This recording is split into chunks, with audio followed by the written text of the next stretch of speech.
I'm just going to hit the broadcast button here, so get ready for that. And we are going to be going live here. It'll be live on LinkedIn too. That's fun. All right, just about ready to roll here, guys. Just going to hit the broadcast button here, so get ready for that.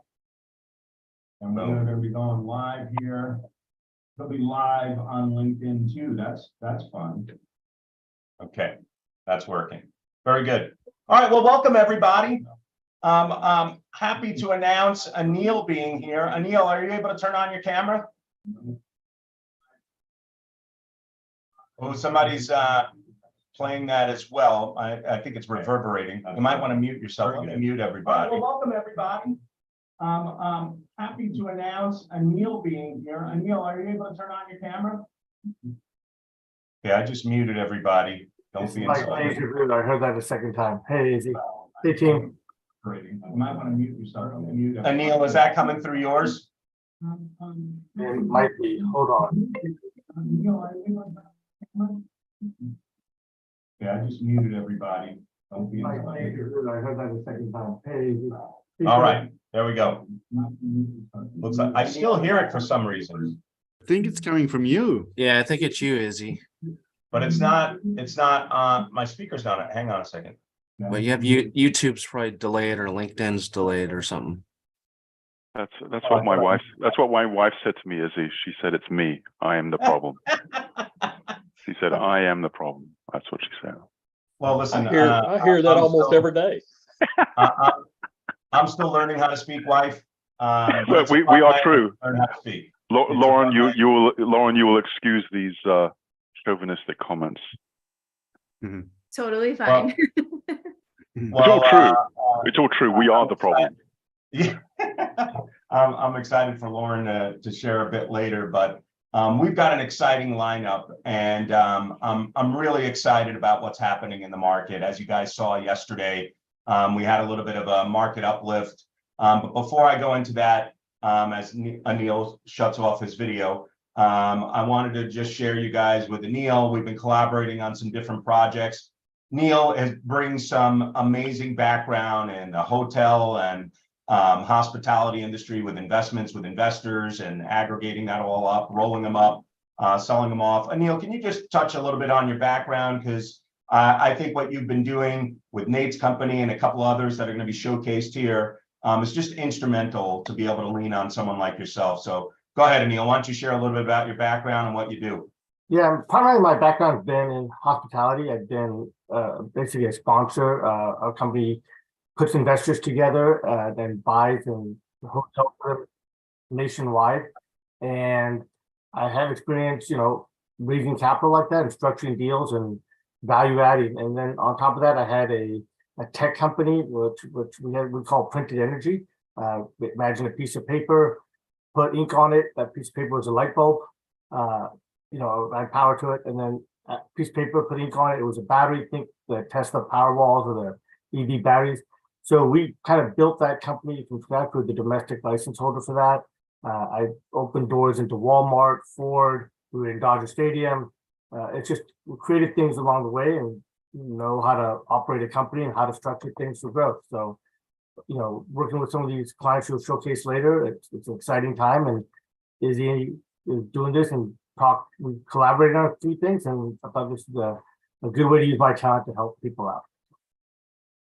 Thanks for that, Neil. And what I think is instrumental here is being able to bounce something off a sounding board like Anil, like myself, some of the other team members that you've made contact with, like Bruce, who I've been connected with for decades. He and I got together in 2000 before the planes even hit the towers. So we've got some long-lasting relationships with people that have raised tens of millions of dollars alongside of me in pre-rev, low-rev spaces.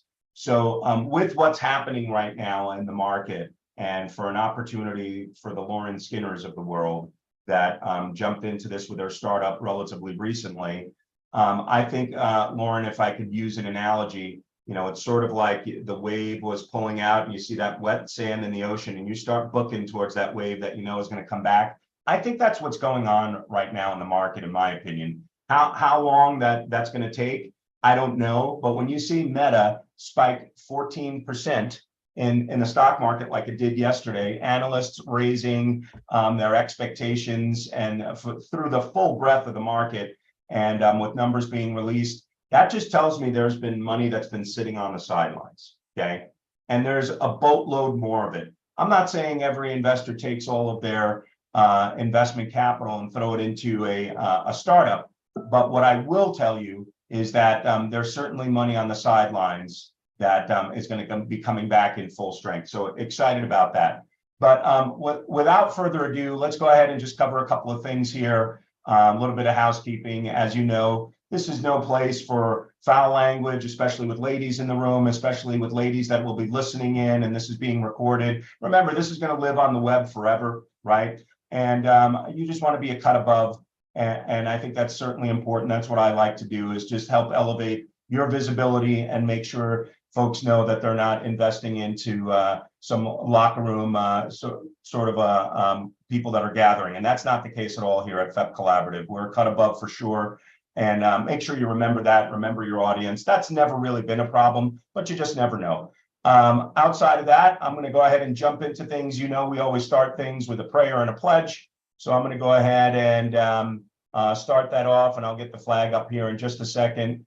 But if you guys have a faith background, that's great. If not, I've got the mic right now, so it doesn't really matter. I'm going to go ahead and pray over you guys anyway.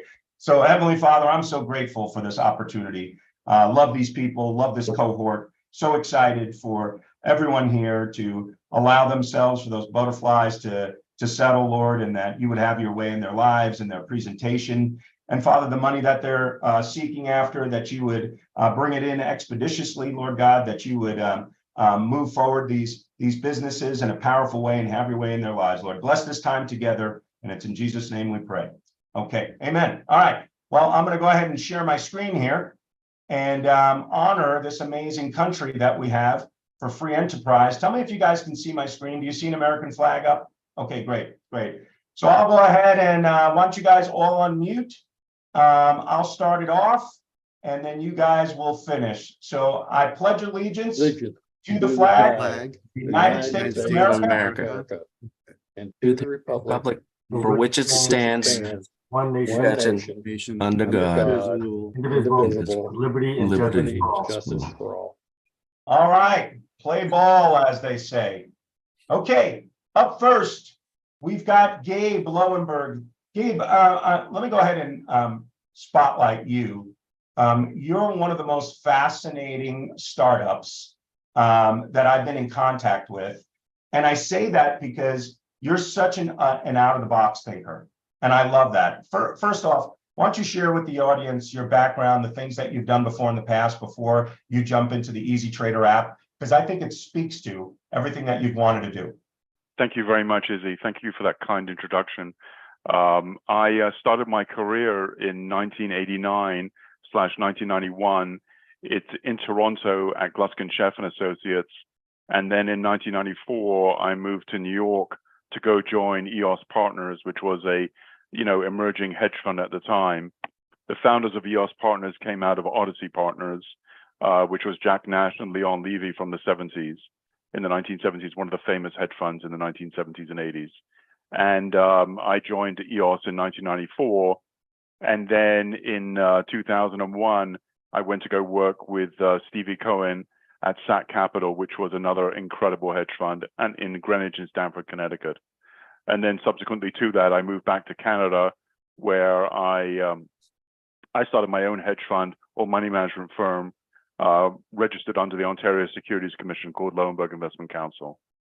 So I've had 30 plus years of capital markets experience. Most recently, I was vice president of compliance and finance at GiftCash, which was a gift card company that is domiciled in the United States and in Canada. I've had a lot of experience. I've worn a lot of hats. Today I'm wearing my Nike hat, but I've worn a lot of hats, and for everything from making coffee to taking out the garbage, that's what you do as an entrepreneur.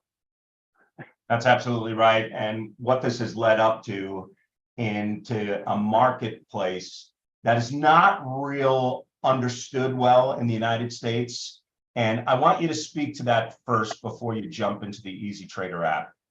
Thank you, Izzy. So in the United States, there are when you make a trade or you execute a trade at a brokerage firm or at any registered entity, they post that trade on an exchange. And there are rules and regulations vis-a-vis the SEC and the CFTC where all trades must be posted on an exchange directly through the broker or through an intermediary. And so we are Easy Trader app. Thank you for this segue, by the way, Izzy. Easy Trader app is in the business of trading CFDs, which are synthetic securities, which are traded outside of the United States. They are not traded inside the United States. So so you may be unfamiliar with something called a CFD, but under the rules and regulations of the CFTC and the SEC, these are securities that are not traded. They are derivative securities. They are synthetic securities, but they are not traded by U.S. residents. And we are not targeting U.S. residents and U.S. customers. There are lots of customers globally in Asia, Europe, and Middle East and Africa, where the CFD security is 100% legal to trade and sanctioned by the Securities Commission and jurisdictions of those countries. Does that? So I think that gives a really good broad understanding. There's obviously going to be questions that come up with that because people are going to ask, well, what do I do if I'm in the United States? How do I do that? Well, it's illegal. You can't do that. So Can't do it. Of course, people figure out ways to do things, but needless to say, the bottom line is you have brought something into the marketplace that the everyday investor that maybe is you can liken to a Robin Hood here in the United States, and then I'll let you go with your presentation here. But just so the investor audience understands and anybody that's listening to the recording, that Robin Hood platform that was built became something that democratized investing, if you will. You're now democratizing this for the everyday investor, but the problem is there's so much money lost in this. So many people don't understand the platform and how to trade this synthetic currency. What was it called again? They are synthetic securities. They are what's called cash settled securities. Yeah. Okay. So with that being said, go ahead, Gabe, take it away. Share your screen. And Thank you very much, Izzy. You got it. Thank you very, very much. I'm just going to share my screen. Give me a second, and let's see where that ends up. You never know where it's going to end up. The share screen button. Okay, so thank you very much, Izzy. As Izzy mentioned, I'm the chairman and CEO and founder of Easy Trader app, and we will be going to market under the Easy Trader AI and EasyTraderGBT.com brand names. The business is the business of trading CFDs, which are synthetic securities that are created within the software and posted only to a liquidity provider as we offset our risk. These trades are not posted to an exchange, as Izzy pointed out. However, there are many companies that trade CFDs, and it is a multi-trillion-dollar business. I'll give you an example at the end of our presentation, but I'll just mention it now very quickly. XNES, which you may not have heard of, trades 3.2, 3.5, 3.1 trillion dollars per month. And I'll just show you quickly this slide. It's 3.8. I'm sorry, 3.8 trillion dollars per month, and they trade CFDs, which are leveraged securities. And the underlying asset of the CFD is the security, like Apple, oil, and a 10-year U.S. Treasury bond, whatever you can imagine of those whatever you can imagine that you would like to trade, a CFD will trade that. Okay, and that's what we offer. So the basic problem that we are solving is that it's very difficult to make money in the stock market. Technically speaking, if you look at this chart, it's confusing. I mean, it looks a bit like a layer cake, but I mean, the clear buy and sell signals are just not, I can't follow it. So here we have a proprietary algorithm, which is very clear as to the buy and sell. And we will create what I call a three-legged stool or a four-legged chair, which will have the components of the signals, a sentiment indicator, the brokerage firm, and with those three, we will bring them together and help traders make money. So let me explain the problem here. The competitors have a confusing and complicated message. If you go to the competitors like AvaTrade, CMC Markets, GetBucks, eToro, if you go to all those websites, there's not a single message. And so the user gets confused, and there's no single message to help. None of them say, we will help you make money.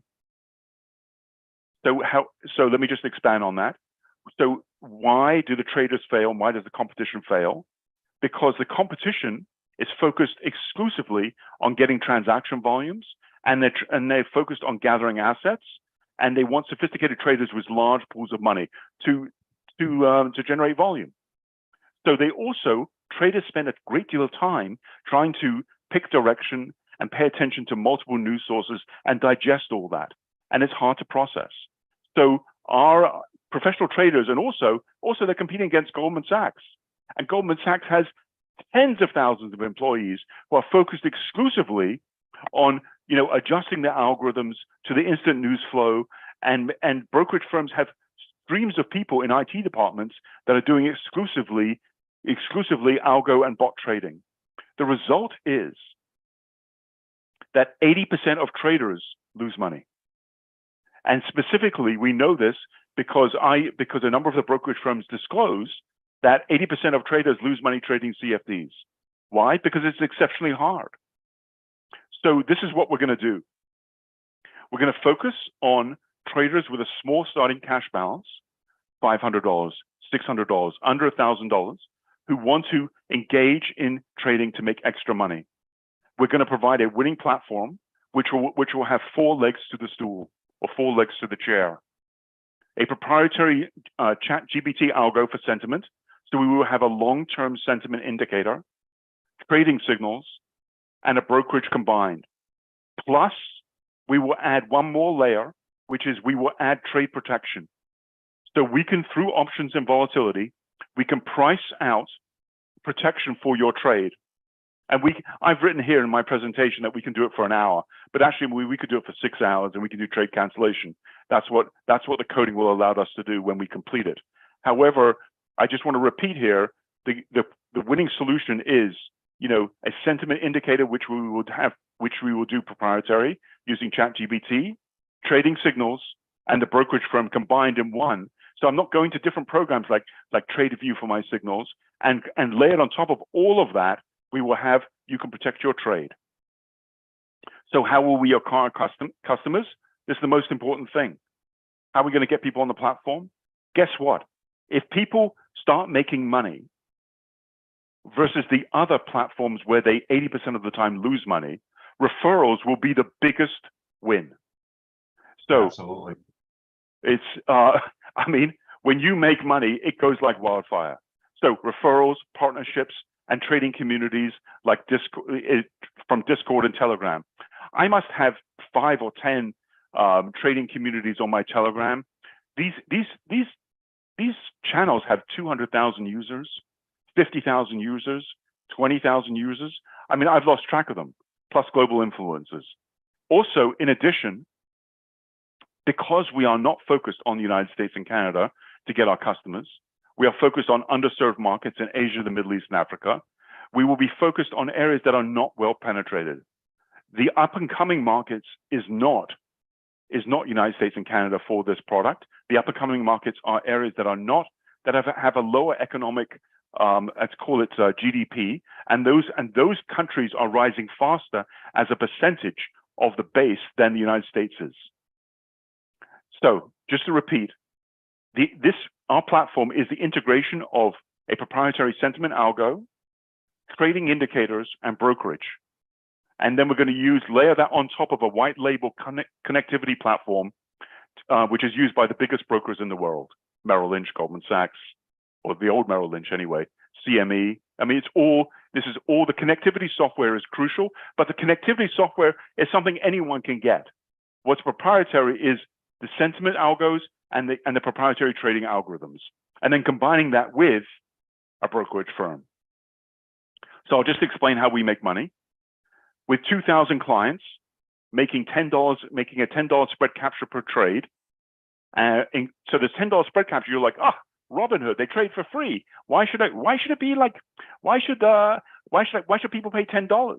Because with a $500 equity position in each account, the average trade size in Forex is going to be about $50,000. In Forex, you get about 100 to 1 leverage. So if we capture $5 on that $50,000 trade, that's very, very reasonable. So that's on the buy, and then $5 on the sell. Combined makes 10. So 2,000 clients, $10 spread capture per trade, and each trader making 2 trades a day. Very reasonable. Times 20 business days is $800,000 or $840,000 in projected monthly revenue. We will reach that level 24 months out, easy peasy. Here's the market size for derivatives. They're in the trillions. The market size for CFDs is lower, but because it's a smaller market, but the overall derivative market is in the trillions. And so there's lots of money and lots of market share to be gained. Here are our projections. Within 24 months, as I said, we should be about $800,000 and with an average of 2,000 users based on $10 a trade, including both sides, and 2 trades a day. If you talk to day traders, you'll find that 2 trades a day is it's a low number. Here's our team. Myself, I've experience from Gluskin Sheff, SAC Capital, EOS Partners, and owning my own money management firm in 2 countries, Falco Capital in the United States, and as well as Lowenberg Investment Council in Canada. Carl, head of trading, trades on average $50 billion a month, previously at Bank of America and Prubesh, and started his career at Shearson Lehman. Boris, deep experience in coding. Robert, previously head of risk for Tokyo Mitsubishi, previously head of risk and for Bank of China in Canada. And Chris ran settlements for Scotia, and Dr. Saltzman has gamification experience and wrote a PhD on the topic. It's very, very important. Here we are. We're currently raising our pre-seed round of $3 million. We finalized our team, and we finalized the raise, and now we're tracking towards raising that money and closing and moving forward. So one more time, this is how we're going to get to $1 billion in market capitalization and 50 times the ROI in 5 years. XNES, which is pictured here, did 3.8 trillion in the month of March. Okay, they're based in Seychelles, Curacao, and the British Virgin Islands. They have 400,000 traders, 491. So it is a very, very viable business with a great upside. At this point, I'm going to hand it back to Izzy and open up for questions. Izzy, thank you very much. Thank you for that, Gabe. Excellent job. Give him a round of applause. Excellent job, Gabe. I think one of the things people are going to ask is, what does the lifespan of an investor look like? When someone comes on to these platforms with Robinhood, I think they're on for a little while and then they fall off. Given the fact that you're going to be helping them how to learn how to trade, obviously there's no guarantee they'll make money, but why don't you speak to how long they'll be on the platform? I mean, even at just 2 trades, which is very, very low, you're absolutely right. But what does that look like for the future? I know you have that in your numbers. Yeah, thank you, Izzy, for the question. It's a great question. So the average trader in Forex spends anywhere between 3 and 4 months. I'm going to say 2 to 4 months. I'm going to get an average of 3. An average day trader on Robinhood, I don't have that number at the top of my head, but I believe it to be similar. So, when we budget for our customer acquisition, we budget that they're spending 1 month. But in reality, they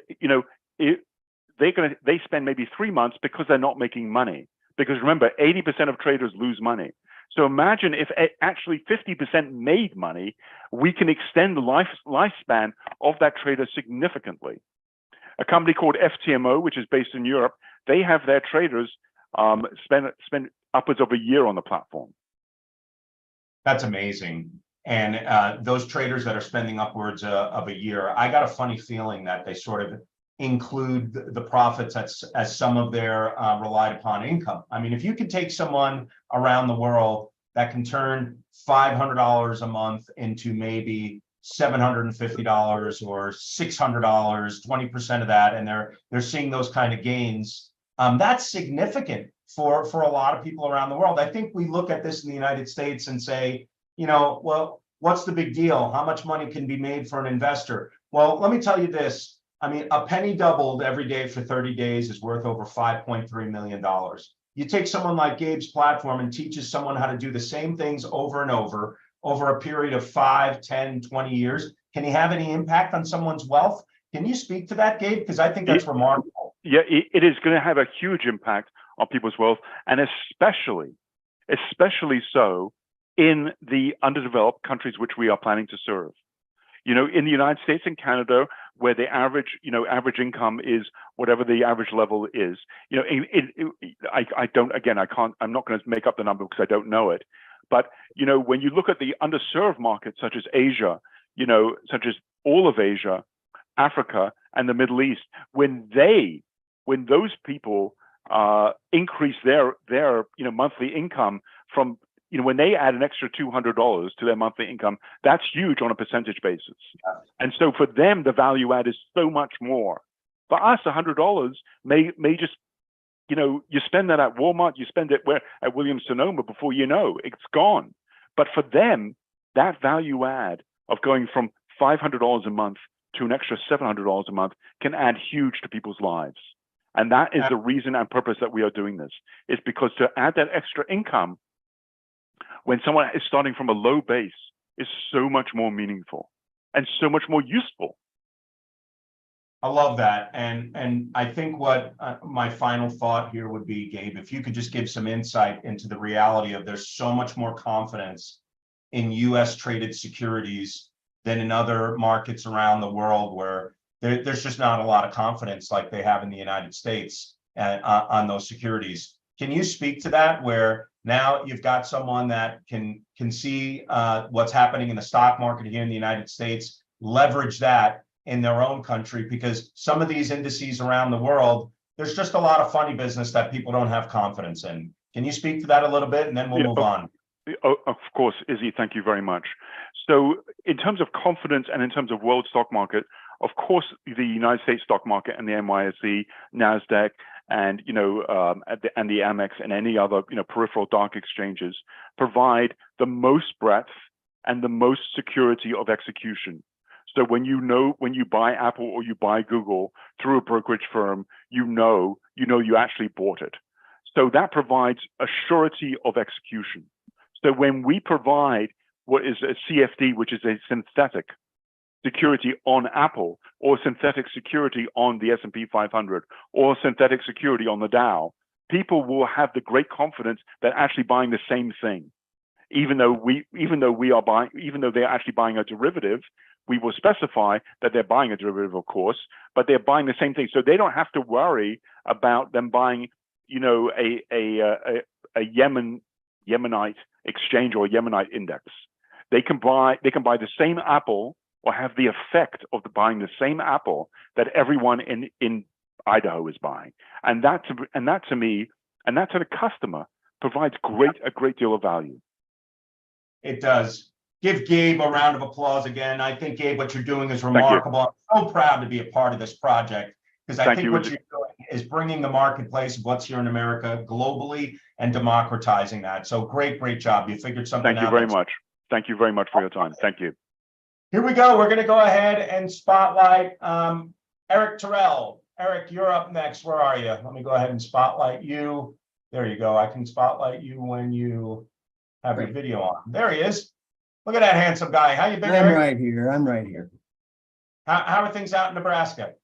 Well, I'm actually in Arizona, and it's going to be 100 Sunday, so we get our. I thought you were out in Nebraska for some reason. Well, I'm a Nebraska native, so we're not there yet.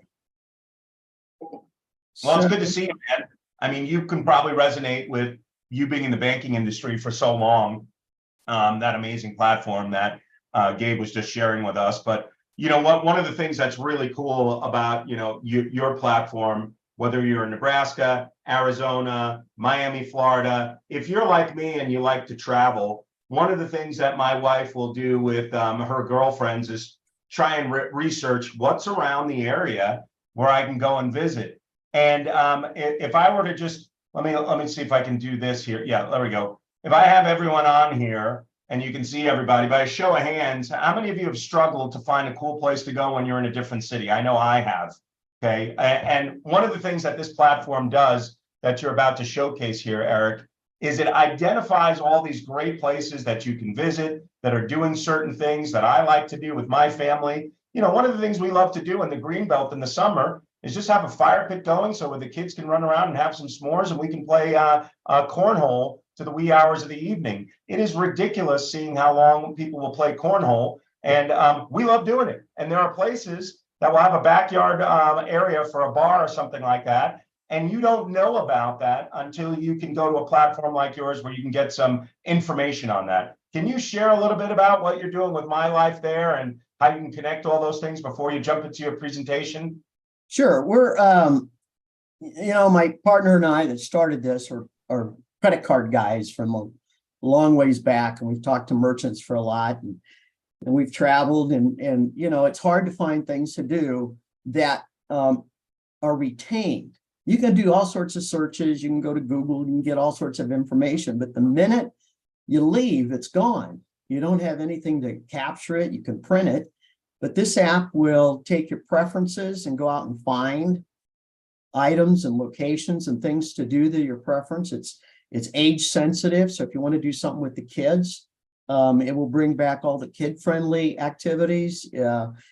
You can set up a profile for guys' night out for football, and it'll bring back anybody that's having parties and things like that for football. So it allows you to put in some preferences, and then it retains what you want to look for in 3 different categories of a hot list. I'm following them, or they're my favorites. And so I go to a big festival in Fountain Hills every year, art festival, a big one. And every year I got to remember in September, I got to go find this, right? When is it? Now in this app, I put it in and it will remind me and notify me when it's going to be a month ahead of time. So all the things I'm doing, I follow this certain guitar player. All the musicians can put where they're doing their music, and you can follow guitar players. We're focused on low fee or free events. So like festivals and things, you know, $10, $15, $20. We obviously will have all of the big events and the Ticketmaster kind of events in the app, and we'll exit to a ticket company. We'll exit to Open Table. We'll exit to Uber, so we can have those functions within the app. But mostly it's just normal things to do around your home. So it's geolocated, so it's based on where you live, or you can put in a zip code, and you can retain it. The key is the retention and ability to bring back information that you're interested in. That is super exciting, especially with the advent of certain technologies like ChatGPT. And I'm sure you guys are already making inroads on the technology dev sprint there and how that can apply to a My Life. Because I think about what you just said there. Now, I'm going to be 52 years old this year. So am I really interested in Bass Nectar? No, but I know he's an artist that's really popular. And if you put it into ChatGPT and say, tell me anywhere that Bass Nectar is going to be playing through My Life, and it's constantly giving him a ping, it's geo-fenced like you mentioned. So folks, just so you can get an understanding of that, and anyone that's listening to the recording later on, when you have the power of doing something like that, and I'm driving with my phone and I go into an area that I'm not familiar with, and all of a sudden it says, hey, I know that you love nachos. I know that your wife loves this. And PSO, by the way, I know that your kid loves Bass Nectar. So why don't you go check out these areas while you're in town? That is so, so powerful. I absolutely love that, because I can remember during COVID, here's one of the things that we did with my family. During COVID, we did a little bit of a drive out west, and we were like, you know what, let's go hit the Oregon coast. And then my wife was like, well, what if the Oregon coast is closed? There's not much to do in the Oregon coast but the Oregon coast. So I said, let's go to LA, right? So we're looking for all these different things to do in LA, what's open, what's not. My Life can manage all that. what ended up happening, by the way, Eric, and we do these road trips always right before school. It's been a tradition of ours. And we let the kids pick what we're going to eat. So we changed it into what I call a skateboard burger tour, where we went to all the skateboard parks along the way from Colorado through Vegas out to LA. And where did they want to eat every single time? In-N-Out. Okay, so my life would have been really helpful because let's just say that In-N-Out loses its luster after 4 or 5 times in a row. So, but I don't want to take away your time here, Eric. I'm so stoked about this platform. Can't wait to see it fully funded. I think it's going to become a household name in the future. So go ahead and share your screen when you're ready with your presentation and take it away. Thank you. Thank you. So I'm going to do a little bit something different now. Normally I do a presentation of, you know, who put us together, how much money we've made, all those kind of things. But what I'm going to do is shorten the presentation and actually attempt to do a live demo of what we've got. Excellent. So really we're going to rebrand to the social life because we've had some issues with my life on the trademarking with the government. But it's like I said, it's hyper local. Hang on a second.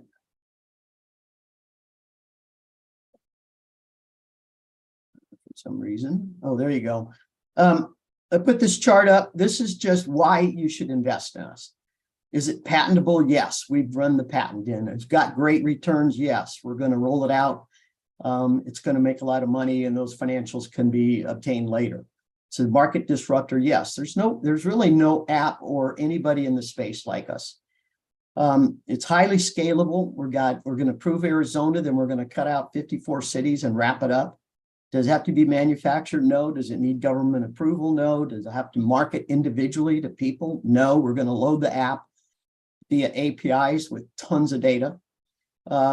Is it leverageable for AI and big data potential? Absolutely. We're going to have the biggest database of what people are looking for. What are they interested in? And be able to turn that around to somebody.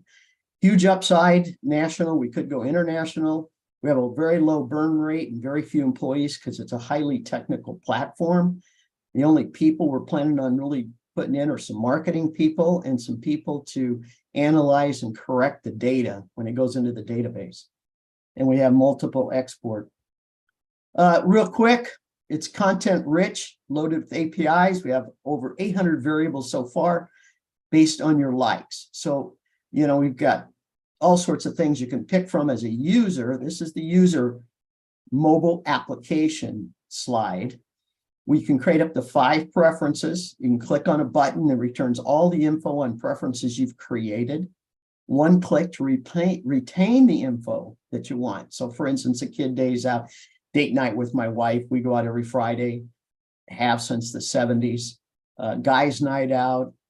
We have private reviews for the events for the businesses. So you can send a private review directly to the event or the business. It's not published. The merchants really like that. It's free to the user. And our MVP app is complete and it's in the stores. For the businesses, they have the ability to market their variances. They can go in. We have a board meeting at a place called Connolly's Bar. My partner and I go there. They have horse track betting. They have lottery tickets. They have a sports book. They have a DJ. They have an outside patio that's dog friendly with misters, and all of that stuff can be put into the app so that people that are looking for that can find it. It's low cost to them. We're starting out at $15 a month, and we've got most of the cities have more than 35,000 merchants, and the financials are based on about a 15 to 20% acceptance rate. Can market to the users if the user allows it, so that it's a user controlled information. So you're not getting bombarded with apps. You're not getting bombarded with notifications. The user decides that. We can deliver that data based on the search. It's low entry to adopt. We can highlight events without cost of change to websites. So I'm going to do a trivia contest in my bar tonight. I have 2 choices. How do I communicate that to my clients? I can either go change my website and pay a web guy, or I can put it on my life. 10 signs in the business will promote Prime Life. That's what most of the businesses want us to do. And then the web application for business to sign up, or an event, or a musician, or a food truck is completed and open. these are the kind of people that we've gotten interested so far. We have 9 cities on the west side of town that have already agreed to use this as their things to do. We've got 4 newspapers on the east side of town that want to put it into their things to do for their newspapers. We're looking for 300,000. The IT development partner is Kiwi Tech. That's going to be about 100,000. We just got our first estimate back, and then we got some marketing and some people. So I'm going to close this out. I'm going to share my screen. I think here we go. I'm going to stop sharing. I'm going to share this screen. I like the landing page there, but it looked like the Grand Canyon, I think. That's over in Utah. Oh, okay. I have no idea. That's that circular. All right. Can you see this screen that has the telephone on it? I see no more hunting. We deliver things to do right to your fingertips. And I thought this was the Grand Canyon, and obviously I don't know what I'm talking about. Is the telephone on the screen? No. Nope. I just see some images here. Bummer. Hang on a second. So, it's funny coming from New York, I still feel like a tourist in my own town. So this is going to be a great app for me right in my backyard.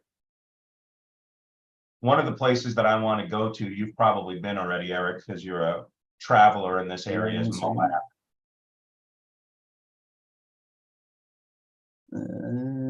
Oh, here we go. Hold on a second. I tested this out yesterday and it worked really well. Oh, here we go. All right, how's that? Do you see his phone? Beautiful, I see it.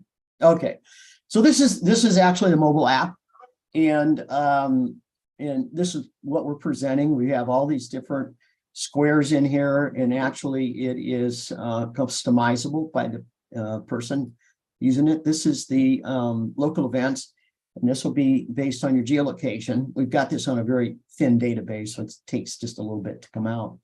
But this will give you an idea. This will let me add it to my a list. So this is my fun list. This is my hot things. These are I'm going to invite people to do.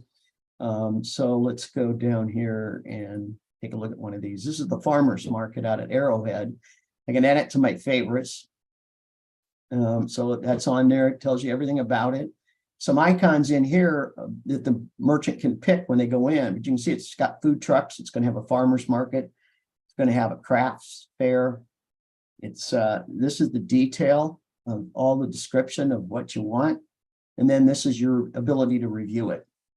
The reviews go directly to the event, and then you can have the person respond and actually look at it. You can pick today, tomorrow, this week, this weekend, free tickets, all those kind of things. The name and let's go to music. So I'm going to pick all the music I want in my profile. Here I got Chilene's Music in the Canyon. Up here we have a health rating, COVID score. We actually were in the middle of COVID, and we put a COVID score in where the merchant could answer all the questions about COVID, and we gave them a rating. And this is the rating on the app. This is how far away it is from my house today. This is actually data from Chris's, where Chris lives. He lives that far from me. It's got wine, it's got custom craft beers, it's got heavy alcohol, you can smoke there, it's got wine. These are the different kind of music they're going to have. It's got entertainment, dancing, live music. This tells you everything you want to know about it down here.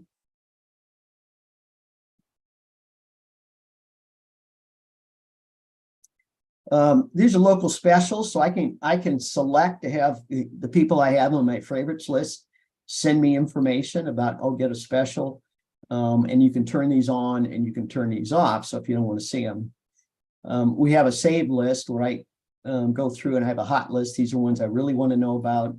These favorites in here are ones that I like. This is the Arrowhead Farmers one that I just added a second ago. In here we have some friends and organized fun. I can go to my contacts I can invite my friends to say, hey, let's go do this and this, and let's vote on it. This is an example of the restaurants that are near me. And I'm going to pick Fletcher's. Fletcher's has all these icons. It has this health score. It's got touch tunes. It's got live music. Those are its hours. These are the packages that they have. So if you're looking for sports book, you're looking for soccer, you're looking for NBA league pass, you can't find that anywhere. If I want to go to a bar and watch an NBA game to make sure they have the DirecTV pass to watch them all, that's where you'd find them. And look what it says there. Cornhole. These are the games they have at this location, cornhole, trivia. My family absolutely loves cornhole. Do you know we were at a football fundraiser and my wife spent an obscene amount of money. She's like, oh, it's for the kids. I'm like, it's a cornhole board, just an obscene amount of money. And because it had the logo of the football team and all that, but it's amazing how people will hone in on these things. And this really, really helps. Yeah, a lot of that played at the Husker games. So here's your friends. You can go in and invite friends. Normally you have what, 10, 12, 15 friends that you want to sign up for, and then you can talk to each other within the app. This is a review. It shows you an example, a test we did on reviews with Bob's Burgers about, hey, what are you doing, and responding and getting information back. This is my profile.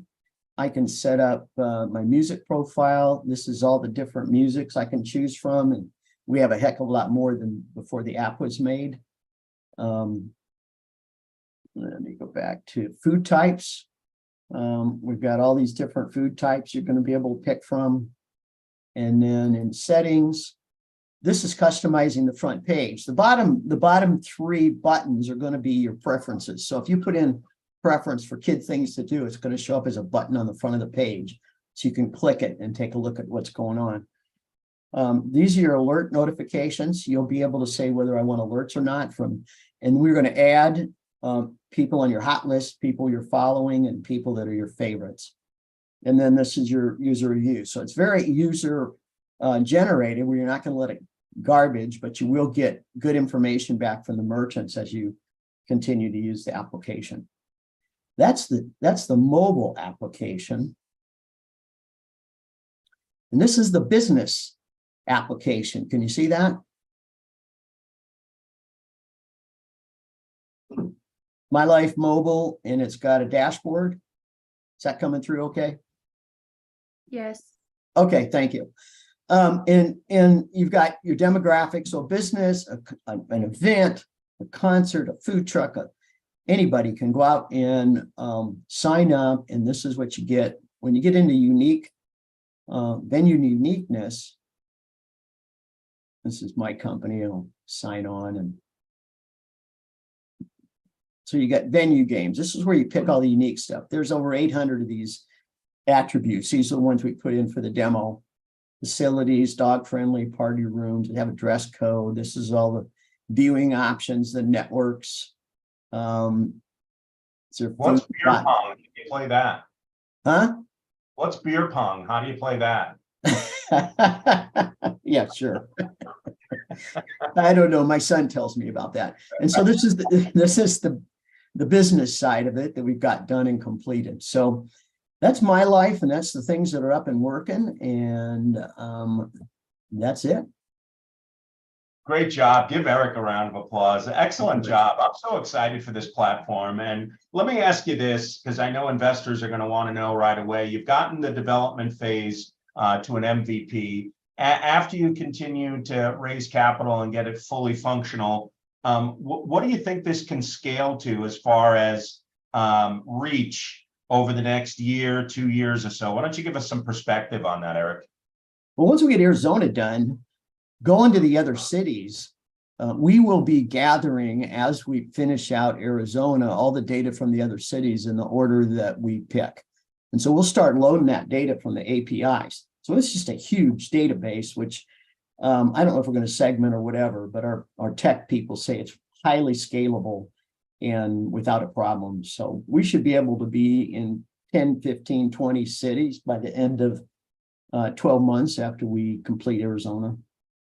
And do you have cities on the radar that you feel like, these are traveled to often for business, pleasure, Yeah. whatever?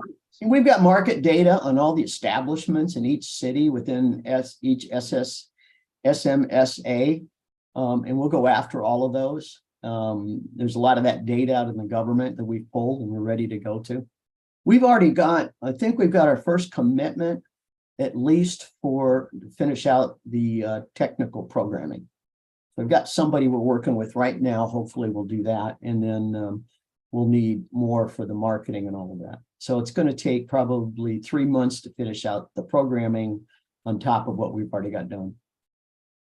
So listen, one of the things that I've been seeing, and you guys can probably relate to this as well, lots of people, and let me go ahead and see the audience here. How many of you know somebody that has met their significant other online or has been online? I'm not talking about the cheesy stuff like swipe left and right and go on a hookup. I'm talking about finding a meaningful relationship online. How many of you know somebody that have done that?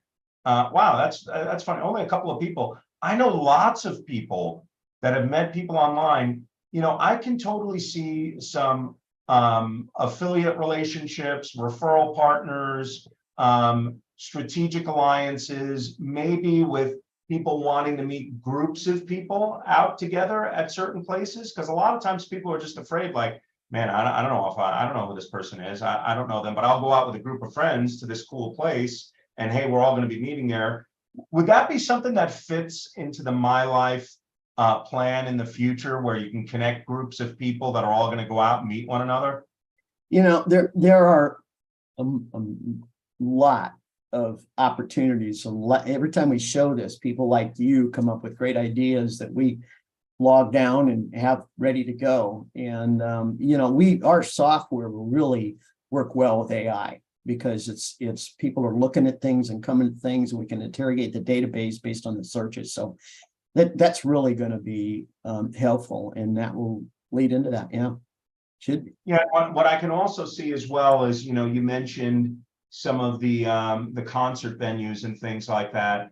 Well, if, for example, my StubHub account or my Ticketmaster account, if any of them recognizes that I set a plan from my calendar that I'm going to be traveling business and pleasure in Miami or Arizona or LA or whatever, I bet you can sell advertisements and access to say, hey, there's a concert. Like recently, I went to see Journey and Toto. Okay, those are big bands from the 80s. Some of you younger folks on here that may not remember or that are listening, but I went up to Casper, Wyoming, okay, to go to a Toto. I would never go to Casper, but for whatever reason, this new, and it started, giving me, it's just amazing what technology can do today.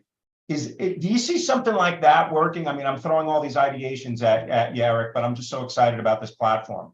Well, yeah, I mean, that's why you put your preference in, or you can put the name of that group in or a city in, and it'll bring you all that information back. So. Excellent. Well, give Eric a round of applause. That was amazing. I'm so looking forward to seeing My Life. Tom Allen, you're up next year. Let's go ahead and spotlight you. Thank you, Eric. That was awesome. Thank you very much. Thank you, everyone. Okay, up to the stage here, we've got Tom Allen with Opango. Now, Tom, you and I have known each other for a while, and one of the cool things, I think this is a tall glass of lemonade that came out of the lemons from COVID, right? And a lot of people had to deal with some situations that Opango was able to facilitate. So, if you're in the space of having to learn and go to those, what they call continuing ed, that type of thing, for either a CPA or if you're a realtor, I know right now you're working specifically, you've got a niche market there, which is very, very smart, by the way, in aviation, where you don't have to have these folks gathering in a place where hundreds of people and you don't know whether or not they've got COVID or whatever else they have. This is such an amazing platform. Before you jump into the presentation, why don't you go ahead and just talk a little bit about the way things were, where they're going and where you are now and how Opango fits into that. Well, what's happened with COVID is something that like this. So it started out with people couldn't come to the office, so they had to do things remotely. Mhm. And then what happened was once they started doing this remote education and online, then they got to demanding it because they don't want to get on an airplane anymore. They don't want to fly to another city and be there 2 or 3 weeks. And so that's kind of what it's happened. And because of that, a lot of people are wanting to do online training and education that wouldn't have done it before. So it's kind of really fueled the market. You mentioned that we're primarily in aviation. We'll talk about that more because I'm an aviator. But we are also in cybersecurity and healthcare, and we've got a HR company that does diversity, equity, inclusion, and all those things are just exploding. And I was just on the phone call with somebody yesterday who has a gleam in their eye, but they have no idea even where to start. It turns out they're here in Dallas, so I'm going to meet with them in their office on Tuesday, and we're just going to talk about what it means to create an online course, how to go to market with it, and all that kind of things. And so that's really what's happened. It's just really legitimized and fueled the whole market. That is super exciting because I'll tell you what, even with school, I don't think in the future there's going to be snow days or sick days, where a student's going to be absent. I really think all of that's going to change. What's interesting now is even when we do get snow days, they'll say, today is not an online learning day. So I still think there's an amount of growth because not everybody is equipped to do this. Yet if they were connected with you, Tom, that could be explosive. I mean, it would probably irritate a few of my kids that I'm saying this because there'd be no snow days. But, coming from my wife, she's so gracious to homeschool our kids for a little while before she sends them out into the big world. But having a platform like yours, I think, is revolutionary. So without further ado, Tom, why don't you go ahead and jump into things and let them know what you're doing with Apango. All right. Well, I appreciate the introduction. And I got to tell you, you put me here behind 2 really hard acts to follow. Those previous presentations were just remarkable. But anyway, a little about me. I've been in small, medium, and large companies, primarily in the C-suite, doing engineering, product management, and managing a business unit. And I've delivered and developed telco quality products to the global markets. I have been in every time zone on both sides of the equator, and very, very excited about that. Also, turned out I'm an aviation enthusiast, and so one day I decided to myself, I want to be able to take this aviation fascination I have and my background in technology and figure out if we can go create something for those industries. And what I found is that small businesses and associations largely need to educate large numbers of people, but they're so small they really just can't do that. But the original concept was we wanted an e-learning platform to enhance, educate, and certify pilots, and that's kind of how we really got started with all this. But then what we found out is it's really what you're doing is you're providing a platform that gives them a significantly lower price point in order to enter the market. And that's really, I think, what has really gotten us going is that we even have one customer that started out doing classroom training here in Texas and in Dallas, San Antonio, and Houston. They went online with us, and after a while, they decided to forego all of their classroom stuff, not to mention the fact you really can't do that anymore.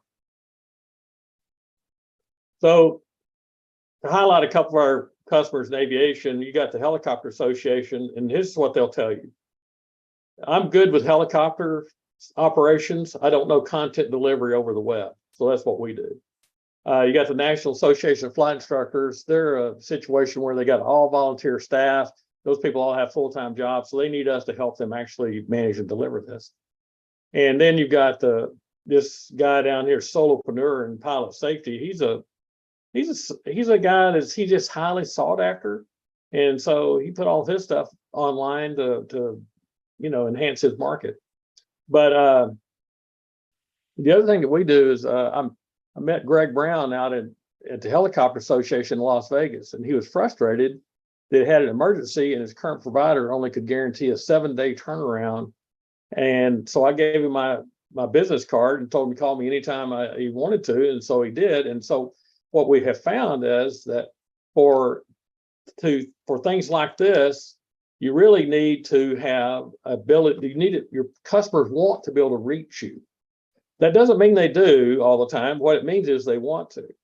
So anyway, one of our most recent projects was 56 Seconds to Live.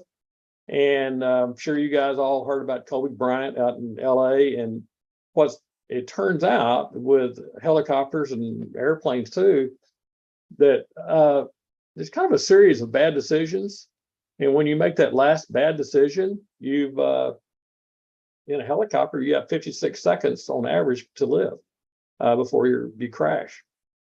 So in an airplane, you have 1 minute and 42 seconds. But what they're trying to do is significantly improve the safety record of helicopter pilots through better decision making.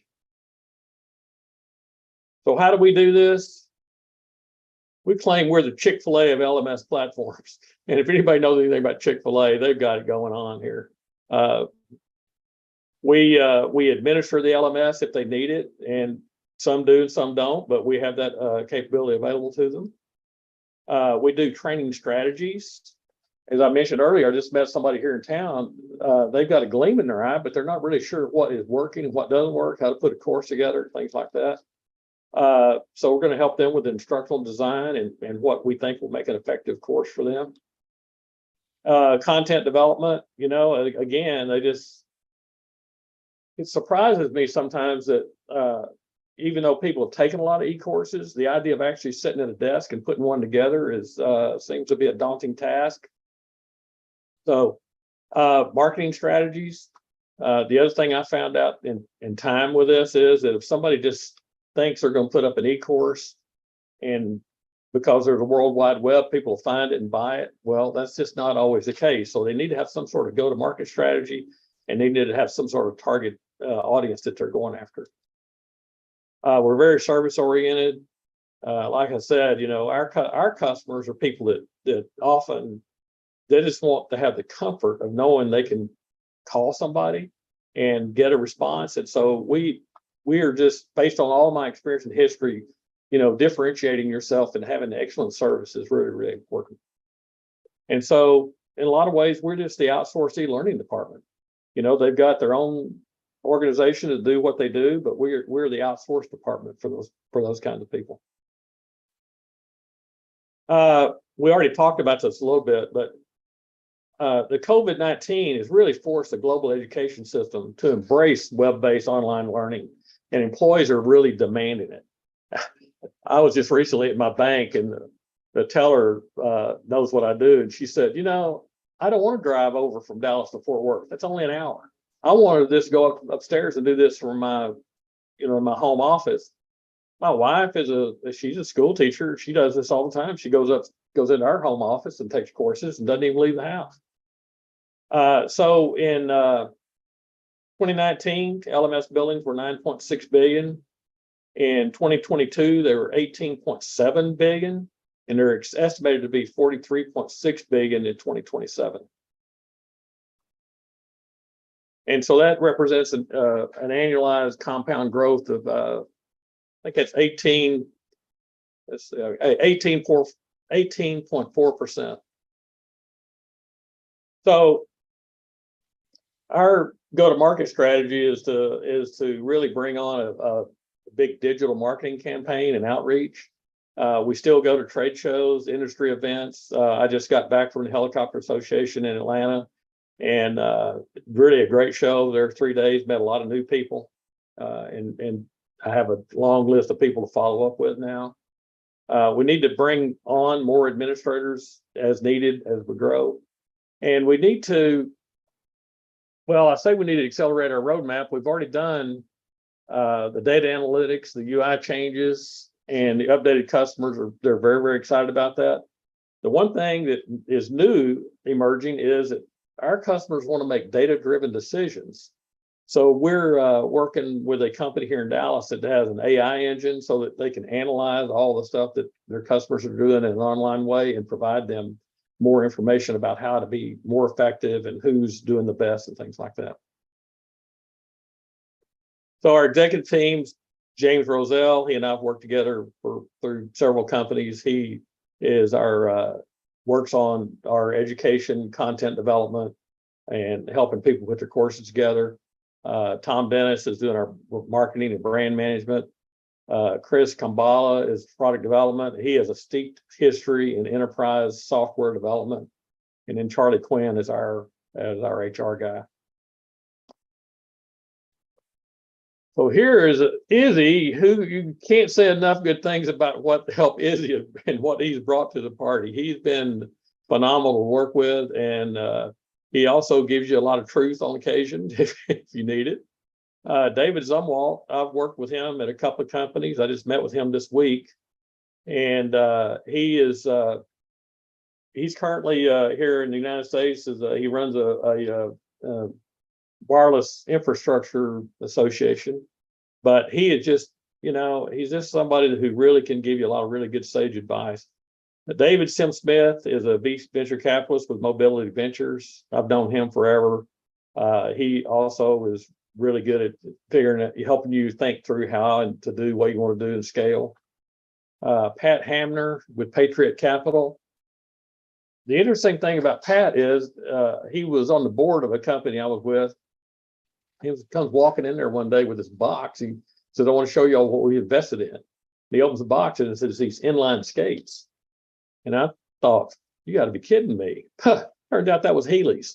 They absolutely took over the whole universe with Heelys. They were featured on major television shows and everything else. And I don't know, all I can say is I think they printed money with those things.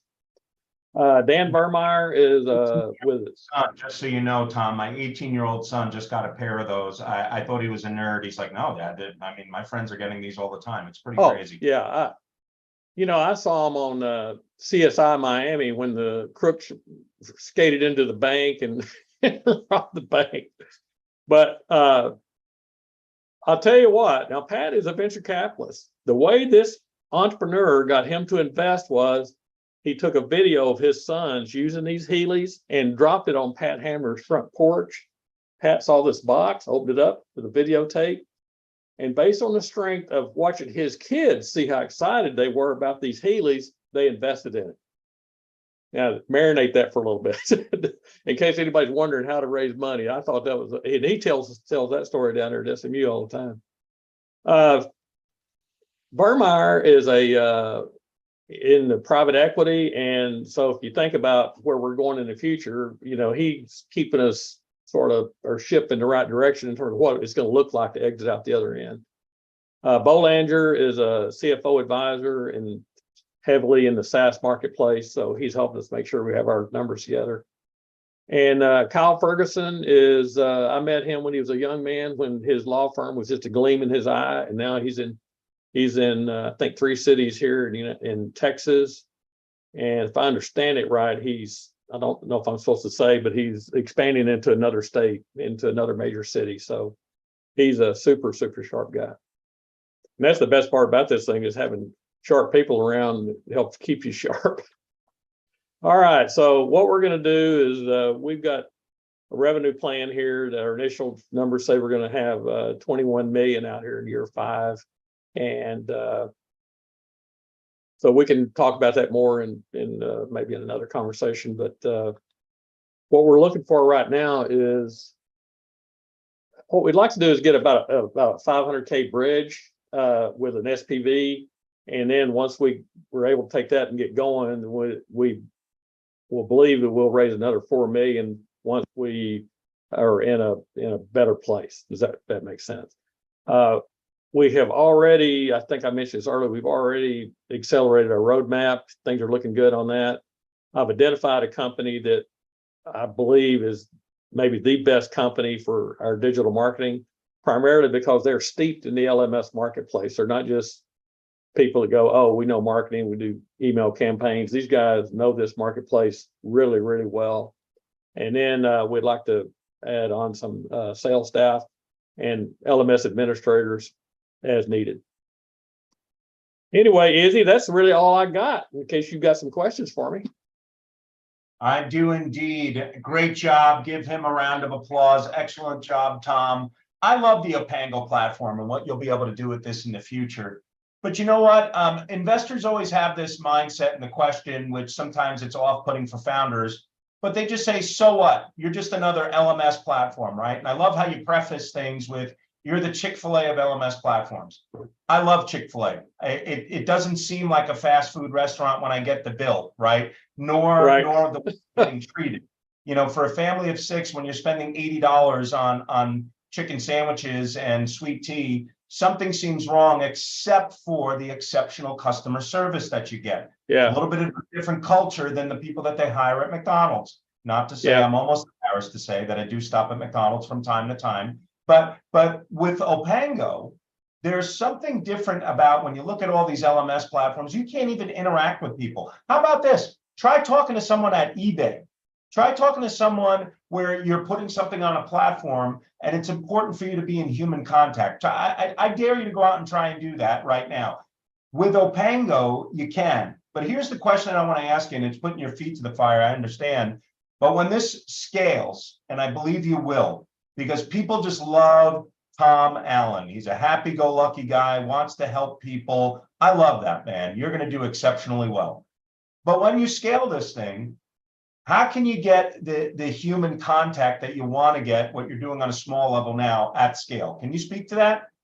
Well, I think I mentioned when you have the LMS administrators, that's their job is going to be the administration. Now, the thing that I want you to get is there are people who use our platform like they'd use anybody else's. They just want to do everything. But for people who want to have somebody that is going to help them administer the thing, that we're going to have staff for that. But but important to know, everybody's not going to want that. But I will tell you this: I was visiting with a company over in Fort Worth just the other day. I'm sitting in a room with the CEO of this place. They are currently using their competitor. And he just kind of gritted his teeth. He says, nobody from that company has ever called me. I don't know who they are. And I'm sitting there right there with him. Now I get it. I'm just me, and these are a helicopter company, and I'm into that. But what I can tell you with absolute certainty is it's not so much what you do, is the fact that they know they can contact you. Our major customers occasionally will send me an email, but like the helicopter guys, I mean, I went to their convention. I spent 3 days out there in Atlanta. So you know what? They saw me there. I saw them in the hallways. They know I'm around, and that's kind of the way it works. So, but when you scale it, yeah, people are going to go to our website. They're going to want one. They're going to get it like they would anywhere else. But if they want, that personal service, they're going to get it. It's just absolutely. I love that. Well, Tom, I think some of the things that you've been able to do with your background and in business in the Texas area there has been remarkable. People can learn a lot from you. I think you see the wave of the future coming where right now I'm in a co-working space. I know my good friend and colleague Safraz is in a co-working space. I believe, Orlando, you're in a co-working space. We didn't know that you could do this 10, 15 years ago. Those of us that have been in business for that long, that wasn't an option, right? You were working in the home office of your house. It wasn't an option to do what we're doing today. In fact, our conferences used to be in person. We used to do them quarterly. Oh, now, yeah, right. Now we can do them once a month, which is remarkable. My good friend Mark does them every Wednesday. So, I mean, this is remarkable. So, and today you got this remote workforce. It's not like you can tell everybody to go down to the auditorium and because we're going to have a class on something. They're all scattered all over the United States and all over the world. And it's just the way it's going to be, and it doesn't look like it's going back anytime soon. Yeah. Well, great job, Tom. Give him a round of applause again. All right. Well, thank y'all very much. We have got Safraz Nawaz coming up to the stage here. I'm going to go ahead and spotlight you, Safraz. It's been really fun getting to know you and all the things that you've done with your background with J&J. You started having some success in the investment arena, opened up a couple of funds, and even yourself challenged with what's gone on and the ups and downs of the market with getting capital. And here you are today attracting interest from funds to funds. There is tons of money, guys, sitting on the sidelines. We saw a boatload of it jump into the market yesterday. When you start seeing the impact of moving Meta up 14%, that still just blows my mind. When you see that's not a couple of people buying 100 shares here and there. That's not Robinhood boosting that. That's institutional money jumping in and saying, this is where we are going to place some bets is in technology. Now, your background has been remarkable with that, what you've been able to do with some platforms. So, Safraz, before we jump into what you're doing with your funds and also one of the allocations that I want to speak about, why don't you go ahead and share with the audience and folks that'll be listening to the recording your background at J&J and how you started getting into investments. Hey, thanks, Izzy.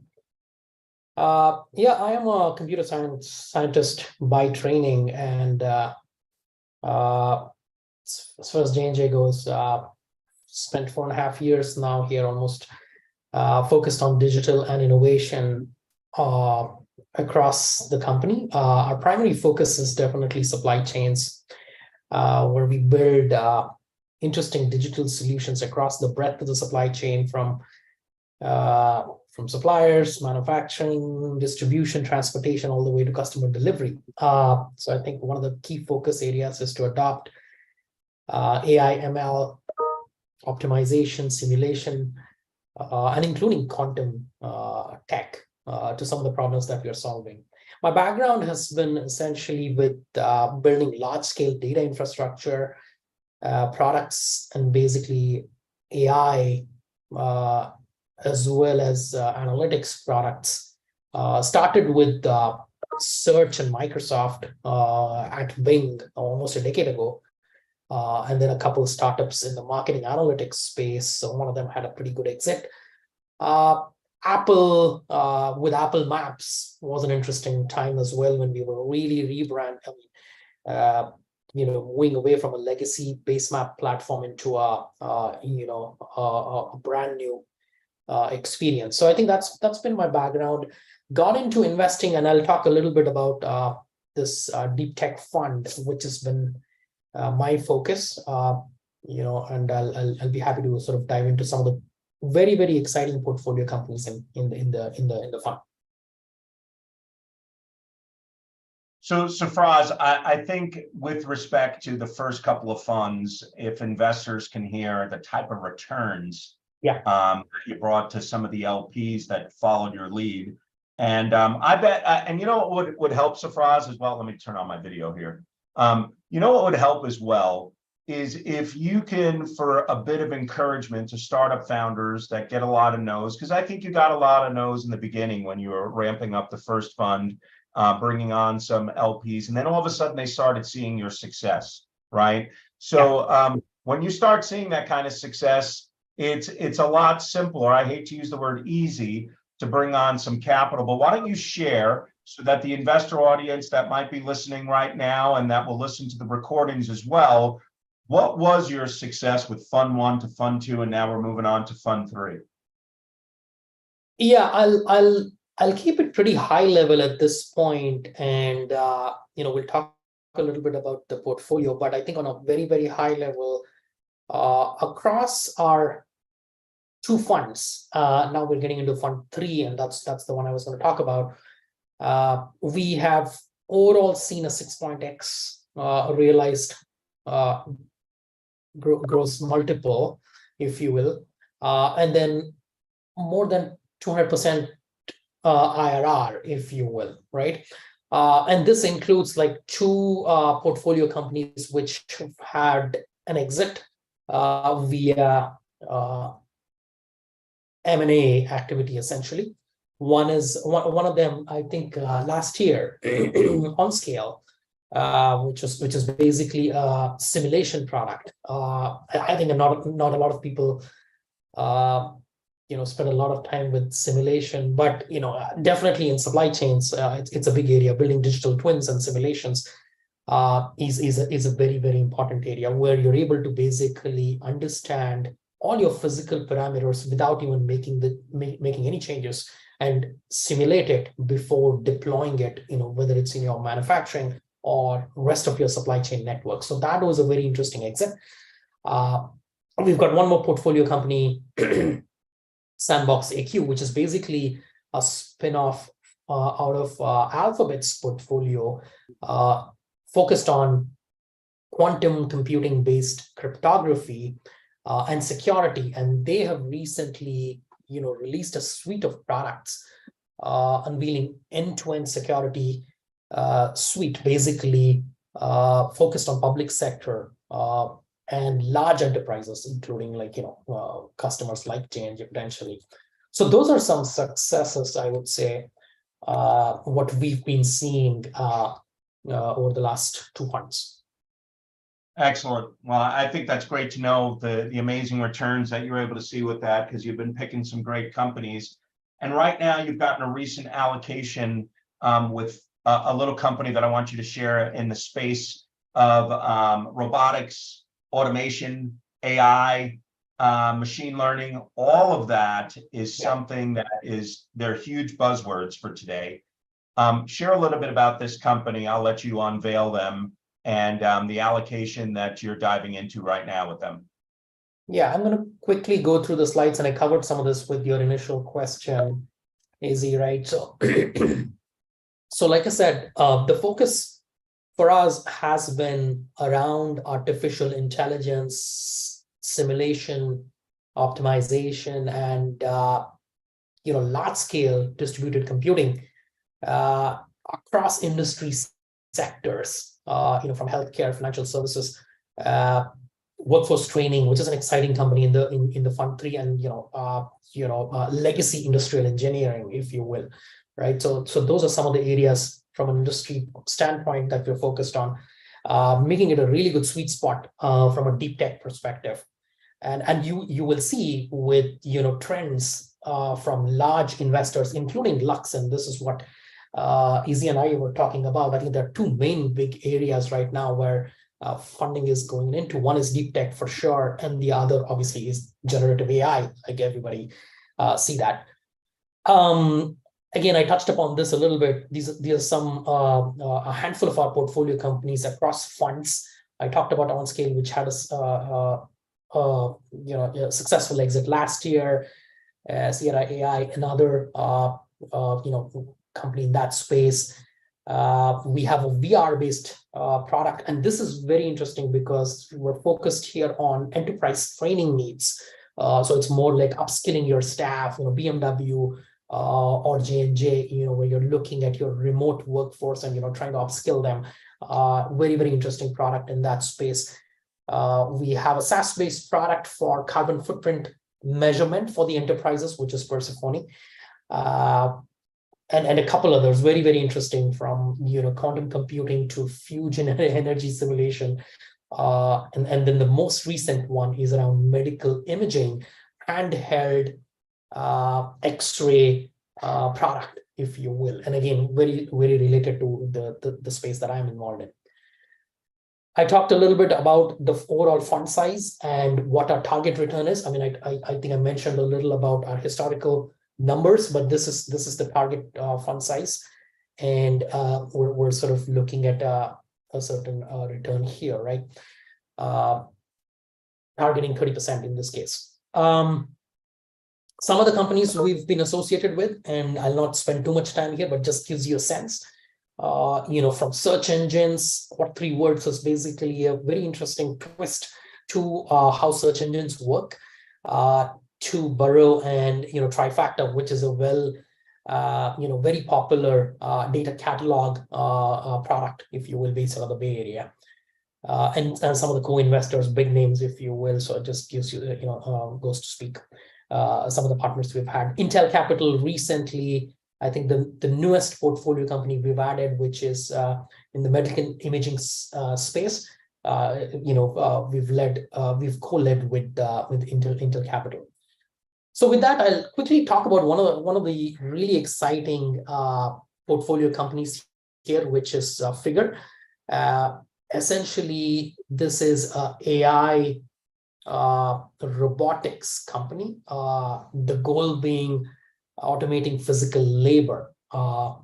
And I think the company bootstrapped, with a 10 million initial funding, and then now we've been part of a 70 million round. as part of Fund 3, and we have we've really been excited about this opportunity with Figure. So I think Figure here, I mean, as you see, there are only a handful of players in the space. I would say Boston Dynamics, Xiaomi, and Tesla, main competitors. If you look at it, the focus here is to basically tap into automating, like I said, physical labor, and I think we'll get into the core areas where you will see enterprise adoption, from warehousing to manufacturing. I think those are two important areas the company is focused on.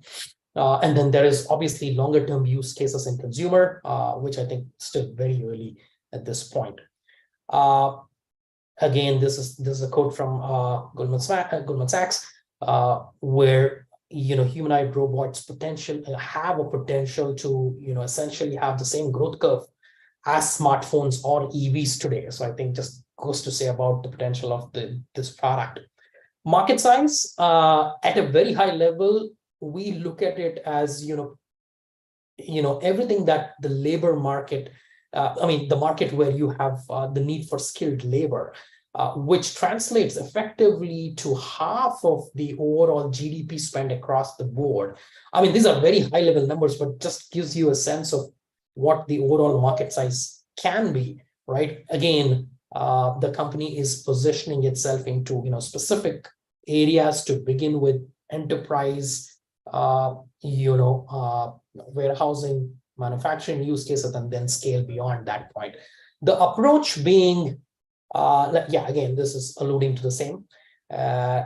All these manual labor jobs where it's either lack of labor available at this point, or in certain occasions it is also unsafe for people to be working in the future, right? I mean, even today and in the future, certain jobs. So I think that's the focus area.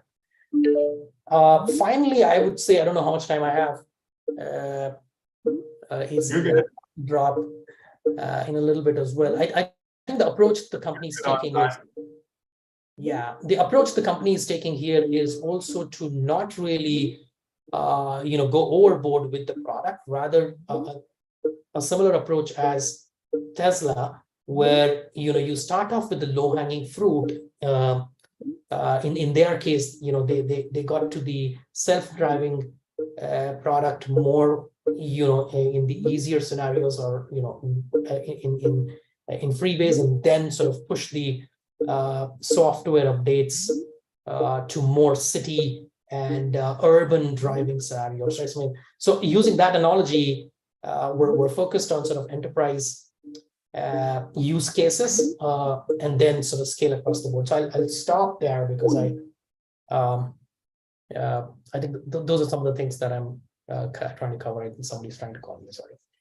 And what I think is exciting with Figure is look at the players that are their industry counterparts, right? Suffice to say that one and or both of those companies might have interest in Figure because they've got deeper pockets to maybe acquire some technology that's there, correct? Why don't you talk a little bit about that, where you would expect a certain amount of traction over a period of time, where they would be interested and then maybe jumping in and purchasing the company? Yeah, it is. I think it's a fairly logical trajectory, if you will, easy. But I think it's still pretty early. The company is now in the Series A mode. They're fully deploying this, and I could take you through some of the tangible use cases in the warehousing setting where the humanoid robot can function. So I think there are some very tangible use cases there.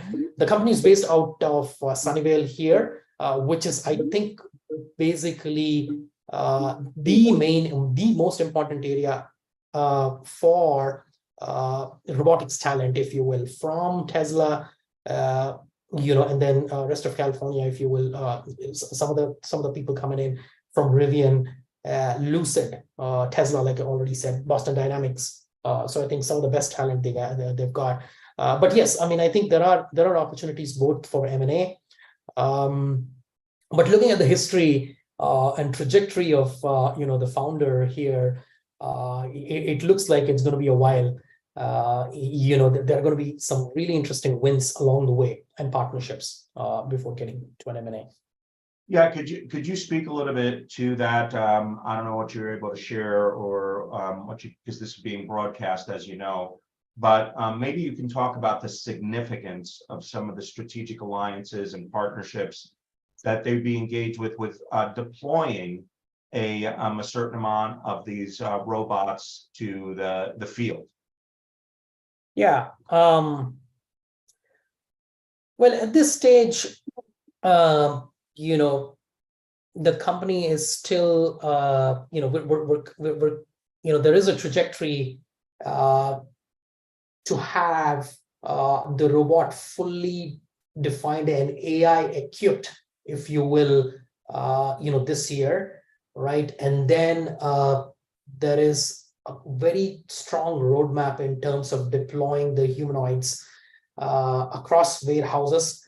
I can circle back on some of the enterprise players where the company is partnering with, but then I think it's going to start in early 2024 timeframe where you will see the deployment, right, with 3PL warehouse operations as well as manufacturing operations, like I said, two main focus areas, and then scale that up late 2024 onwards, without getting into specific partners at this point, but happy to circle back. I think the goal is to have a roadmap between now and 2025 to scale deployment and really have a feedback loop to also measure as the scaling is being done. So as far as the allocation goes, that window of opportunity is closing. So any fund-to-fund transfers that can happen here relatively quickly, what's that look like here over the next coming weeks, and the size of that allocation?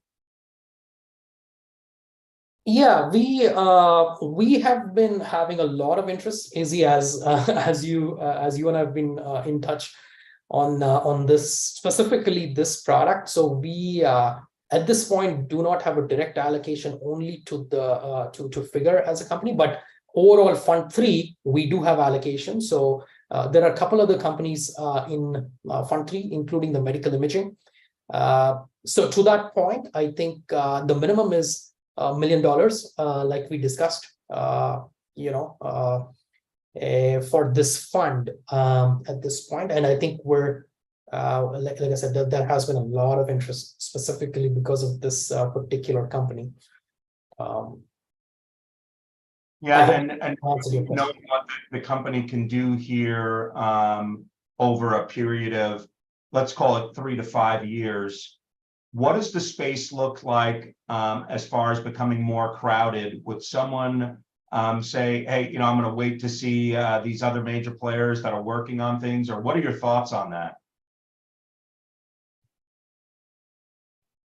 Like I said, I mean, this is a very this is a technology, specifically with Figure. It's a technology where there is a very high barrier to entry. If you see, so there are only a handful of players, and I think I had a slide in there which gives you a sense of the competitive landscape. But I think I touched upon it very briefly. If you look at it, I mean, there are players including Tesla, Xiaomi, Boston Dynamics, predominantly. I think there's one other player from Oregon, but each of these, right, have very distinct focus areas. Now, considering this is AI plus robotics, there is a significant hardware component here. The barrier to entry and anybody picking up this technology is very high. So you only have a handful of players in this space to answer your question. Yeah, I think that's super exciting. Why don't you go ahead and give Safraz a round of applause? I know, Safraz, we're even talking to some of our client companies about making potential investments into there. And obviously, as the capital comes into the funds, you're able to do more. But I know specifically you want to get this under your belt. with Figure, and it's a really exciting company. I think it could be explosive for the LPs and the GPs that are involved. So great job. Hey, Excellent thank you. job. Thank you for that. Yeah. Okay, Appreciate up it. next, we've got Mike Verdun. Mike, are you there? Can you turn on your camera? Otherwise, I won't be able to spotlight you. Yeah, Mike Verdun is here, and you know, I've got the technology of a flea. So Well, let me see if I can do this, and there should be a button popping up for you to go ahead and start your camera. And then there we go. I can go ahead and share your screen now, or spotlight you rather. All right, there's that handsome guy. oh, that's my twin Handsome brother. guy. That's not me. 100-mile-an-hour fastball. That's really impressive. Mike, you've done some remarkable things, and we've been working on this project with Catalyst, and the connections that you've made around the world. It's remarkable to me. And I think it speaks to what you've done in financial services and some of the businesses that you've had over the years. Why don't you give the audience here and the investor audience a sense of who you are, what you've done, and where you're going with this? Well, I tell you, listening to your other folks that you're highlighting here, it's embarrassing because we don't fall into that sector any longer of high tech and et cetera, et cetera. And what I'm hearing from you other folks is always amazing. Some of you I've heard before, but what has happened with us over the last year and a half is I did some soul searching and reflecting on the difficulty we were having in raising funds, which isn't a good topic to bring up here, but it caused me to really step back and reflect and go back to some folks that we had that were very serious. And if you recall, we thought we had a monster product coming out in the form of a fintech, a debit card, a wallet of wallets, and a lot of technology. I'm not a tech guy. I can turn the lights on and my kids berate me because I don't like technology, but the bottom line is that's not me. I'm 50 years plus as a financial advisor, stockbroker with EF Hutton and some of the majors over the years, and have an affinity for, unfortunately, having an entrepreneurial bent and chase a lot of things. Got involved in a company that we called Catalyst Capital 2.5 years ago with a visionary that had some tremendous ideas. And we took them out and we showed them and we got there close and it just, we were faltering and it's very costly, as you know. So I just called time out about 6 months ago, went back and talked to people that had backed away from us and asked what was up. And they were kind enough to have some sincere conversations. Liked what we had, thought it was stupendous, it was robust, but it was too complex and we lost them. And we had a 65-page deck that we paid a lot of money to get done. It looked great. And but it didn't monetize well. And so I took those comments and repackaged this company that we still call Catalyst Capital.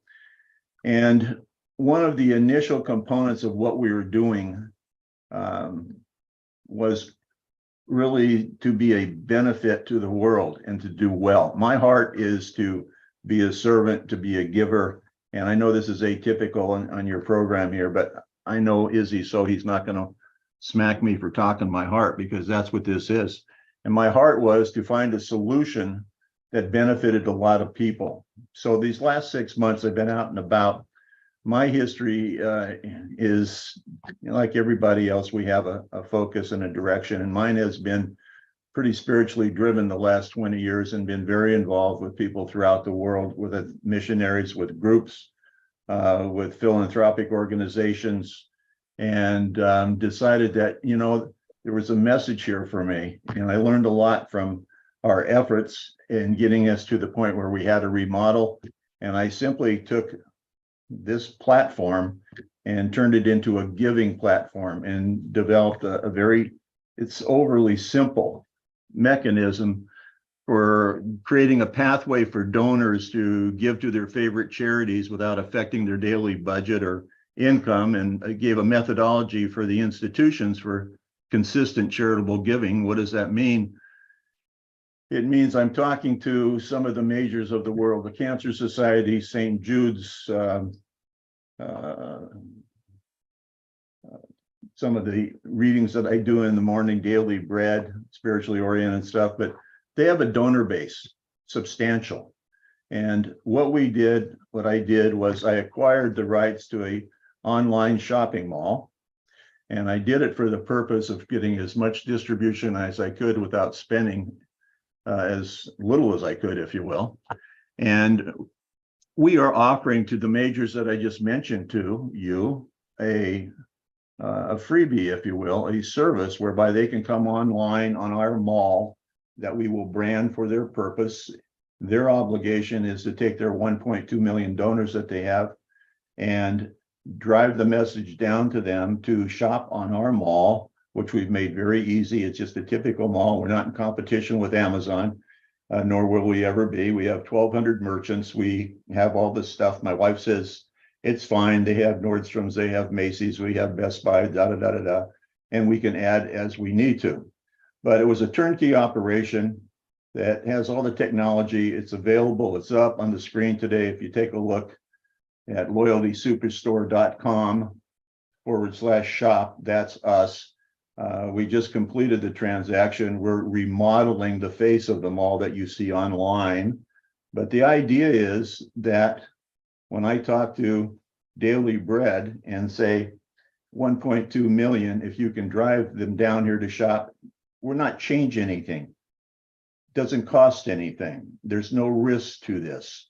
We would like you to shop in the mall so that your donor givers can turn that money right back to you in the form, thank you, of a direct deposit into your account.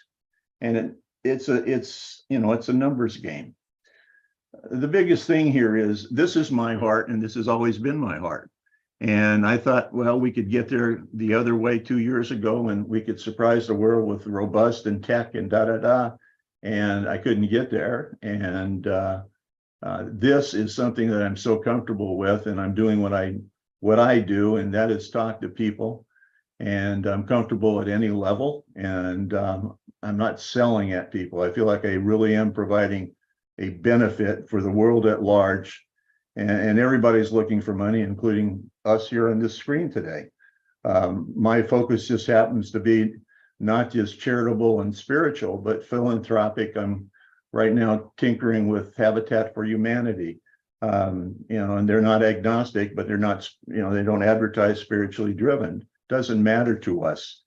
We're giving I believe, a special bonus to anybody that's serious about raising money for their institutions. I'm dealing with a ministry group in Kenya who's trying to feed 22 million starving Kenyan kids. It's a challenge.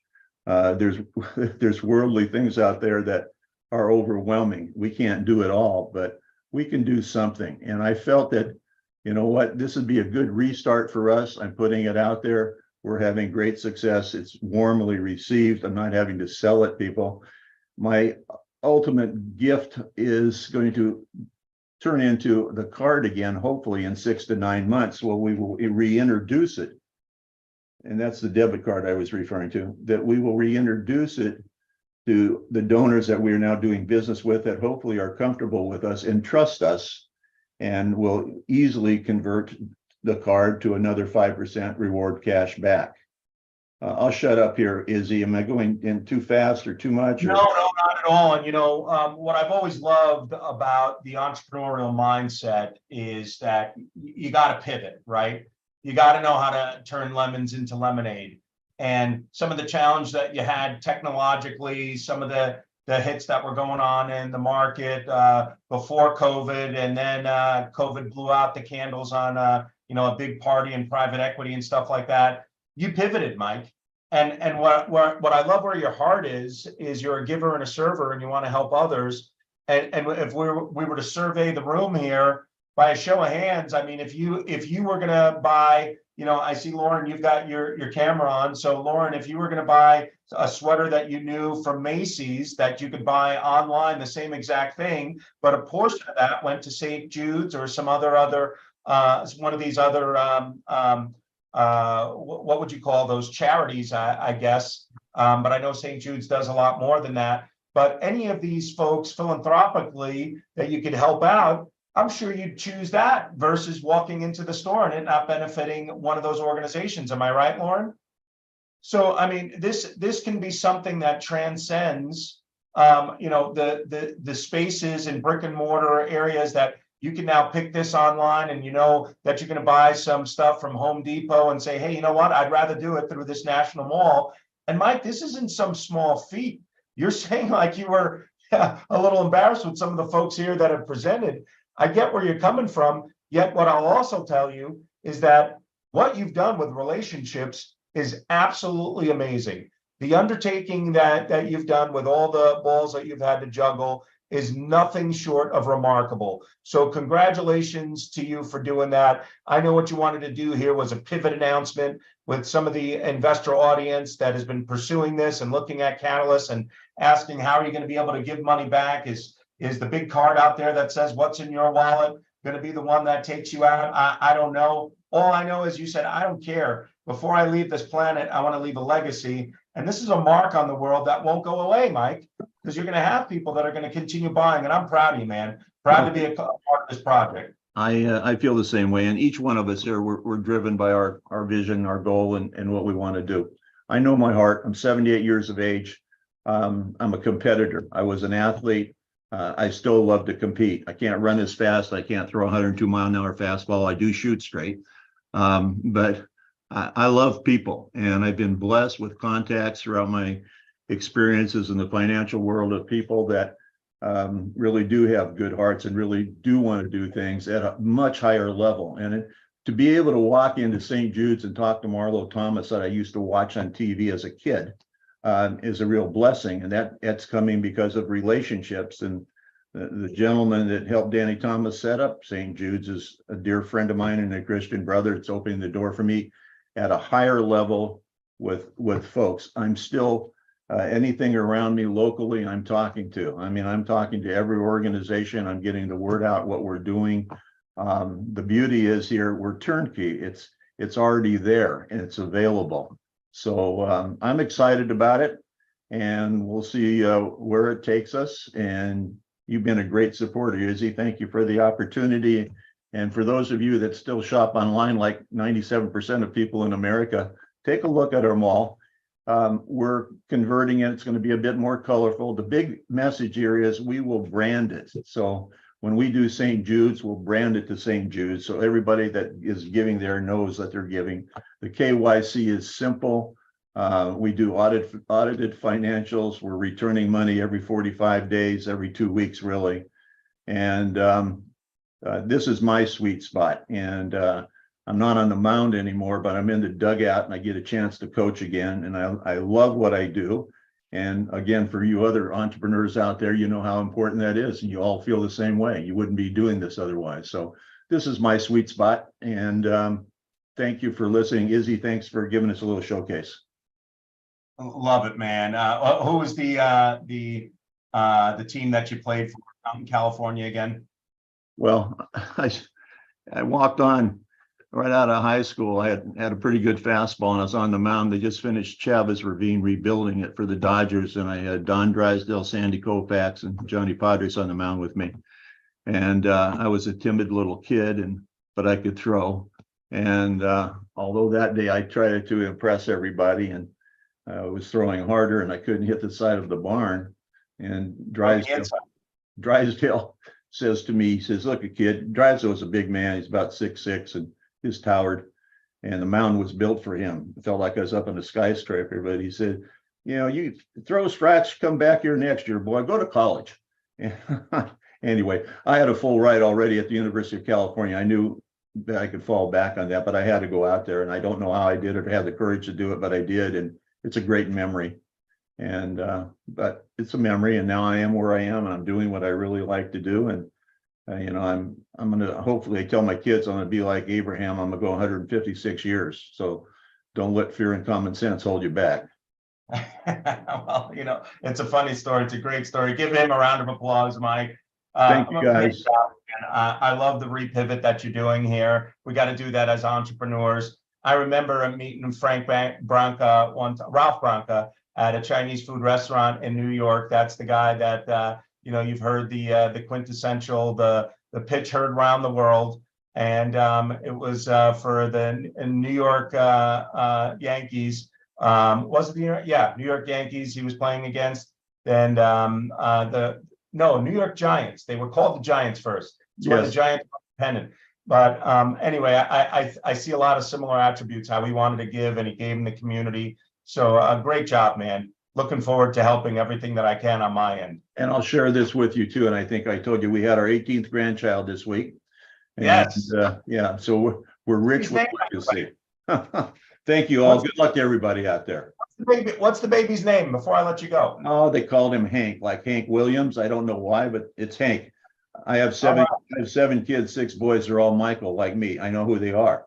You know, and we have 18 grandkids, 15 grandsons, and they have a variety of names. But Hank is the new one. All right. Thanks for that, Mike.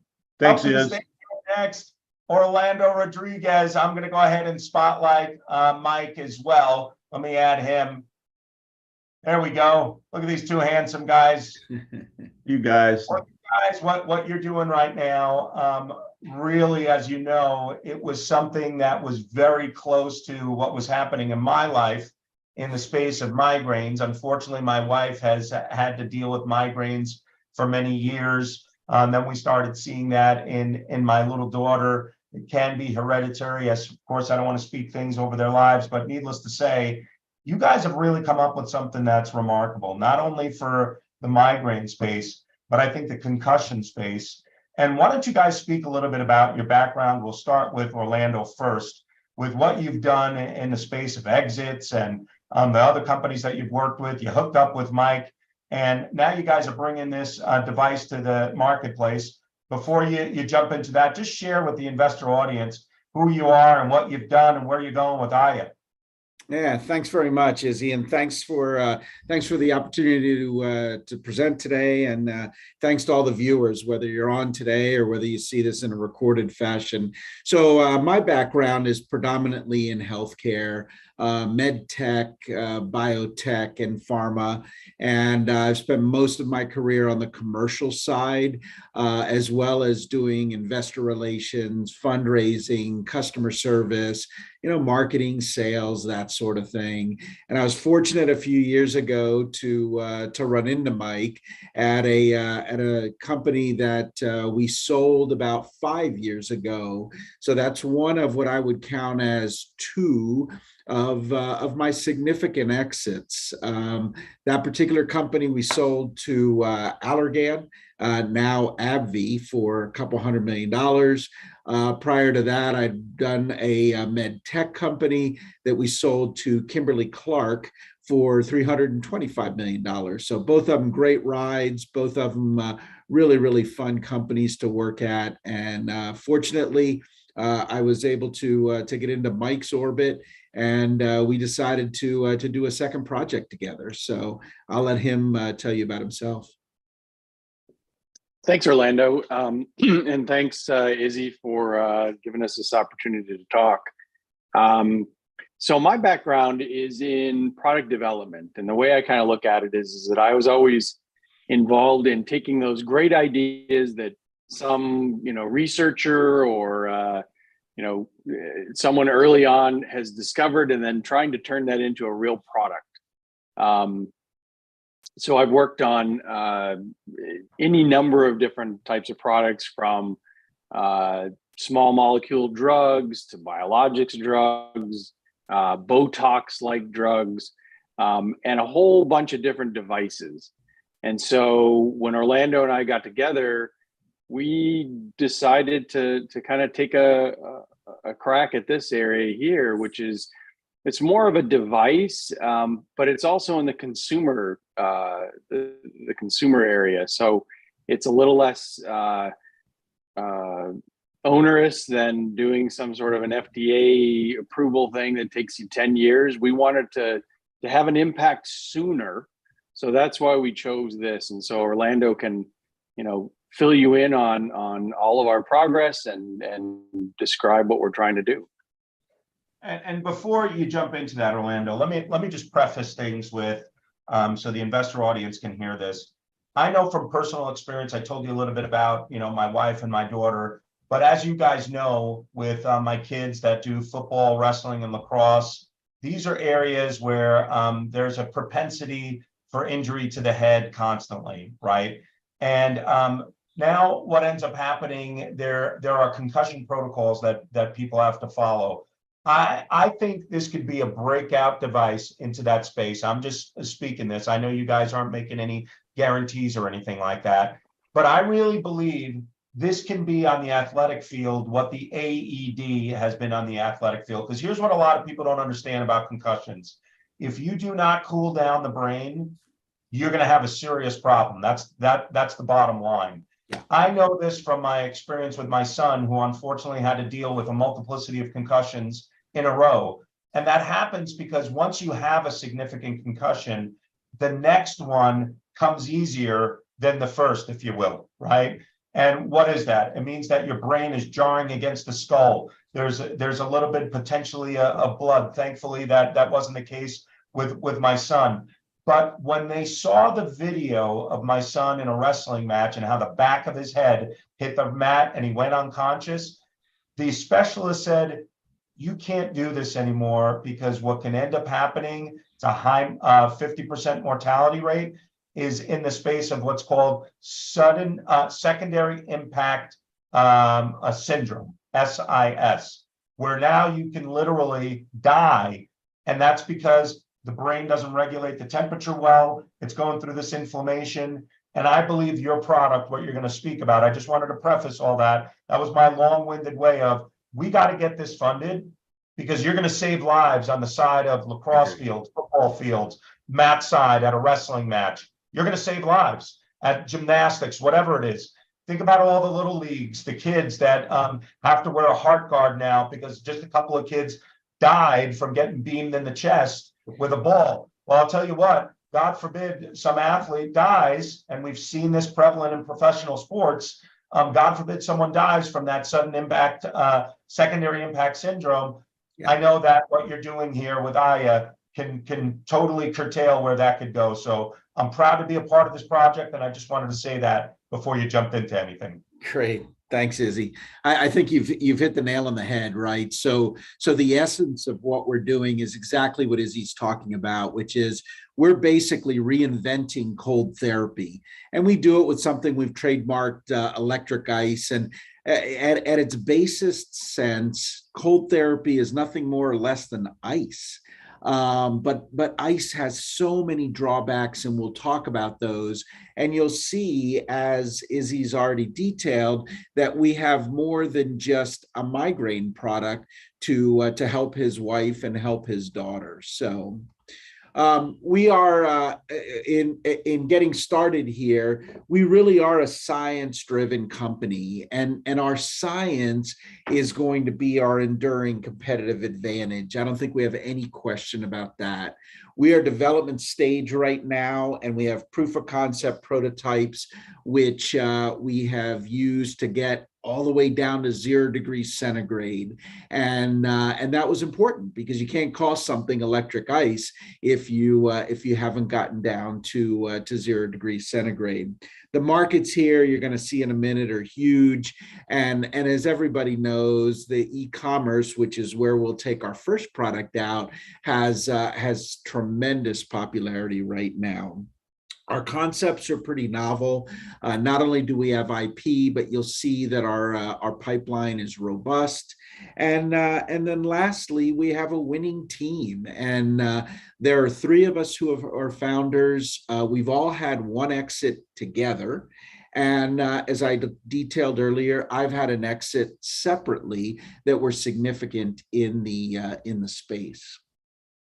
So what are the unmet needs, right? Anybody that thinks about using ice knows that ice is just lousy, right? It's been used for 150 years, whether it's for a head or an elbow or a knee, but it's just not the right way to go, right?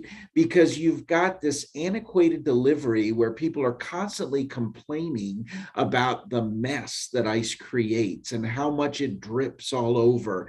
And whether you have ice or circulating water, or you need to get to a freezer and have it gel pack, all of that in and of itself is just highly inconvenient. So we saw that. We've done market research that tells us that. You've probably experienced it on your own. So why do we think ice is important? And why do we think that that unmet need is there? Well, skin cooling clearly is important to regulate a number of pain mechanisms. Everybody thinks it's just vasoconstriction, but in reality, there are multiple ways that we can take care of pain. Our other founder, our third founder, is a neurologist out of Johns Hopkins.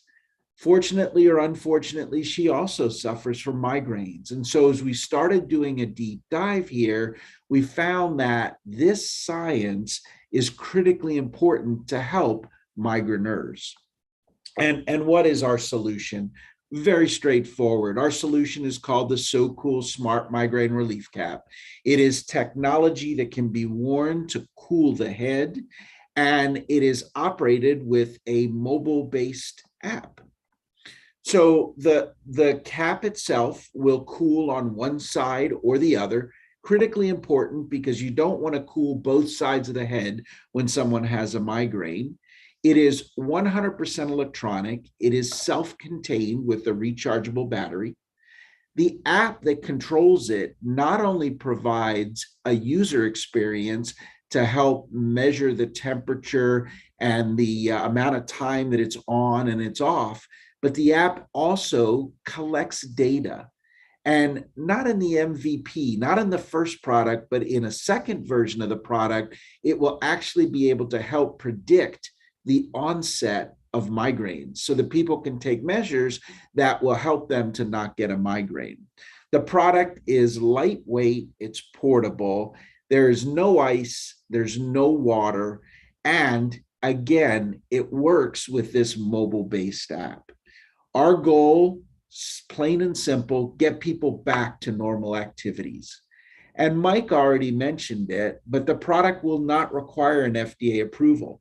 It's a Class 2 consumer health device, and we'll be able to take it directly to market. So our path is pretty simple. We go from our proof of concept prototypes to manufacturing ready prototypes, and then launch into a beta market. That process will take us about 9 months from the minute we get started. And we talked about the pipeline earlier. Here is our pipeline. We start with the head, migraine first. Then we do the product for concussion and traumatic brain injury. Now that product will require an FDA approval because there's enough there that we'll want to make claims on that we would not want to just go to market with that. We also have products for aches and pains, so joint, muscle pain, that sort of thing. And ultimately, we'll get somewhere with the body's core. It's now pretty recognized that metabolic health and cellular longevity are controlled by the cooling or helped by the cooling that can take place. So how does electric ice work? This is Mike's baby, so I'm going to let him take this slide and just give us a little bit of insight. Yeah, thanks, Orlando. So essentially, electric ice is based on some technology that's been out there for a while. It's been used in the computer industry, and we're applying it in a unique way. That's what gives us our intellectual property protection. And essentially, what happens is there's a device that you can apply electricity to, and it will cool on one side and heat on the other. And so what happens is that if you put this next to your skin, it cools your skin.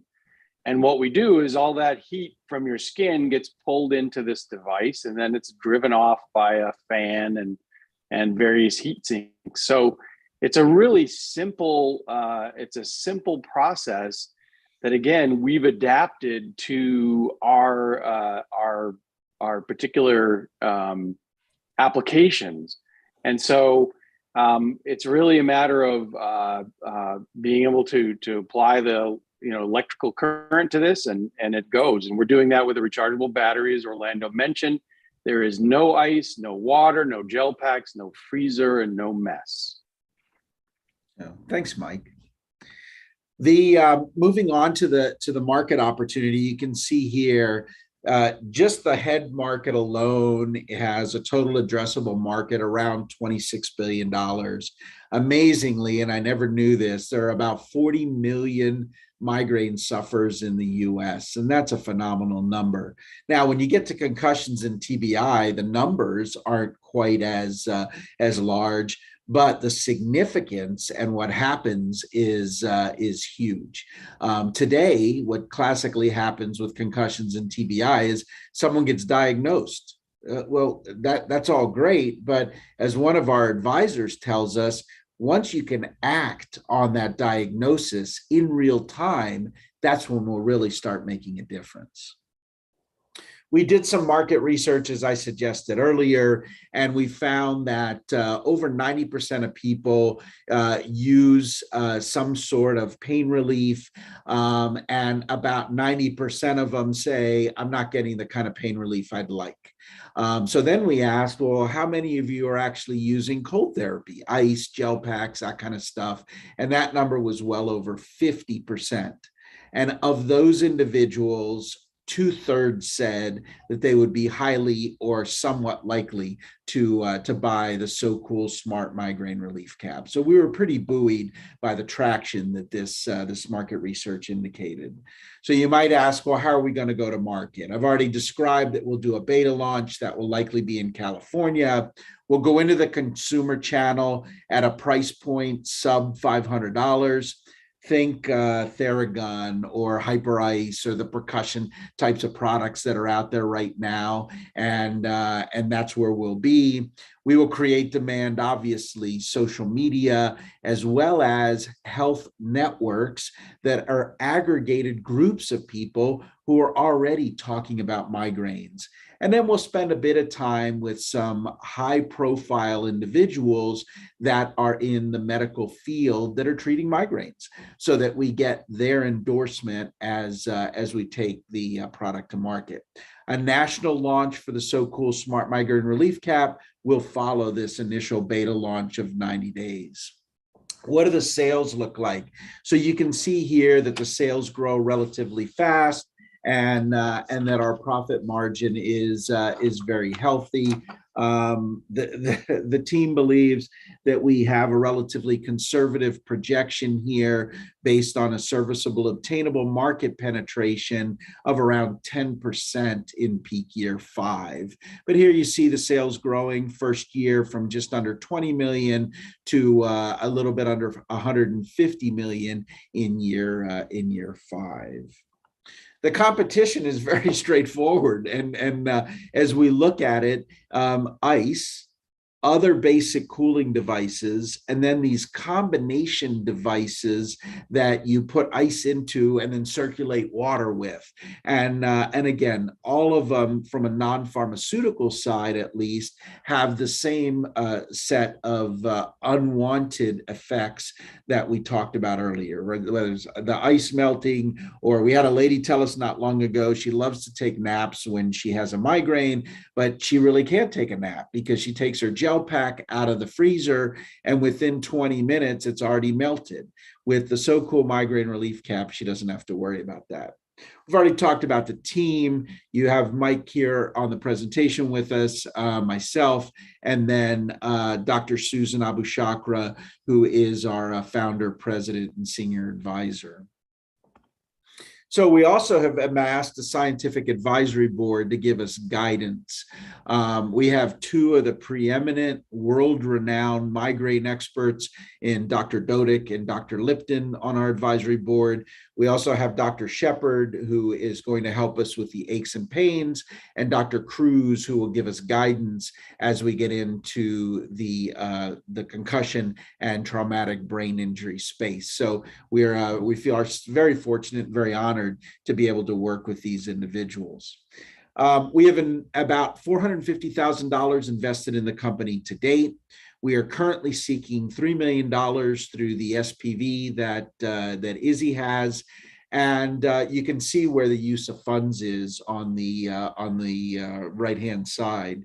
I will talk about one other thing, and that is that we have already identified our development partner. And that partner will take us from the proof of concept prototypes to the manufacturing ready prototypes, and actually into our first 50 units in the beta. That particular partner has worked in this space previously and feels so strongly about the prospect of the So Cool Smart Migraine Relief Cap that they have decided to invest in the seed round. So they are actually making a significant investment in the round in order to participate with us as we succeed. So we feel it's a pretty good indication that at least the development pathway has been de-risked relatively significantly. So our vision is relatively simple. Develop this proprietary pain relief so people can get back to life faster and really be that leader in science-based cold therapy. So I'll leave you with this thought, and that is, we definitely did not invent ice, and we did not invent cold therapy, but we do believe we have a much, much better way to deliver it for the applications that we've talked about. Thanks, Izzy. Excellent job. Thank you so much for that. Go ahead and give them a round of applause. That was awesome. I think what you guys are doing is remarkable. And a few questions here. Number one, if I could just ask anybody here, and if you want to turn on your camera, by the way, it's a great intimate group right here, so I have no problem so long as you don't have background noise going on for you to unmute, turn your cameras on. But by a show of hands, how many of you either suffer from or have a loved one that suffers from migraines? Anybody here? Okay. Here's the reason why I'm bringing this up, Orlando. And I know that your estimates are conservative, and obviously, let me just put the disclaimer out there: we're not making any guarantees or anything like that. But 10% of the market, 10% of the market. Here's why I'm saying this. Okay, I got you. How many of you have one of these? Okay, you have an iPhone, and some of you have an Android. Okay, but the bottom line is, if you're making a call and plan on doing any smart business on your phone and can have it portably, you're probably going to have one of these, right? If you know or love someone that has migraine issues, or you're an organization that is dealing in youth sports or sports in general, what have you, why you wouldn't want to have one of these in the future when this is in mass release is beyond me. So the estimates are hyper conservative in my opinion. And I think any real organization that would, in the medical field, that would recognize that would say, you know what, before Orlando realizes what he has, before Mike and the team realize what they have, let's write a check and buy out this company. That's what I think is going to happen. Okay, because I think the market is massive. Not that I want people to have migraines, not that I want people to have concussions, but you just saw about a third of the room say, yeah, I know people that have migraines, or I have them myself. And let me just say this, and I don't even want to get emotional. Whenever I think of my little daughter in pain, I get emotional. When you have a little girl that is crying, "Daddy, please," it hurts so much, and you don't want to give her the pain remedies, the drugs that are available. I'll tell you what, you'll pay anything for a device like that. Okay, and what they have proven is that this works. Okay, I'm so excited for you, Orlando. Thank you so much. Give them a round of applause again. These are a couple of guys with their team that have success in other areas, and I am so honored to be a part of this. I believe it's going to be explosive. I can't wait to see it get funded. Thank you so much for that, Orlando. Thank you. Thanks, Izzy.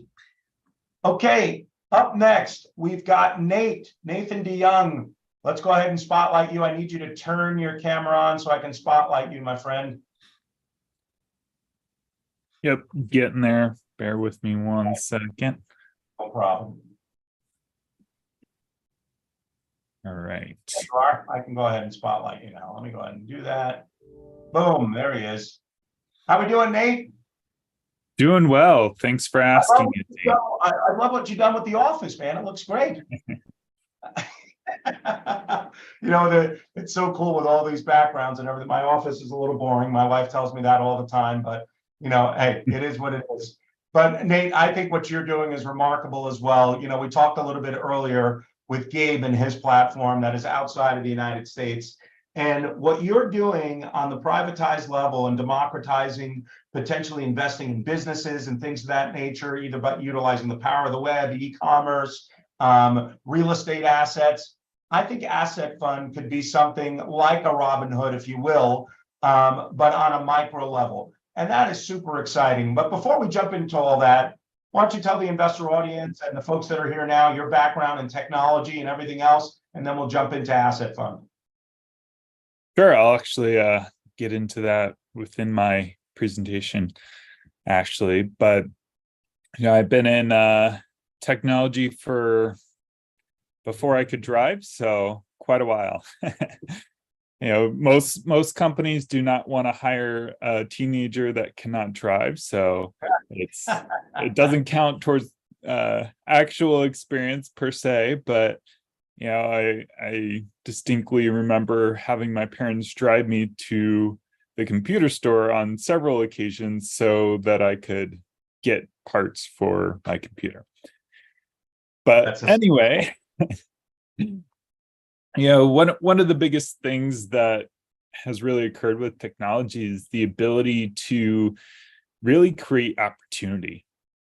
You've heard so many different presentations today, from technology that helps the brain to, technology that, helps people just, really advance their life in many different ways, whether that's being a proper pilot or understanding proper ways to fly a helicopter, and with that, one of the things that is most commonly inaccessible to most people is finances.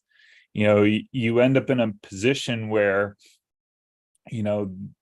the individual is working hard at their job, but they can't leverage the same opportunity that someone that either inherited money or that was fortunate enough to kind of get lucky, so to speak. Luck has nothing to do with success, preface that, but from the world perspective, they've created a mass fortune, and it's not easy. It's not easy to do something like that, and it takes a lot of work, and most people will in their lifetime never have access to something like that, no matter how hard they work, because they just, for whatever reason, never get there. And what we're trying to do is to help people overcome that barrier of getting access to lucrative deals that they previously weren't able to obtain. So a little bit about Asset Fund. We help individuals with investing in private profitable businesses through crowdfunding without all the common risks. So some of those risks we'll get into in a little bit, but about me, I've been in leadership roles, talked with owners and CEOs and CTOs of companies, helped provide context and guidance to a lot of them. Helped a company number of years ago, was an individual that really helped this company become what it is today. Obviously no longer with them, but they went from about 3 people in an office in 2008 during a time when real estate was pretty much in the garbage, and that company during that time was still seeing success year over year with their process and how we had developed the platform to help them grow. So they're now multi-million-dollar company, work with a lot of home builders across the nation for what you will traditionally see in new neighborhoods. So played a key role in helping kind of make that happen there, and as well as managed multiple projects and deals across the nation of warehousing, and actually moved an entire production warehouse from one location to another. So that was quite a feat, in terms of that. So large budgets there, and been in multiple different industries over the years to kind of make all of that happen. And going back to what I was saying earlier about the actual opportunity that most people don't have access to. If you look at the statistics, just this past year, there was over 4 million new business applications, meaning someone started an LLC this past year. Over 4 million people started an LLC. The average business to start, a small business to start, is around 50 grand. So if you imagine that rate of 4 million people starting a business just this past year, 4 million people took out a loan for $50,000. That's $220 billion in a year that has been, taken out, and 85% of those individuals probably won't even succeed. And that's a scary number. And that's just this past year alone. So we're really helping individuals avoid having to take on all that debt and leverage opportunities of being an investor in a way that helps protect them. And how are we solving it? We're allowing individuals to take part in investing in those private businesses in a shared fashion, meaning that they don't have to pick and choose which business they want to invest in, but they have the opportunity to do what a lot of private equity firms do, and that's diversify themselves with the companies that they invest in, which helps maintain the ability to avoid a lot of risks, as well as those upfront costs that I mentioned as well. Our target is individuals that seek alternative investments. If you looked at the worldwide audience, there's about 31 million individuals in the US that are investing in alternative forms of investment strategies. That could be ranging from crypto to real estate to some sort of crowdfunding company. So really huge market. Worldwide, it's around 582 million. And in terms of our acquisition, we're going to be doing some strategic partnerships with podcasts, as well as some other financial individuals, to help us really get our name out there, and traditional ads, of course. And in terms of how our business actually works, we'll actually be going through a pretty simple process. I won't read through all of these, but essentially, the easiest way to think about it is we'll be using AI to acquire a business. We'll be reselling those shares and helping use AI to monetize those investments or those shares in the acquired businesses for our individuals to help us turn a profit. So in terms of companies that could be potential competitors, or companies that have just proven that this model works, a lot of them are with real estate, but others have diversified into other sort of monetizations. If you look at GoX there at the bottom, they actually crowdfund scooters. So you can actually invest in a fleet of scooters, and they're currently performing at a 1.5x return, which is unheard of in the investment market. So there's a lot of companies that are doing this with real estate that have shown and proven that the crowdfunding model works with real estate, but as well as they're starting to prove that it works with other assets as well, such as farmland and scooters in this instance. There's many of other companies that are doing this, so I won't go through all of these, but just for example's sake, for diversification in terms of investment opportunities. About our team here, don't need to go through all of Izzy's background. I'm sure you know plenty about him. Sure, he would love to share as well if he wants to add anything to this list. No, good. The floor is yours. So we have another individual by the name of Gad Perdomo. He's helped bring a lot of products to market. put a lot of products in store shelves. He works for a national distributor. I think they're international now, actually, but they help put a lot of products in Whole Foods and Mariano's and such. So he has the responsibility of reviewing those tasty snacks, which is a good benefit from a friend to have, to be a benefactor of free snacks. But some of them don't even end up to market. I don't eat those ones, but yeah. And in general, he's had a huge role in terms of helping make that happen. So he'll be a key individual in helping us bring our product to market, as well as Neil Patel. He's a very, very smart, intelligent individual, has done so much in the business world and hotel industry, number of M&As, sold businesses, purchased businesses. I think the only thing that he hasn't done is, invented his own product yet, but, it could be on his list. I don't know. I haven't asked him.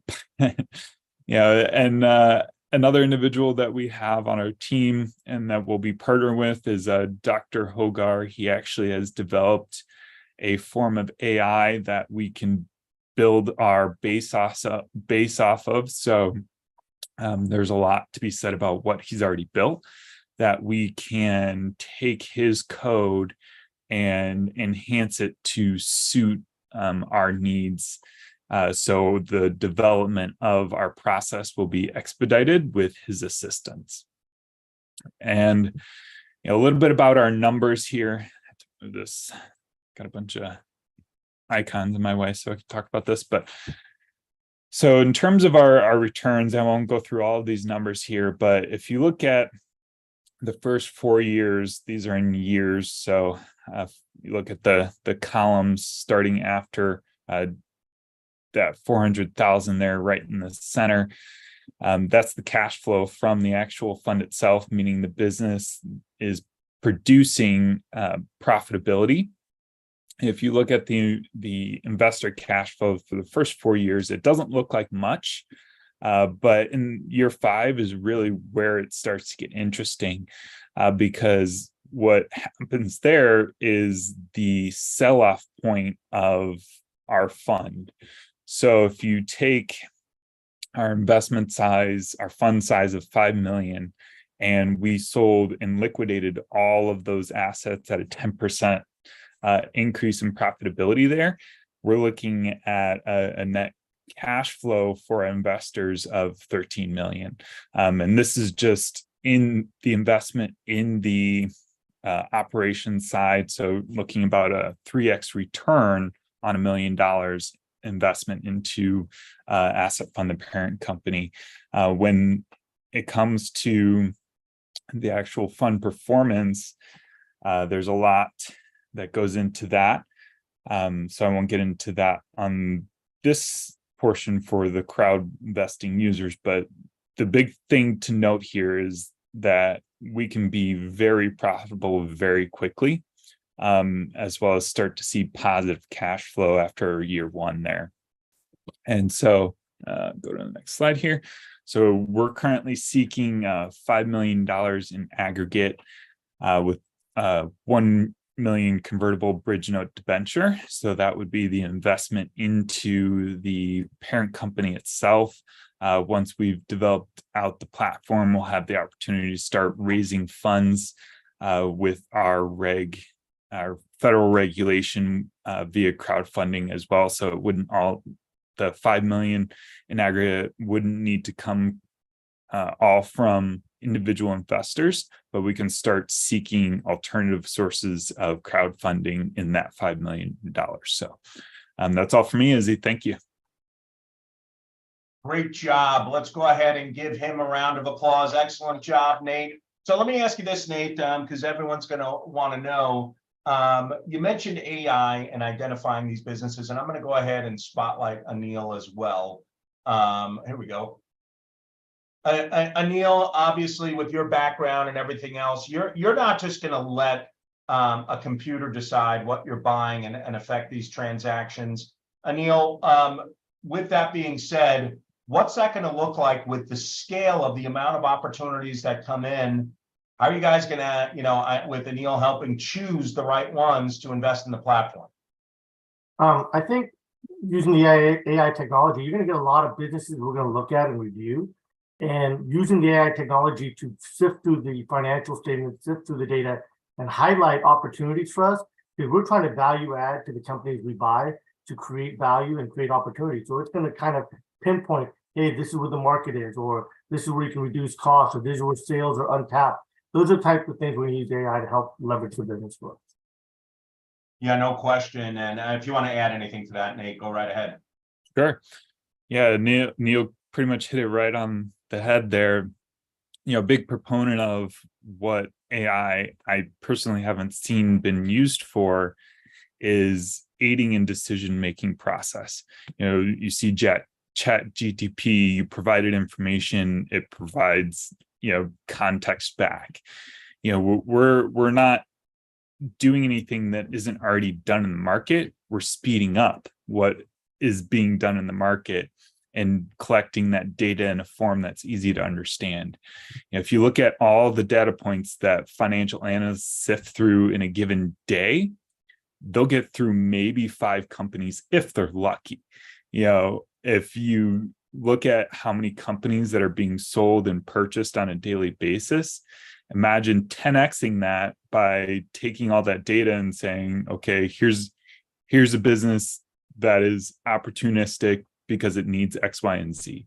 To take that and give that to a business analyst out of 10 companies and say, this is the one we want to review and spend the most time on, saves them hours and weeks worth of work when they can just look at the companies that are the most opportunistic rather than looking at each individual company and saying, is this company even going to be an opportunistic purchase for us? So it expedites the process significantly with taking those opportunities and making use of the data that exists out there in the world today. That's what I love about FEP Collaborative is you could take someone like Anil, right, in the collaborative of this cohort, assist you with setting the parameters around, hey, if we're going to look at a business, because that's what you can do with AI, right, is Anil can work with yourself and myself and your team and put parameters around what are we really looking for? What do we see that would work? What would be a value add to the fund for a business that we're buying? It's got to fall into these parameters. And maybe AI discovers that, but it's sort of like, let's say Anil's the jeweler, if you will, and we pull out a diamond and he's going to look at that and say, yeah, it is a diamond, but here's why this diamond sucks.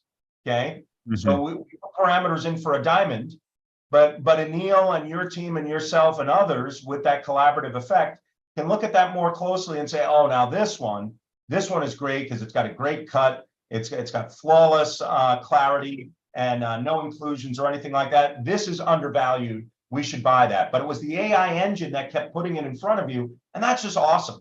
That's so powerful to do that, where the layperson would just simply say, I don't know what these guys are doing. I don't understand it.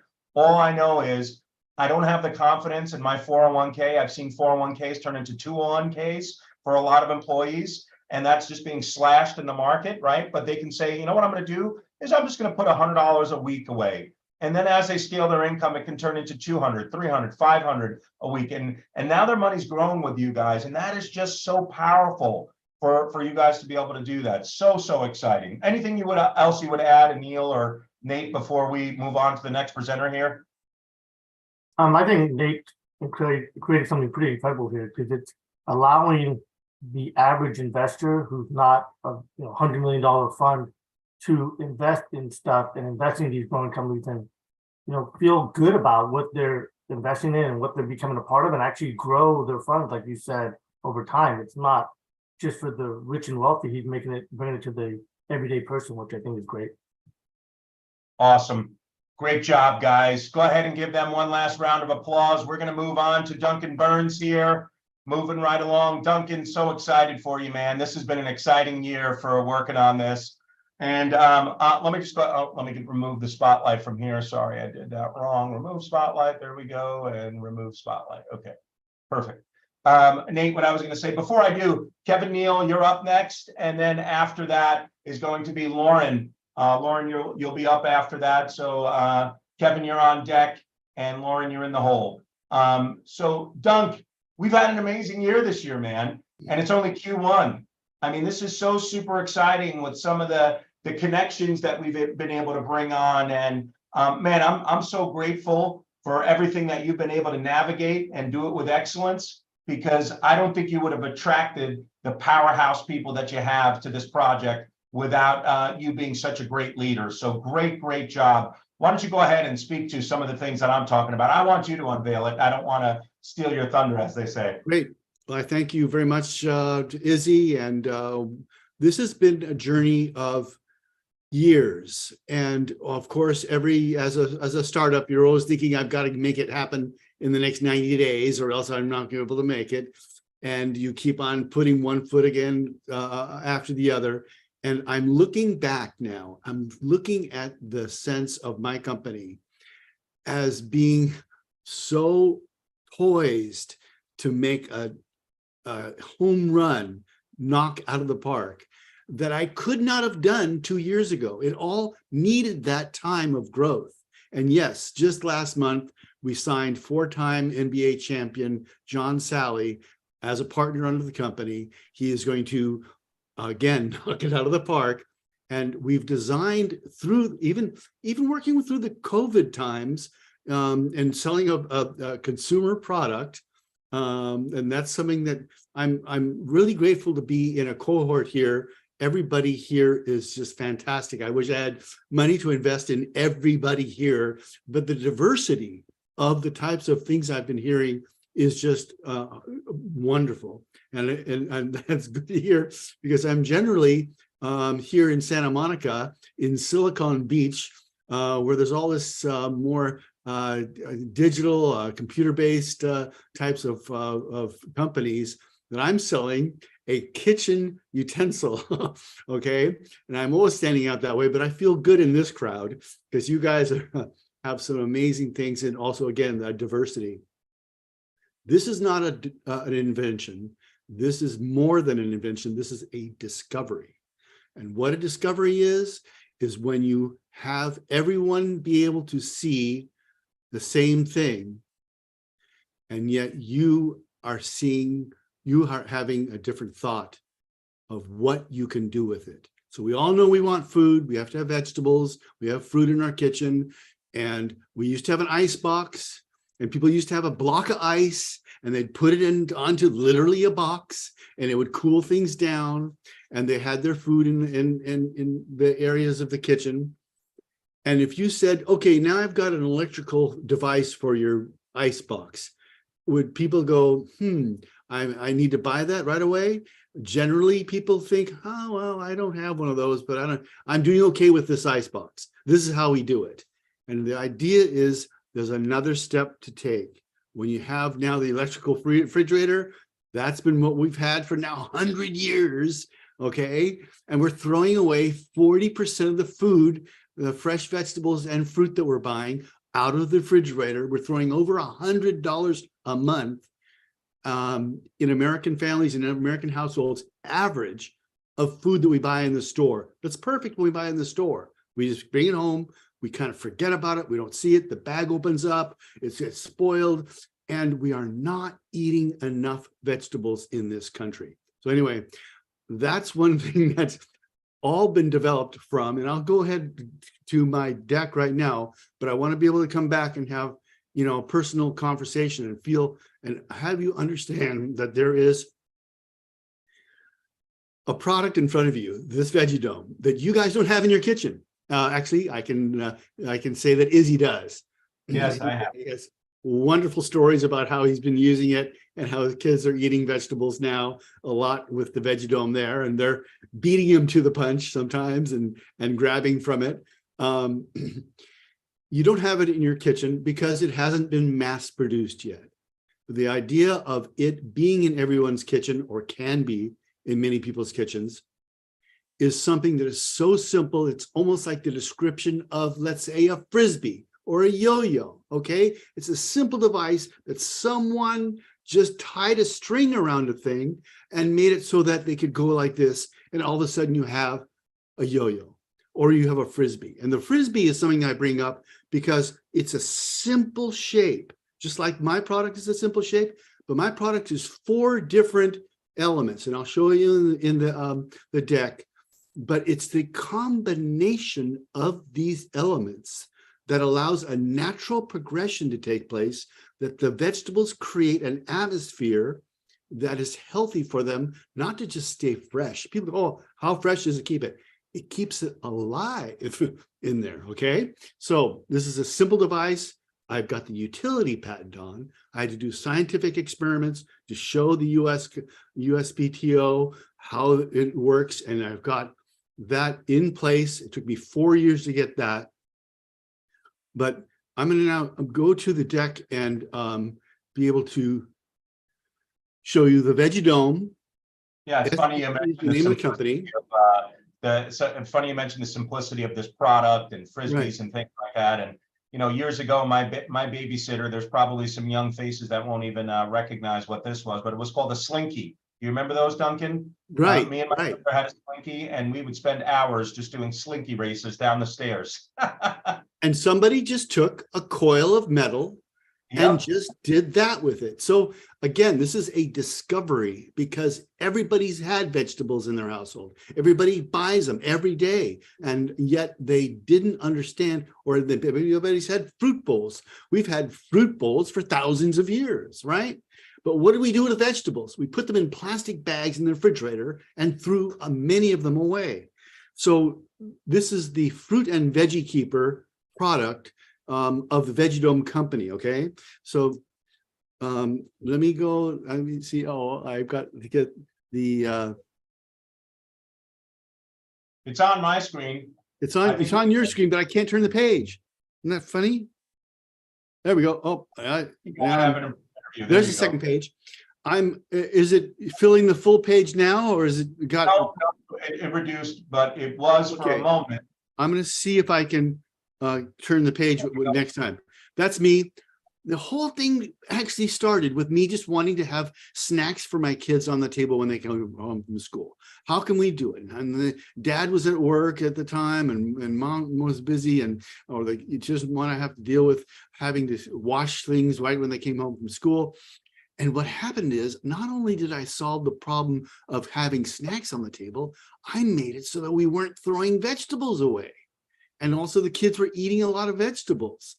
The problem in the United States, and also much of the world actually, but our focus right now has been on the US, and we're going to be expanding, is that 40% of our vegetables are thrown away. As I said, over $100 a month. But also the American culture isn't eating vegetables because we're hiding them in the fridge. If you have, people are, well, kids really don't like the vegetables. I do anything to get kids to eat vegetables. Well, guess what? Put them in a bowl in front of them, and guess what happens? They start eating them. I was the dad who took 7 or 8 9-year-olds to a bowling alley, and I had bags of vegetables with me, and they were bowling, and everybody's expecting us to buy pizza and Diet Cokes and stuff like that. And I put a pile of vegetables on the table at the bowling alley, okay? They gobbled them up, and guess what? 2 hours later, their energy level was still up, and they were really, they just dug it. And what happens is, it is not in front of us, and we're not eating enough, and we are obese. We've got type 2 diabetes problems. People are dying of heart attacks. It's because we're not eating enough vegetables, and it's scientifically proven. Now, the solution to that problem of having vegetables in the wrong place is to put them in the right place. You take them out of the fridge, and what happens is the Veggie-Dome is not a replacement of the refrigerator. It is an upgrade to the kitchen where you are now displaying washed vegetables that you trim whatever you don't want to eat, and you put inside the Veggie-Dome what you are going to eat, and you end up, ta-da, eating them. I mean, if you do it properly, people also say, well, how long does it last? Does it keep it as long as the refrigerator? Well, the answer is you're asking the wrong question. It's not how long do you keep it, but you're not buying vegetables to store them. You're buying them to eat. and you're throwing them away. So yes, I'll answer your question, which is they last at least 5 to 6 days. And sometimes carrots and lettuce can stay 2 weeks in there.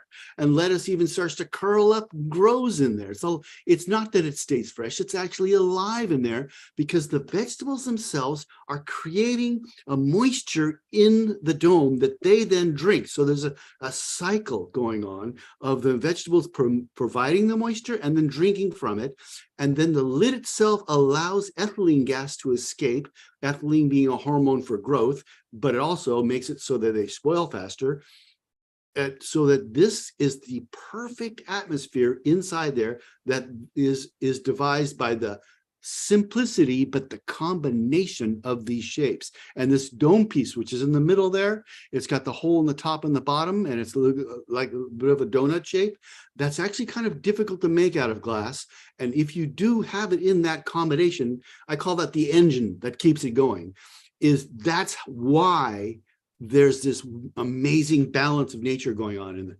Now, this is the thing. This is a change of looking at how we're keeping food in our lives. And we've got boxy plasticware boxes. We've got glass lids with plastic lids. You have to reach in the refrigerator. Yes, that's a good place to keep it. And you have these vegetable containers, but you have to have both hands. You have to hold it and you have to lift it up. Actually, that's one reason I brought up the Frisbee before, is that you want to be able to grab into this with one hand and be able to eat it right off the table. You want it to be there on the table when you walk into the kitchen. That's why you really eat it. Right now, if you want a carrot stick, any of the investors that are here are listening, you want a carrot stick, you got to go to the fridge, you open up a bag, you take a carrot out, then you wash it and you trim it. No. You take the whole bag, you wash them all, you trim off the ends, put it in the veggie dome, and over the next 4 or 5 days, you got a carrot stick whenever you want it. And guess what? You end up eating them. So that's what this is about.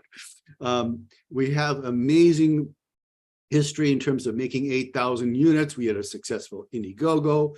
Guess what? In the Indiegogo, in a couple days, I realized we were selling them to all the different states in the country. I thought that we were going to sell them, California, they're into trendy things, you want to be Oregon, maybe New York.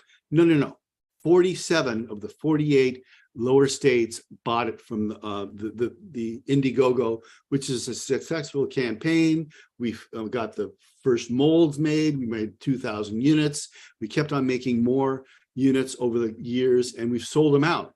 Now, the go-to-market strategy is, yes, this is a consumer product. How are we going to knock this out of the park? How are we going to make this a really fantastic company in terms of its growth and its money? Is mass marketing. We got to sell a bunch of them. Okay, I understand.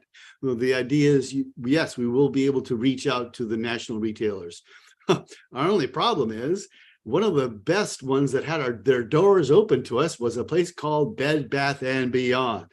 Well, so there we're not going to worry about their deal. But the thing is this, we've already thought about that. We're not going to necessarily try to keep these brick and mortar retailers in business. We'd like to be able to sell them directly from our site. So the direct to consumer market is really what I focused on at the beginning. And yes, once we be able to knock that out of the park, we will go to the retailers, and we'll have a better leverage and muscle to deal with them. If we say, yeah, we've just sold 20,000 of them in 3 months, you guys want to have them on your shelf because the train is leaving the station.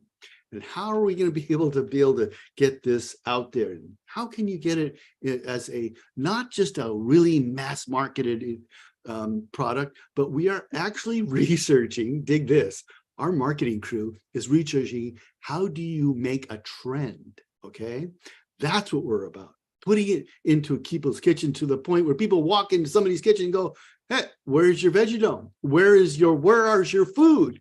Where is your vegetables? Why? We've got John Sally on board. Now I'm showing John, he's just a fantastic individual. Yes, he happened to win 4 times NBA championships. He played with Michael Jordan and on the Bulls. He played with Kobe Bryant in LA, both of them on championship winning teams. And he was in the Pistons as one of the bad boys. And he's also been in the Bad Boys movie 1, 2, and he just finished shooting with Will Smith on Bad Boys 4. So he's connected with Hollywood. He's connected with the sports world. He can call up Shaquille O'Neal. He can call up Michael Jordan. But also, you know, his biggest drive, what he loves? Music. He's totally connected with the music industry. He's totally connected with Hollywood.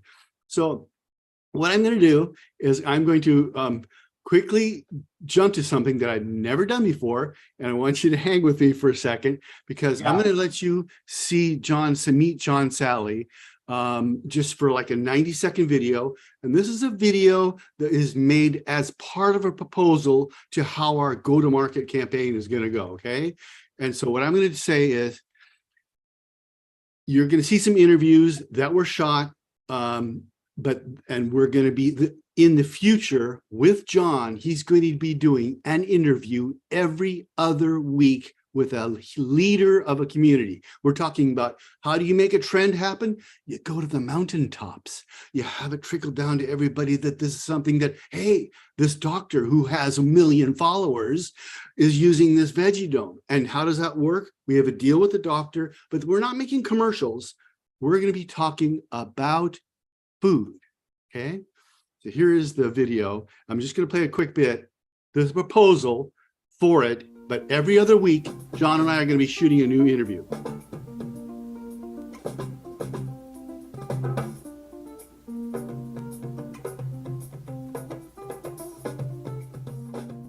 Where do you get your protein? Everyone keeps asking for this protein, every single thing. Matter of fact, a stalk of broccoli has 8% more protein than a chunk of steak.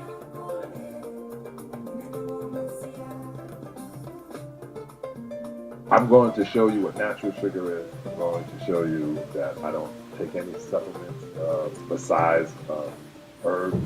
But I am an advocate for things that are natural.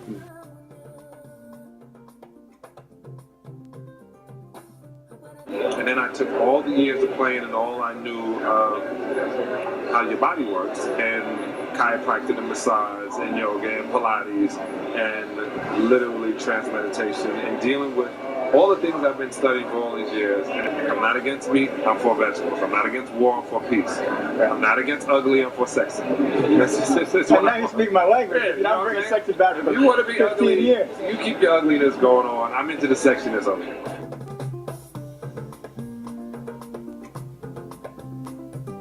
I remember when I asked him, I said, why you didn't go to Duke? Why didn't you go to college? Like, well, you just knew you were good enough for the pros? He said, no, I heard Michael was retiring. I wanted to play with him and against him. Oh, that's why Kobe went straight out of high school? Smartest thing in the world. So he could play Jordan. He said to me, I wanted to play Michael. So there's animation. Okay, so let's word that. Yeah. You're right. You can't cure diabetes. But if you have diabetes, you can reverse the effects that diabetes has on the body. Yes. So the reason they say that you can't cure diabetes is because the DNA, once you get diabetes, has now changed to a point. To a point. Certain cells change to a thing. Reversing the ill effects of it. The word cure is such a crazy word. I put it this way. If you hang out with me for 90 days, the badness you got going on, you no longer have. Okay, so that is something that now you've kind of met our spokesman. Can you imagine this man, his vision, his mission is to make it so that people just eat some more vegetables, okay? I mean, yes, he's a vegan chef. Yes, he says he deals with his body like it's a race car. Why would I put any junk in my race car? I put the best fuel, okay? So he says whole food, plant-based is his mission. But he is more into the fact that just wanting to spread the word of only 10% of our nation is eating the type of vegetable content that our FDA or the CDC recommends. 10%, that's not a good F, okay? That's not even a low F. That's not, you don't take the class. America needs to eat more fresh vegetables and fruit. We own the container that puts it out onto the table. We own the utility patent. And you know, and I don't we have to move on to our next presenter, but I want to And thank you so much for everything that you've shared here. Let me just go to the gallery here and give him a round of applause. Duncan, I think what you're doing is amazing. Your product is remarkable. I'm super stoked and proud to be a part of that. So let me just say this. The impact that my family had with the Veggie Dome was remarkable. Right now, I'm 211 pounds. Dunk, when I met you, I was around 250 pounds. I'm not saying that I lost 40 pounds because of the Veggie Dome, but what it caused me to do was think, okay? And think about for a second, I'm going to steal this from you, Dunk. Think about for a second, if you go into your dining room and you put a vase of beautiful flowers, it changes the atmosphere of the room immediately. Think for a second, treat the Veggie Dome like a vase, if you will, and you have this beautiful coloration of things that people can snack on. And it's sort of like a healthy cookie jar. They lift that up, they can grab a healthy snack out of there, like some broccoli, like some cherry tomatoes, like some celery, like some romaine, kale, whatever you want to put in there, all those delicious fruits and vegetables. And let me just say this little story here before we move on to Kevin. My family, we would always do like a little bit of a ice cream night, and my wife puts out all the fun toppings and things like that. And I already had prepped the Veggie Dome. I had that in there with some fresh fruits and vegetables. And my little guy, who would normally grab some M&Ms or gummy bears or whatever, what does he do? He reaches for the Veggie Dome and he grabs some carrots out of there. He grabbed some broccoli and he kept going on, and he ran and was playing his little electronic device or whatever. And he had no interest in what was on the table for later on, what we were doing with our ice cream night. What blew me away is that literally a couple of weeks before that, Duncan said, Izzy, your family's not eating enough fresh fruits and vegetables because you don't have it in front of them. If you put it in front of them, we as human beings have the natural propensity to just want to eat those things because of the coloration, the texture and everything else. We're attracted to it. We want to put it in our body. That was remarkable for me.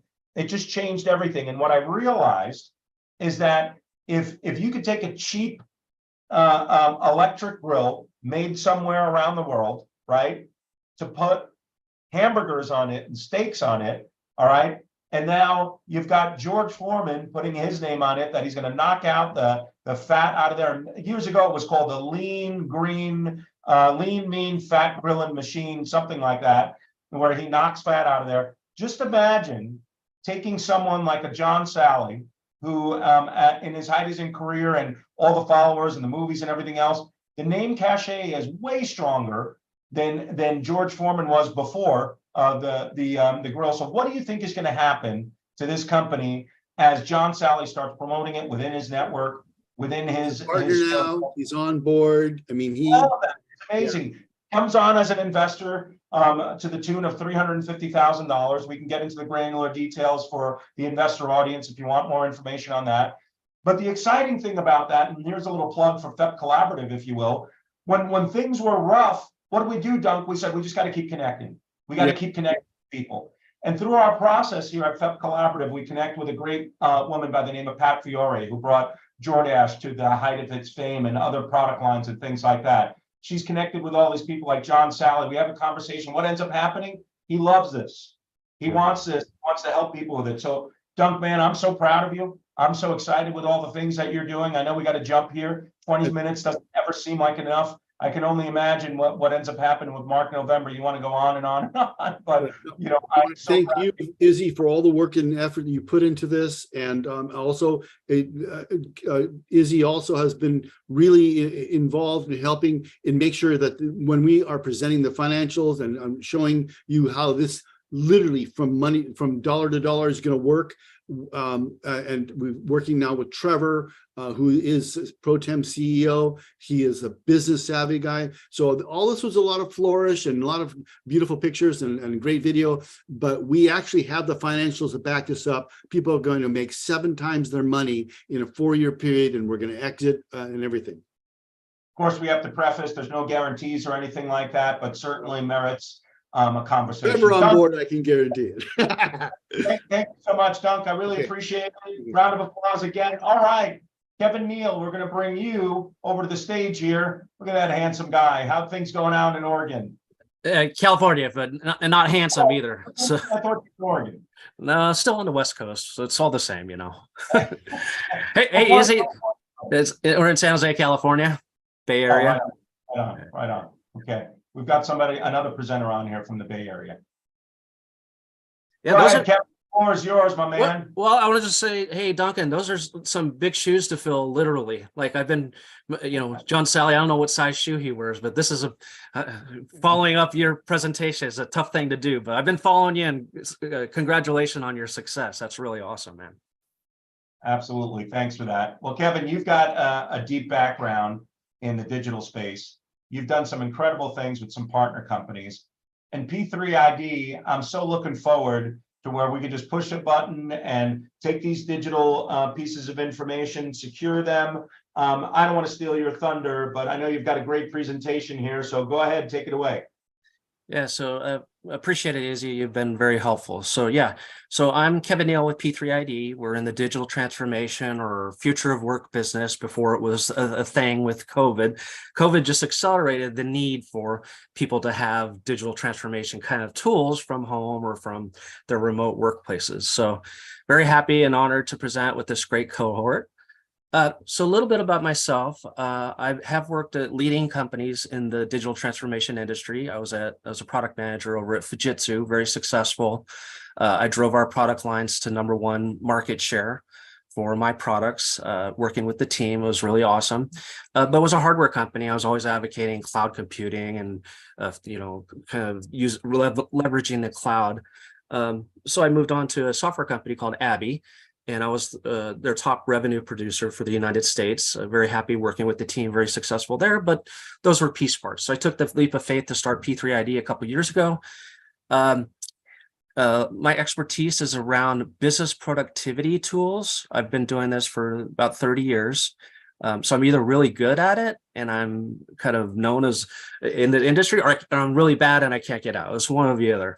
I happen to think that we're pretty good at it, but we're basically taking the efficiency of business process automation and cybersecurity. Those are two of my personal passions. I've been an IT administrator, so I have a kind of a 360 view of these, not just sales, not just technical, but I can appreciate the users. And just some things I like to do for fun. I like to put together 3D wooden puzzles, and I love our animals. We got 2 dogs and 3 cats and a collection of fish. So that's a little bit about myself. I want to start with our team before I even get into the industry and stuff. On previous pitches, it's always mentioned by the investors or the audience that your team's outstanding. So I want to highlight them first. We have several business development people in vertical markets, and we don't go into a market lightly unless we really understand it. So Ed Stevens has over 30 years at Cerner Corporation in healthcare. And then Bill Edwards, he's an ex-Navy captain, 40 years doing cryptography, blockchain, cybersecurity. So he helps us with government stuff. And then Steve No, he's an Army pilot, and he does digital workflows. So he's done systems at AutoNation, at Illinois DMV. So each one of these people has a lot of experience in their respective vertical markets of healthcare, government, and retail.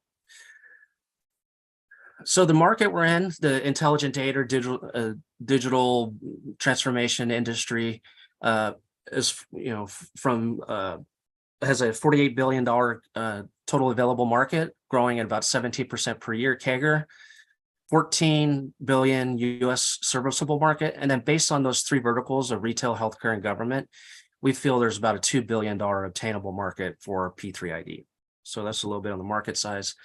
What's the problem? This is the obligatory kind of problem slide. And basically, the problem is that organizations cannot collect the data to prove a product or a service delivered. Maybe, Amazon's delivering stuff, but if they don't have the signed receipt, you could dispute it, say somebody got it off my porch, something happened.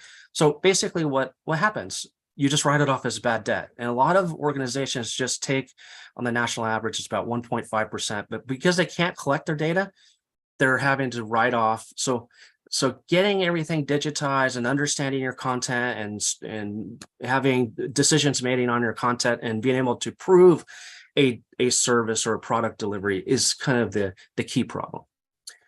So this is where P3 comes in. And P3 is for the power of three: people, process, and policy, because it takes all those things. The process is the technology. That there's a lot of technologies, but people have to, you don't want people to have to change. You want the technology to adopt to them, and it's got to be easy, like Izzy said previously. And then policy is about the governance, the security of it. So all these three things, people, process, and policy, have to go together.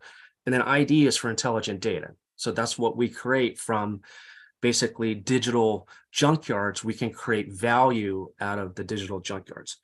So I like to equivocate our B2B business platform. Basically, we're like the AWS of our industry, digital transformation. So you can go to us, and I'll speak about our products in a second, is you can go to us and get an a la carte product, or you can get them all together as a digital workflow. This is a customer I like to reference because it really shows that we've addressed the retail market very well. This is a case study for Big O Tires and Jiffy Lubes. They're managed by the same group that we're working with. And what they did, just like I mentioned on the previous slide on the problem, they would do a tire change, or they would do an oil change, and then they were actually having they would print out an invoice and have the customer physically sign a document, then have a courier come pick up those documents and store them in an offsite storage somewhere. So they were not digitizing their documents, and they were having that bad debt. So the CFO came looking for a solution, and he said, what do you have to offer? And I said, why don't you put scanners in each one of the Big O Tire stores or the Jiffy Lube stores, and then when the customer still print out the invoice, have the customer sign it, then put it in your content management or document management system, so that when the customer calls and says, hey, I didn't get my fifth tire, what's the deal? And then now Big O can pull it up in real time in the document, the invoice, and it says, I put the fifth tire in the trunk. And then I say, hey, you know what? Hey, customer, I'm going to email you this image. And then the customer said, oh yeah, I just forgot. It was in the trunk and it's been buried from 30 days ago when I got the tire change. So now Big O Tires can recoup all that accounts receivable instead of bad debt. It also allows them not to pay the offsite storage company. So the money that they were paying on a physical offsite storage, they've applied it to digital. So they actually got a ton of ROI already out of the system in just a couple months. So this is a beautiful case study.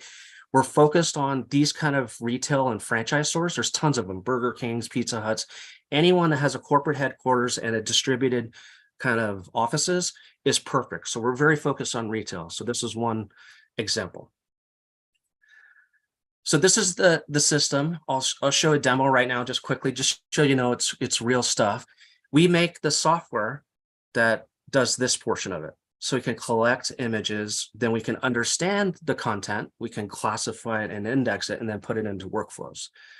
So let me just show you a quick demo. This is all 100% web-based, so it's super easy to use. I'm going to log in with the username and password, if I get the right username and password.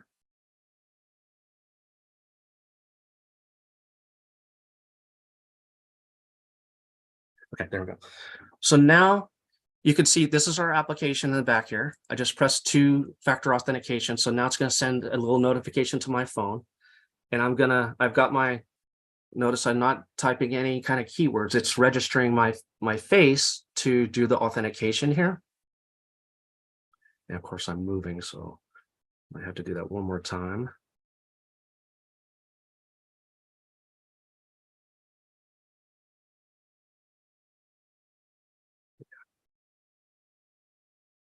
You have to hold your face pretty steady.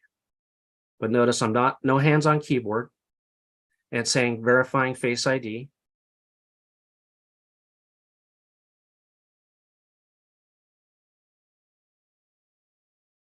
Make me a liar here.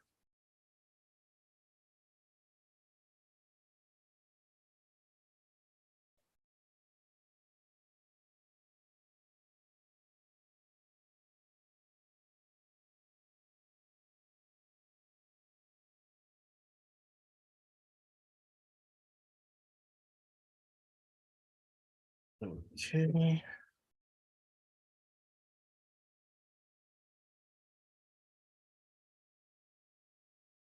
Probably Zoom. Yeah, probably.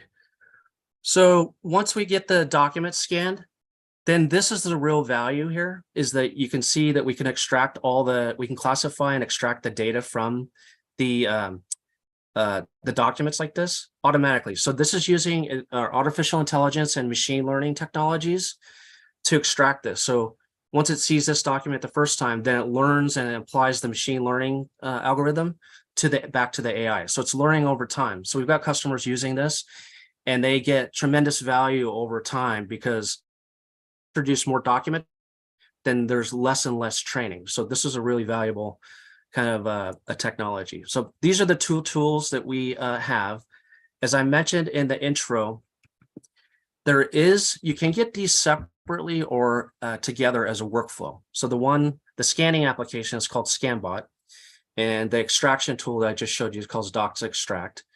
You can see we charge, if you have a moderate volume, then we charge roughly about $2,000 per application per month. So this is a recurring revenue here.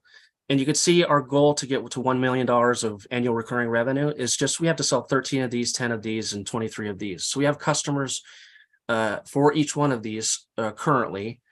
And I'm pleased to say some of them, want just scanning, some want scanning extraction.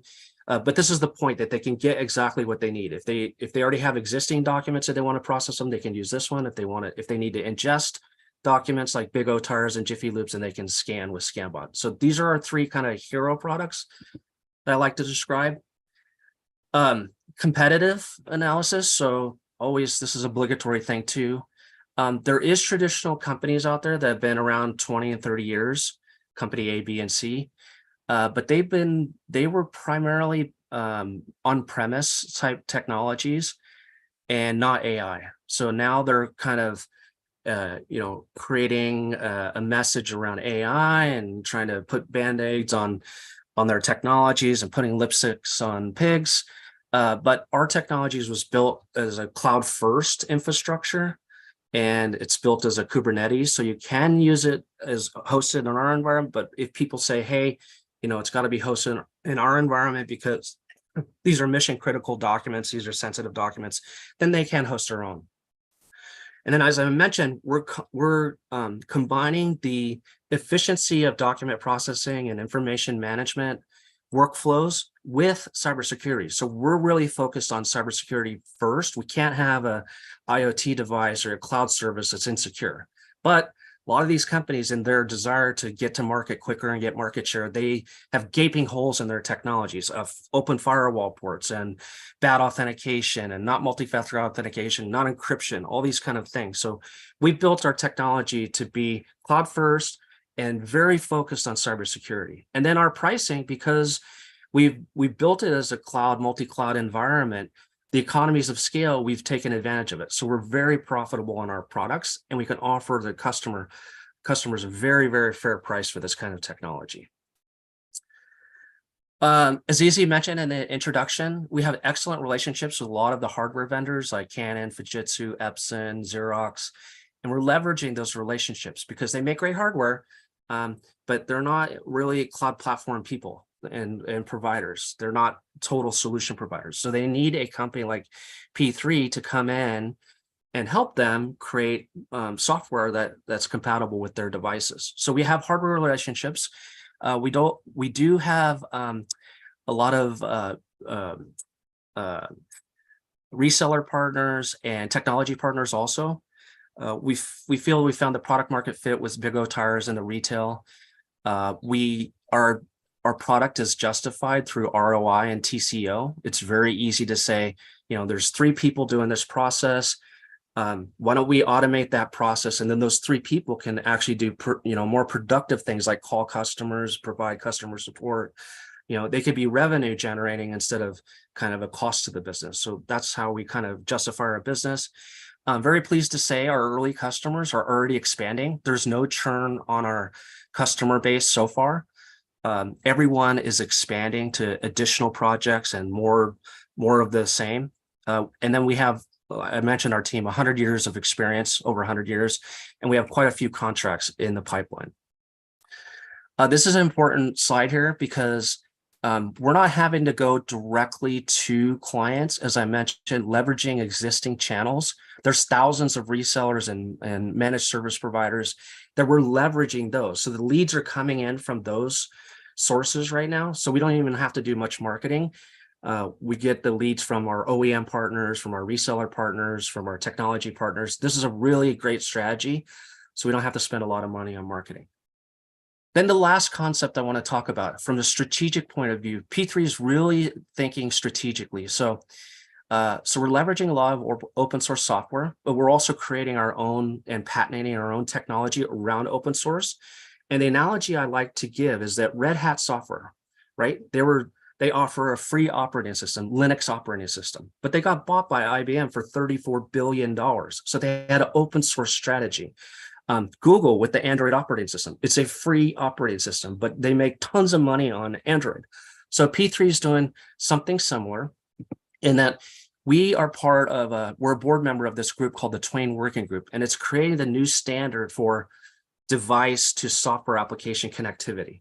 So we are one of the first companies to have an application, the ScanBot application, that leverages this open source, but we're putting a bunch of stuff around it. And this is where we make all our money: authentication, encryption, blockchain, storage, all these kind of third-party kind of add-ons is helping us make money. So last thing I'll mention, and then I'll get into the offer. As part of the Twain Working Group, we're organizing events. So I'm actually the host for this event called Twain Direct Developers Day. And it's a business thing, and it's a technology hands-on thing. And I get to organize all this and have P3 exposure through all these software developers. So I just wanted to mention to everybody that listened to this call, the strategic importance of our participation in groups like the Twain Working Group. We're also part of the AIM community, which is information managers and records managers. So those are two nonprofits that we get a lot of value by educating the market, but we also get a lot of exposure by hosting these types of events. We do have a full financial model. Izzy and his team was very instrumental in putting this together. So we have a 5-year plan to get us to about $1 billion valuation in the 5th year. Can't guarantee it, like Izzy said, but we want to get to roughly $150 million in the 5th year. We've got a plan to get there. We're getting there. I bootstrapped personally the company about $350,000 over the couple years. We have a very low burn rate, and the use of funds, like I said, we don't have to spend a lot of money on marketing. We're going to spend mostly 60% on basically business development people and salespeople to manage the existing opportunities that we have, because we feel we can turn those into short-term revenue. Then we'll have 30% on continued development and 10% on G&A. So full financial model that I'm happy to share with anyone. And then our ask is a $2 million seed round on convertible notes or SAFE agreements. So I'm happy and we're ready to go. We have a major announcement coming with one of these OEMs coming this month. We're ready to scale up, and please join P3ID in the digital transformation future of work.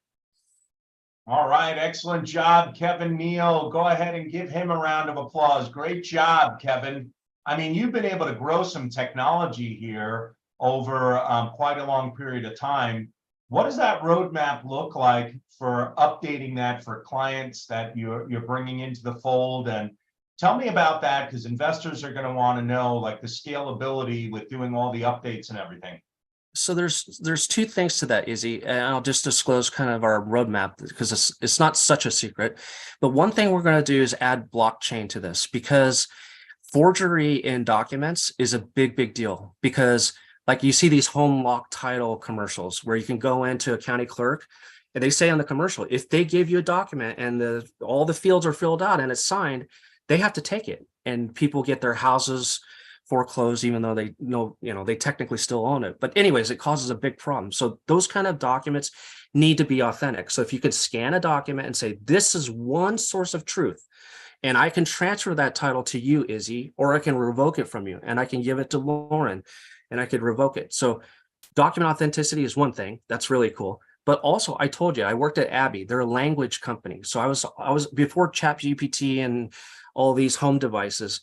We are going to integrate voice into our application. So you can actually talk to your scanner and say, hey, I want to scan a document to Izzy and make sure that all the PII data is redacted on that document, and then make sure it emails. So you could talk to your device, then it can perform an action on the documents themselves, and you don't have to touch it. You just talk. So that's the natural thing that's going to happen, is that you're not going to be using keyboards and all that kind of stuff. So that's kind of what we're working on.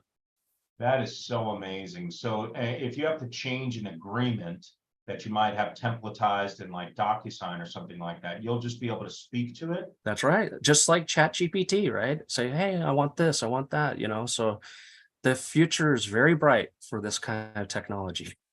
That is incredible. Well, excellent job, Kevin. So glad to be a part of this project as well. You're a brilliant man, and looking forward to seeing your company capitalize. Great job. Thanks, Izzy. Appreciate it. Okay, we're going to move over to Lauren.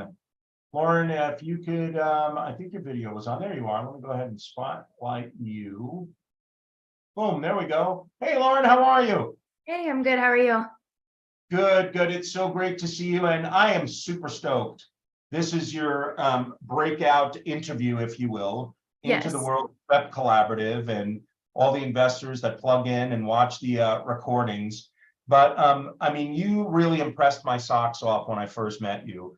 You took your background in beauty and cosmetology and the extension world and things. I'm not going to steal your thunder. I'm going to just ask you some questions and jump into that. But what I really want to do here is I want to feature you in a way so that the investing public can understand who you are, where you come from.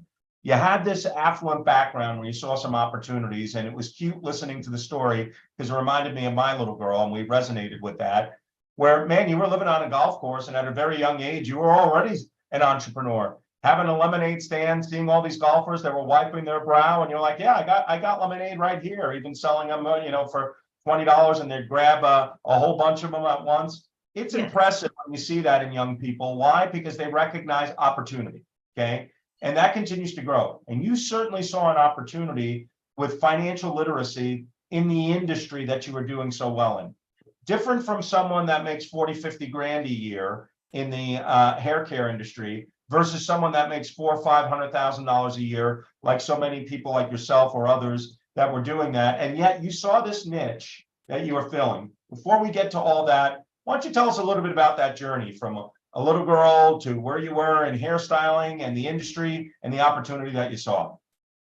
Yeah, so basically with my background, just growing up, I very quickly, so my lemonade stand, I was 7 years old, and saw an opportunity. I was bored and saw the golfers and all the spectators walking through, and our yard happened to be right by the entrance and exit of the Memorial golf tournament, the PGA golf tournament. So I saw an opportunity, grabbed the Country Time lemonade and whipped it up. And honestly, after that, I was hooked on just entrepreneurship and the opportunity and just the entire experience of finding a problem, solving it, and succeeding with that. And over the years, I did a couple different things, got to experience multiple industries, but ultimately ended up in the beauty industry.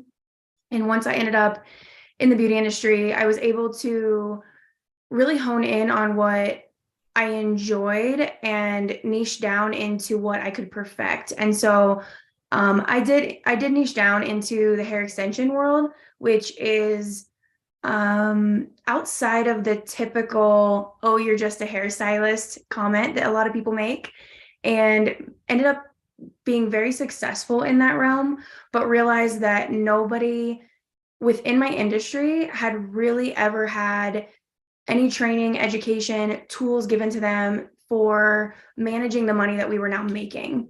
And so, these girls, including myself, would make, 3, 4, 5 grand in a day. And that was cash in hand. So it was pretty easy to jump online and find a new designer bag or some shoes that we wanted to add to our collection. And that became the norm that I realized through speaking to not only friends, but also other people I didn't know that I would just meet along the way. So I ended up getting into education with an international extensions company, and I traveled with them. I educated on extensions, but then I ended up creating a business education for them as well that really honed in on the numbers of things and helping people understand what they're making, because the most common issue I also found was that people didn't even know how much they were making. You would ask how much they made behind the chair over the course of a year, and they would say between 60, 70,000. And then my follow-up question would be, oh, okay, so, but are you still doing about 4 to 5 grand a week minimum? And they would be like, yeah. And I'm like, okay, math isn't adding up. So really just taking that and honing in on not only the tool that I needed, but also what everyone across the board seemed to need within the beauty industry, nationwide, that I was meeting along the way, and realizing that was definitely a missed demographic when it came to not only, I think, generationally, right? There's a lack of financial literacy in general, but then you look into my specific industry, and I think it was severely underserved and undereducated in that regard. So then I created my app, and here we are today.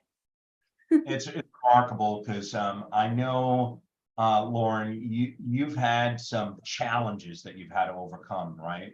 Yes. You've got a story that we don't have the whole time to share on today, and I know there's some slides that you want to present. But one thing I noticed about you, man, is you've got some grit. Yeah. And that's something that is so important to have in the startup world, because you're going to be faced with a multiplicity of no's. And you've been able to navigate that, get some capital raised, do some things on the seed side, make some huge connections.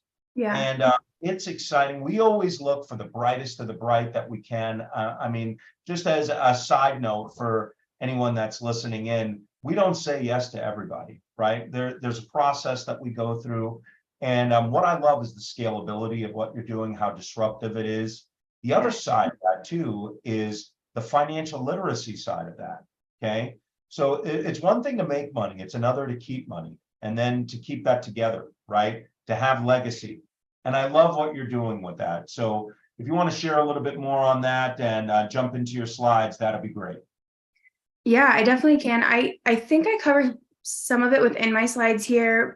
So if I miss anything, if you can grab me at the end with some questions. Sure, absolutely. But let me share my screen here. All right. So as mentioned, my name is Lauren, and I'm the CEO and founder of Tap This. It is a centralized payment processing solution backed by, or including AI-backed business services, so that the management of the business and the cash flow for small business owners, entrepreneurs, specifically within my niche industry of the beauty industry, is automated and a little bit easier, so they can get back to doing what they're passionate about.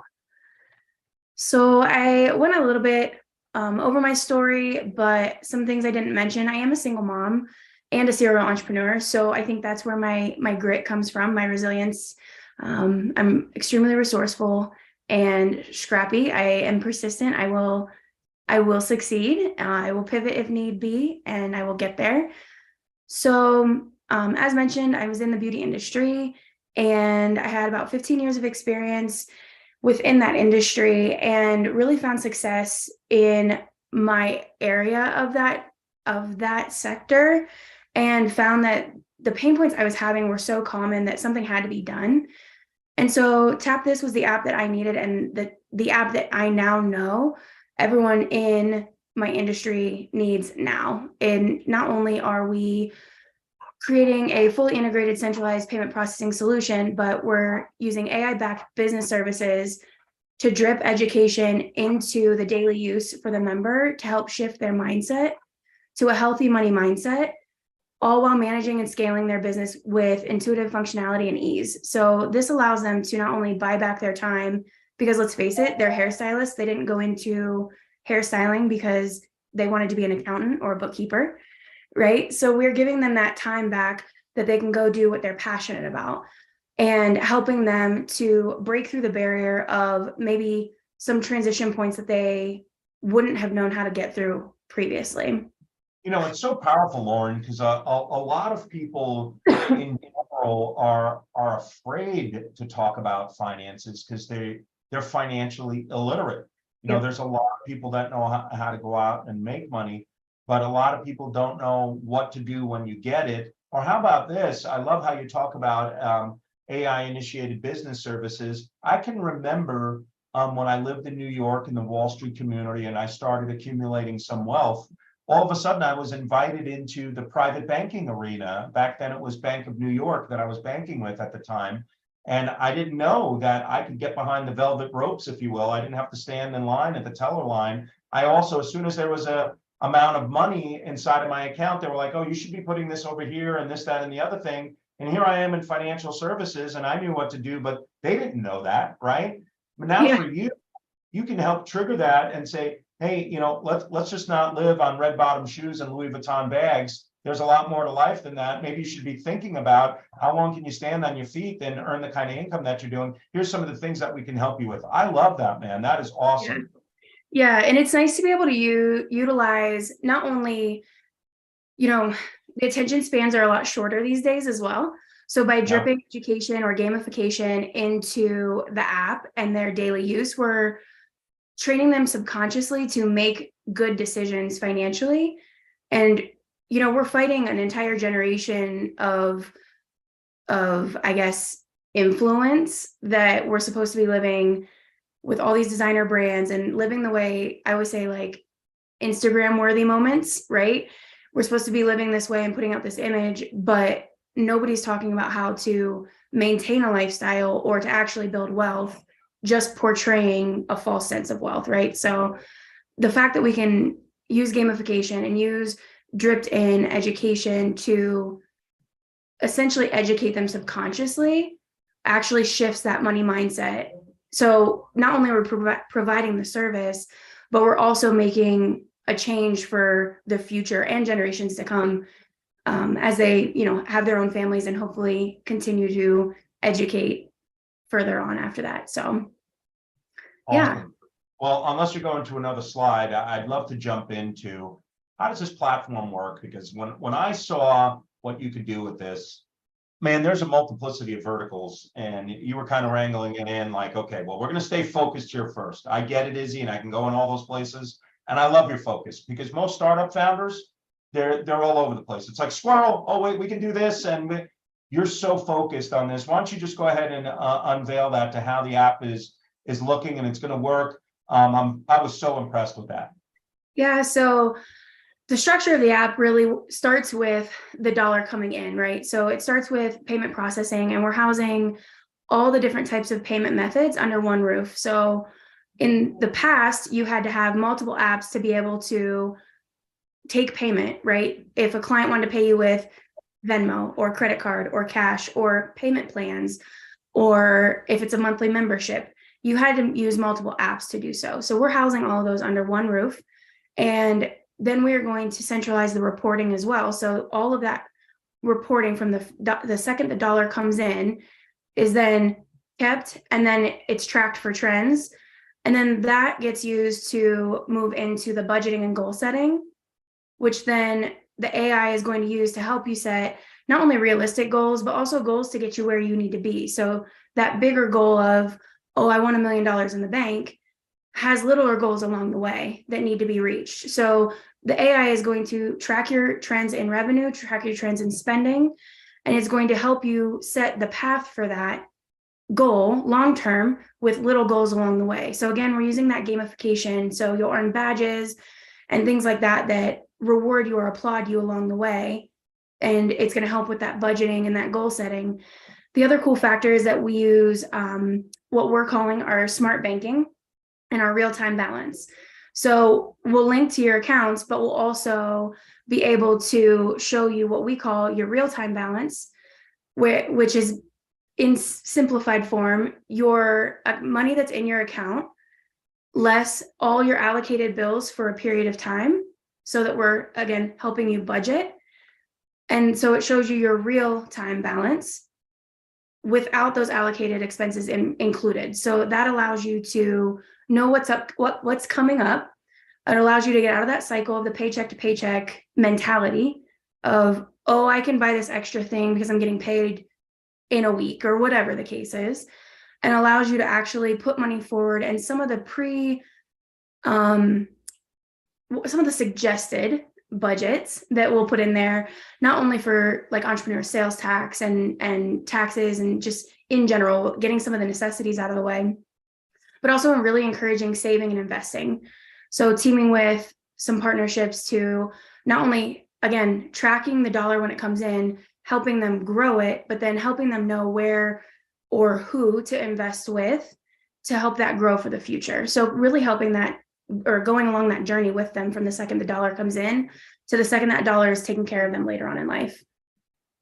That's awesome. Tell us, Lauren, what's the market look like? Like, I don't know how many people are standing on their feet, cutting hair, doing hair extensions or anything like that. Yeah, But it's massive. Why don't you go over that a little bit? it is. So I was going to say, I'll start with the beauty industry, and then I missed your original question of the different verticals. So niching down into the beauty industry, I'm able to leverage the contacts that I have with not only the company that I educated for, but also the distribution centers, which gets us nationwide and actually into Canada as well.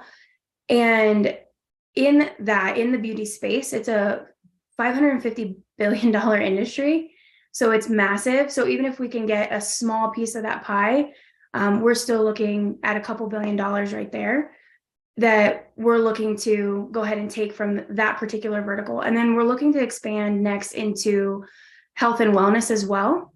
So that allows us a very duplicatable process from beauty into health and wellness. Those three categories really blend together well.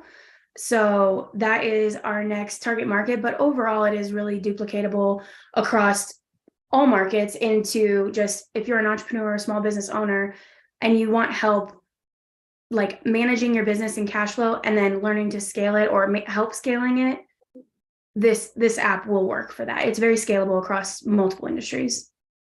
Excellent. That's awesome. And why don't you give us a use case scenario? If you took someone that was, I don't know, making 60, 70, maybe as much as $100,000 a year as a hairstylist or whatever specific vertical within that industry that would apply here.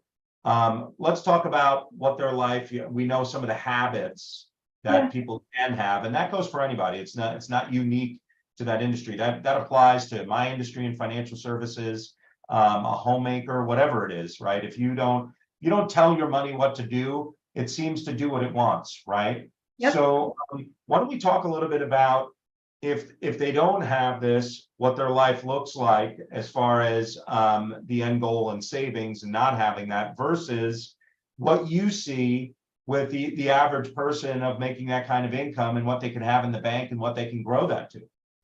Yeah, I mean, I think one of the biggest things I see in the immediate is that if somebody doesn't have any tools in place, right? No tools to help them, they're going to stay in that same cycle, right? So we're coming in to disrupt that and change that cycle. By changing that cycle, somebody who's got maybe, 60, 70,000 in income a year in revenue, the first thing that they want to do when they start to make more is usually adjust their lifestyle, right? Get a bigger house, get a nicer car, they start spending that money. By using our real-time balance and our budgeting, we're able to allocate the money that we're setting as goals for them to get. We're pre-allocating that into places so that when that starts coming in, we're keeping their lifestyle consistent, but allowing that money to go into savings, to go into investments, to save towards specific goals. And maybe that goal is to get, on a personal side, maybe it is to buy a larger house or just buy a house, right? Or maybe on the business side, that goal is to expand into another location or do a renovation. So by setting that goal and having that there, when that revenue increases, we're already pre-allocating that. So the lifestyle will stay consistent and put that money where it's supposed to go, not giving it a chance to come out at Nordstrom's or other places that we all frequent. So, I think the biggest thing is really just, again, changing that mindset to where if I make a little bit more money, I don't feel like I have to spend it, right? Because that's really what it boils down to, is that's what we're trained to do. We get a raise, we get a nicer house, a nicer car, we go out to nicer places. All of a sudden our clothes get a little bit more name brand or whatever the case is. So if we can really shift that, we can change that people's lifestyle. And, I think it's crazy that, somebody making $60,000 to $70,000 a year, a lot of times they are renting at high prices and they don't know that they can buy. They don't know that they can invest in some other things. They don't know, using the AI to track their revenue and stuff, we can tell them what their product market fit is. So at the time of when they're supposed to maybe expand into a larger location with their business, we're able to tell them that and suggest those things. So it allows them to think bigger or dream bigger than maybe they've been conditioned to in the past. Excellent answer. And Lauren, in the investing world, I think even any investor that listens right now or to the recording would admit many investors are just flat out mean. And the question that they have, it's sort of like, so what?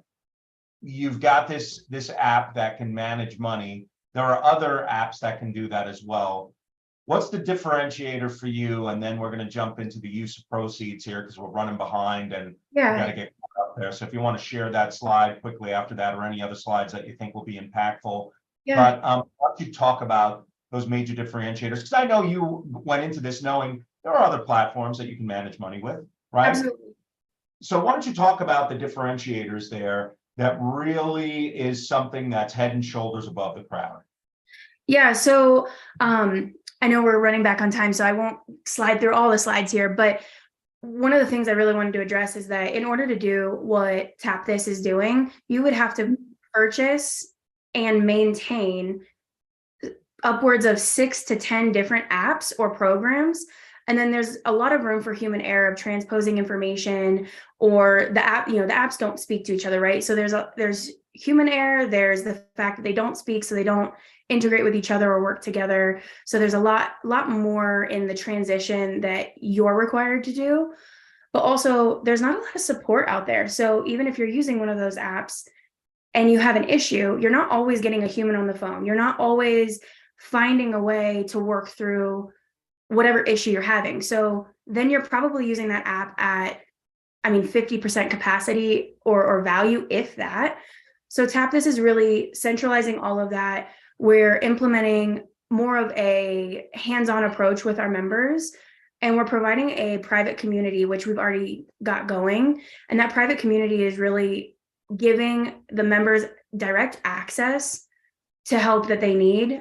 And we have people managing that community as well. So they have access, they have help, they have guidance, and a lot more support. So those are the issues that I would say that really set us apart as far as like that white glove service, but also as far as setting us apart from other platforms that are out there just in general with our technology, our smart banking and our algorithms that are behind the program. They're teaching you to scale your business. They're educating you on these things. They're not just providing your bookkeeping or your accounting or your budgeting. They're actually setting you up for success and guiding you through that path.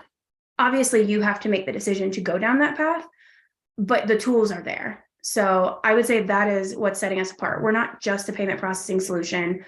We're not just your accounting and bookkeeping and budgeting. We're actually guiding you along the path to success. Excellent answer. Thank you so much for that. And why don't you finish it up with what you're going to be doing with the use of proceeds here? Yes. So the use of proceeds, really simplified the 3 major categories. We have our marketing, we have our personnel, and we have our development and our tech development. So the bulk of it, we're asking for $1 million. It'll give us a 16-month runway. We're doing that through the SPV with you.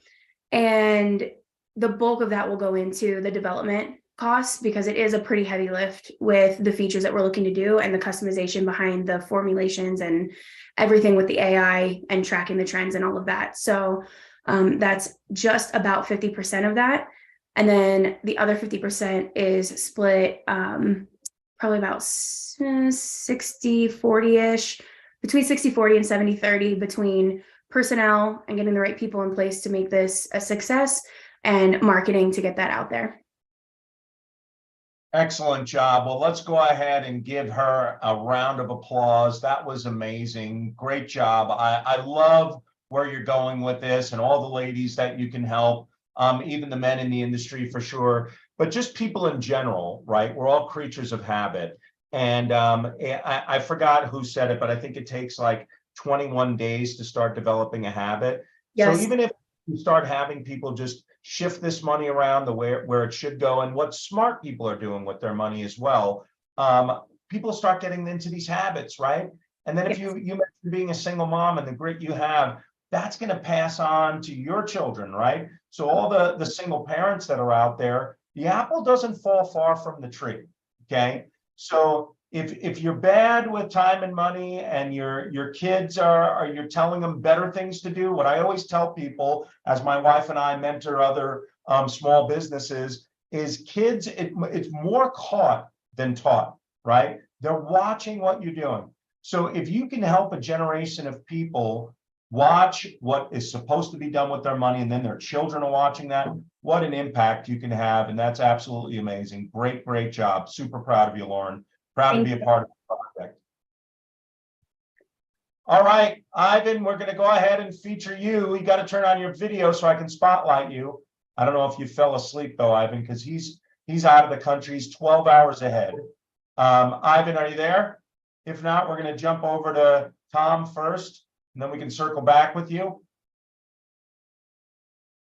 We might have to do that. I see that he's on, but his video is not on.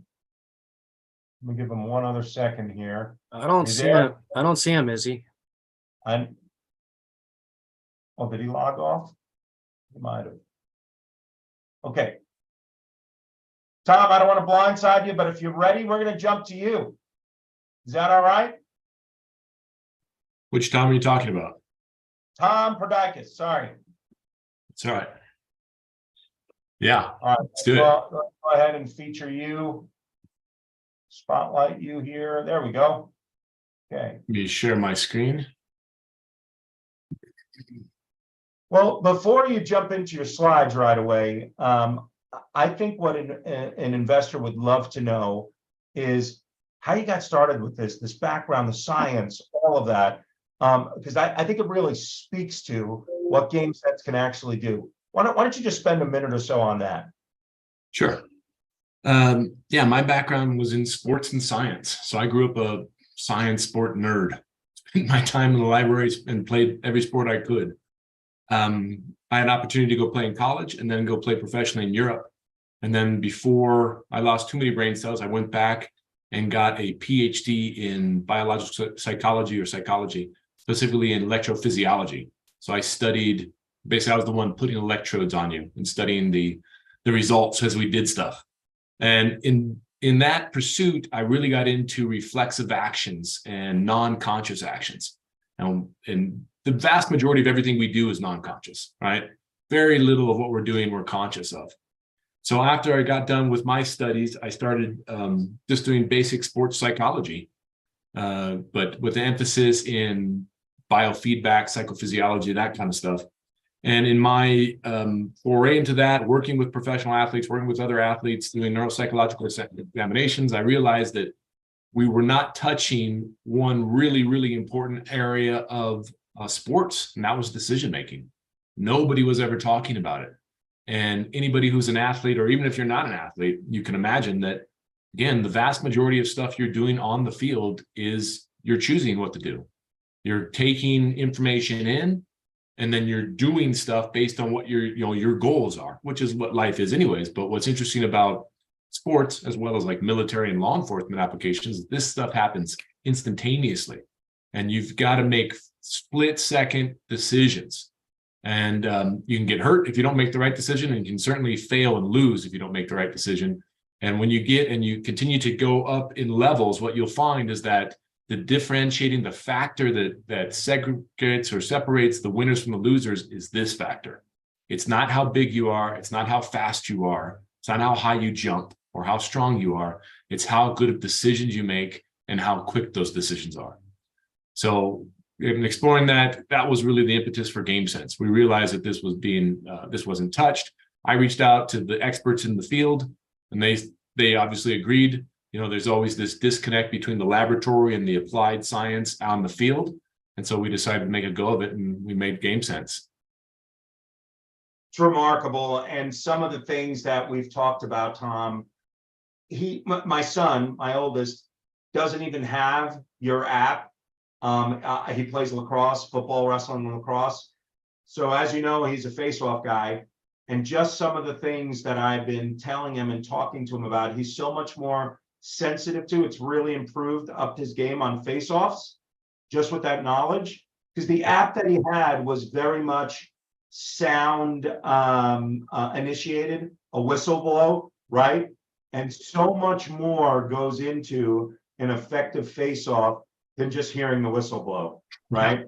So it's really remarkable. I can't wait to see all the different verticals in sports that this can go into. But right now, the focus is baseball, softball, and tennis. Correct. And I'll tell you what's remarkable to me, you know, I always told this to any of my clients that I was attracting business to when I was a young financial services consultant or stockbroker. They'd say, "Oh no, the last couple of picks, I'm not going to change my my stockbroker because he's been right the last couple of times." And my line was always, "Listen, a broken clock is even right twice a day, right?" So, you know, more so than thinking about sports for a second, if you can hit a ball 30% of the time, right? If you're a 300 plus batter, you can have a multi-million-dollar career. Parents think about that when their kids start getting a little good at something, and then your platform steps into the picture where you can really give them an edge. So super stoked for you to run through this. Without further ado, go ahead and jump into it, man. I think it's remarkable, the technology. Yeah, thanks again, Izzy, for allowing us to present to everybody. All right. Absolutely. So let's jump in. I think we can all agree, we were just kind of talking about that sports is a very complex process. It takes tremendous amounts of coordination, skill, stamina, strength, all of this stuff. And if I were to ask you what the hardest thing to learn is out of all those factors, most of you would probably think something about the strength, the stamina, or throwing or kicking or shooting a ball of some type accurately and consistently. And yes, those are hard. They take a long time to master. But they pale in comparison to what really is the hardest aspect of sports that hardly anybody talks about. And traditionally, we don't have a way to train it or even measure it. And we've already kind of touched on this. What is that? That's split-second decision-making that players are constantly making, and that separates the winners from the losers.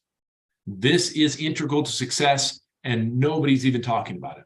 The ability to read a pitch traveling at 80 plus miles an hour, the ability to read a position yourself to return a stroke or a ground stroke in tennis, the ability to guard somebody that's trying to fake you out or trick you, the ability to pass or shoot or dribble, all this stuff is what we're talking about. These examples go on and on.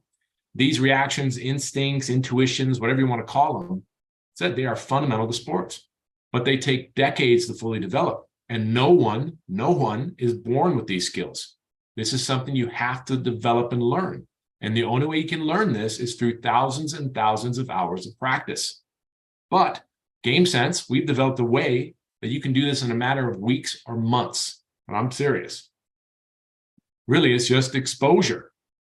You can think of GameSense as a Duolingo for athletes, okay? But instead of teaching foreign languages, we're helping players react faster with sport-specific brain training games.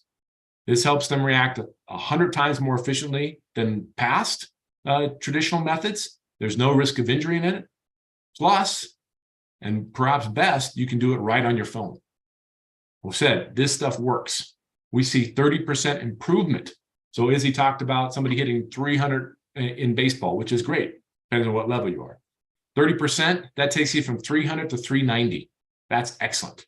And we see these kind of jumps from Little League all the way to the pros. So let me show you really quickly how the app works. This is a general overview. I'll show you the exact app itself in a bit, but this kind of gives you an idea of exactly what we're talking about scientifically as well as the application. Split-second decisions are essential for success, but we've never been able to directly train for them before. Proven by science and in the field of play, for the first time, GameSense supercharges the critical cognitive learning related to very specific split-second decisions in sports. It works like this. The athlete user interacts with thousands of specialized live-action video clips. The magic happens with mass repetition, immediate feedback, and increasing difficulty. This concentrated brain challenge process enables athletes to acquire critical skills over 100 times more efficiently than traditional methods. Why? Because athletes can do masses of cognitive reps anytime, building their mental database and sharpening critical skills for game time. Gamified learning and virtual competitions make the app fun and engaging. Data and stats enable deep insights for both players and coaches, driving game-changing results. Peer-reviewed science proves it. It's revolutionary and just the beginning. It's no wonder Major League Baseball, colleges, and Olympic teams and thousands of youth players are already realizing the game-changing performance benefits. GameSense, train your instinct. Hopefully that gives you kind of an overview of what we're talking about. Again, what is GameSense? It's an app that trains and tests these sport-specific decisions. The decisions and resulting actions that are really integral to success. We talked about this, but are not measured and are not specifically practiced. Okay, I don't know how many of you guys are athletes or have been athletes or coaches or parents of these athletes. We don't talk about this. There's no measure for this except for GameSense's measure. Our approach is, number one, backed by decades of science. Okay, this is pure research that's been going on for decades, well proven. This is how you train and test expertise. We've also gamified this to make this fun for kids and adults to learn and continue learning, because no matter how good a product or how good a train you have, if they don't do it, doesn't matter. They don't get better at it. Plus, we're going to integrate AI into the product to optimize this learning as we continue to go on. In the process, we're also building really a social community of players and coaches that's going to help them stay engaged and help them develop. With early MVP, we've already got really solid traction and buy-in from the highest levels of our sports. So this short period of time, we've tried a degree of product market fit, as evidenced by the number of customers who've adopted this GameSense, despite it being a very early MVP with a lot more work to go. And based on that customer feedback, including NPS of 66, which I don't know if you know what this is, but that's really good. That means that the vast majority of people really like this and would recommend this to a friend, especially for an early product. But we know that we have a lot of work to do. So we've already mapped out what that product map looks like, roadmap looks like, and we're starting to build and integrate on that, or iterate onto that and make the app better and better based on the customer feedback, based on our own experiences, to make this stickier and better and more efficient and effective. But again, you don't have to take my word for it. So don't believe me? Here you go. Why don't you listen to some of our customers, what they have to say about it. This is showing you how big this market is. We started using GameSense last year.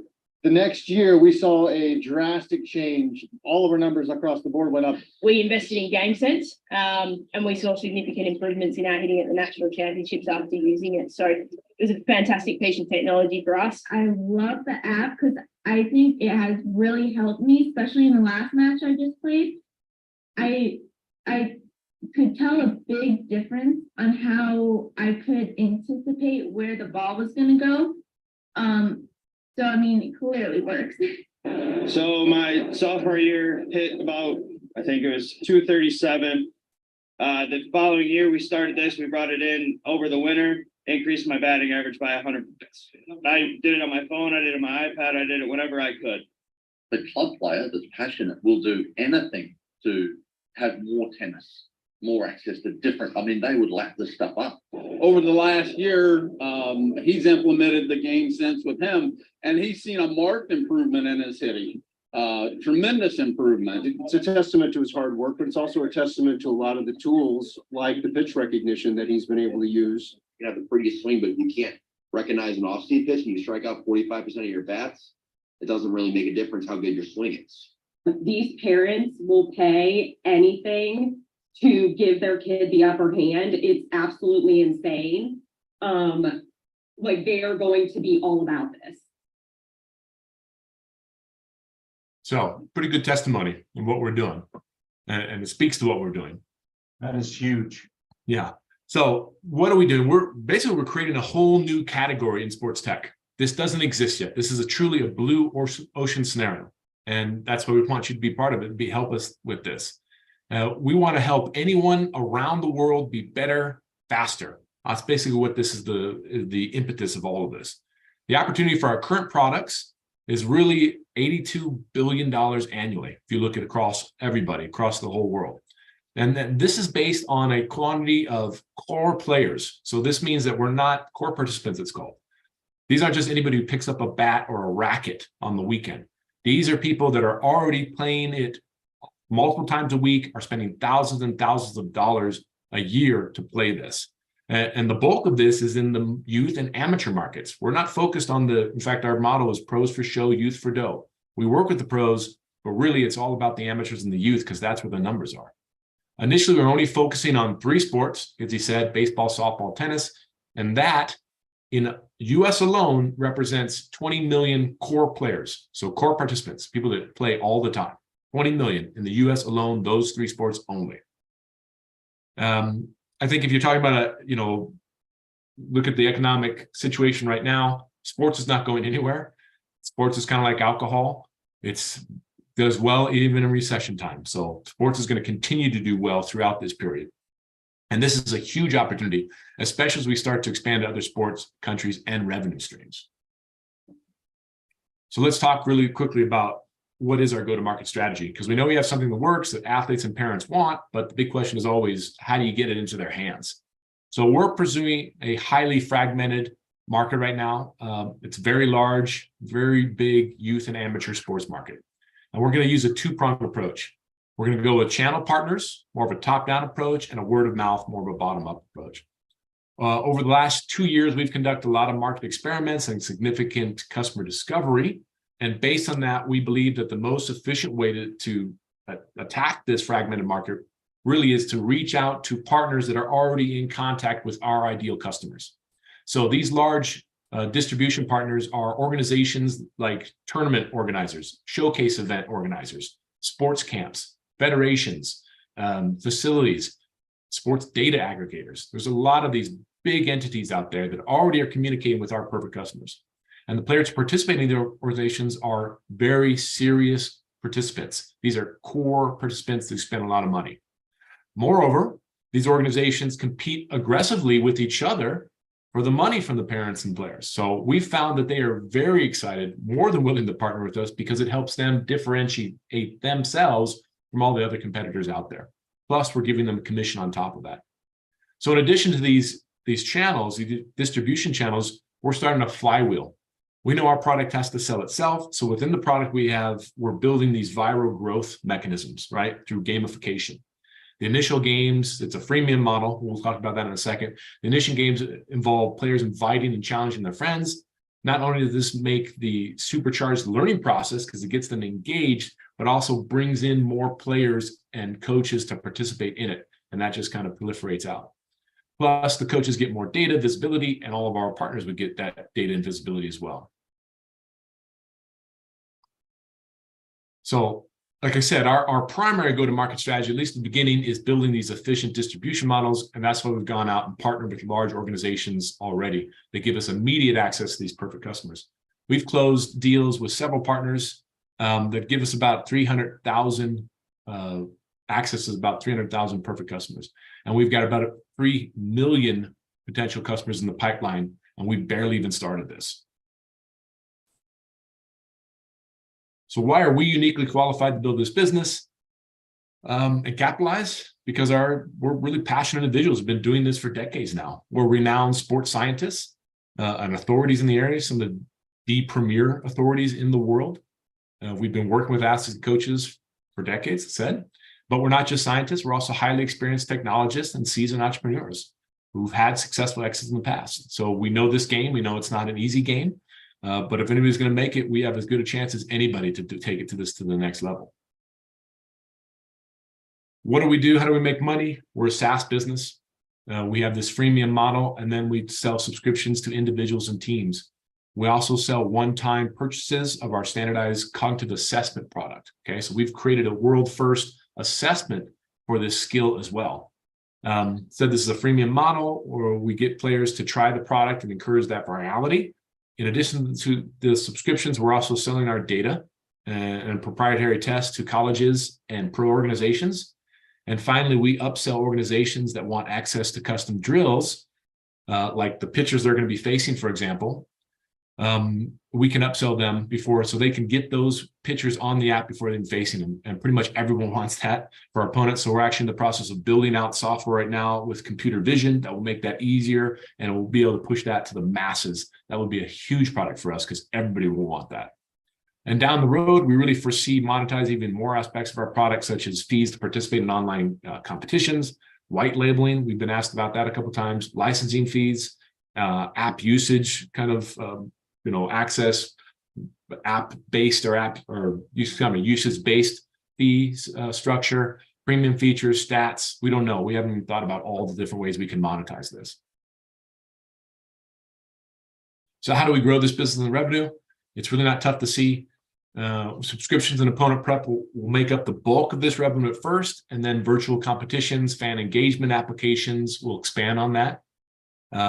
Then either us or someone acquires us, hopefully down the road, and we'll be able to significantly grow this business as we expand into other sports and other global markets. To date, we have mostly been bootstrapped. We've received some funding from friends and family, and we are also a Techstars company. But we need capital to launch this rocket, basically. We're kind of just sitting there. We built everything up. We still have more to go, but with some fuel, we could really go quickly. With that capital, we believe we could reach 30 million annual recurring revenue over the next 4 years. So right now, what we're asking for is a bridge round of $300,000 to $500,000 in the form of a convertible note or safe. We're open to negotiation with the right investor. And the terms would include a $6 million cap valuation with a 20% discount or a 20% discount on that. With that capital, what we're going to do is significantly improve our product. We've already made a lot of headway in that, but there's still some other things we need to do, including maybe bringing in a development house or a development team in-house, because right now we're outsourcing that. But primarily, we're going to be enhancing the gamification aspect, the virality aspects of all this. And then we'll expand our marketing efforts, with that mostly being pushed towards growing our distribution partners. We feel that is the biggest way to go, or the quickest way to really get a lot of customers in and learn more even about how we can make our product better. So again, what do 9 MLB teams, over 130 colleges, 2 Olympic teams, at this point 30,000 youth players have in common? They know that split-second decisions separate the winners from the losers, and they want to win. And they're willing to do anything they can to win. This is just another tool in their tool bag, and it is a very significant tool. This is as fundamental as a hammer in your tool bag right there. So we're excited to really disrupt this market, and we're hoping that you guys can help us disrupting this. We're looking for partners who can share in our vision and can help us usher in a new era of athletic training, accessible and affordable to everyone, regardless of where they are, how much or what they have. And in the process, we can make a nice profit for you. So thank you so much, and looking forward to answering any questions you guys have. Great job. Give him a round of applause. Excellent job. I really appreciate that, especially with youth sports that I'm involved with. In fact, what I'm going to do here real quick is I'm going to share my screen, because I want the investor audience to understand something with my son's here in the dark blue, and he's at a significant disadvantage here. And Tom, like I said, I was giving him some tips from our conversation and stuff, because one of the things that I really appreciate what you were talking about was not reacting, but reading, right? Because it doesn't matter if I react to a billboard, as you say. If I can't read what the billboard says, there's no value to me, okay?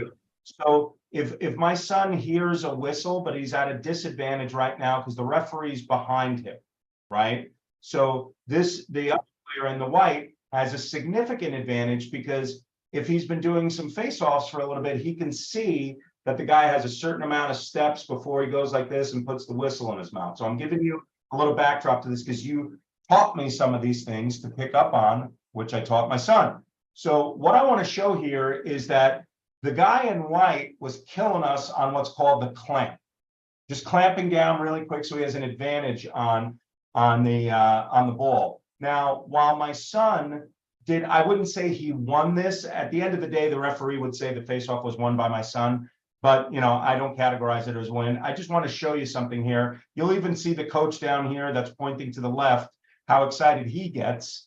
And this is just in one instance, and my son watching this faceoff guy live. Why am I saying all this? I want the investor audience to hear, if someone is watching hours and hours of video, like I don't know if everybody caught that, but there was a college student, he was hitting in the twos, 239, I think he said, brought up his batting average 100 points to 3 and change. That is remarkable.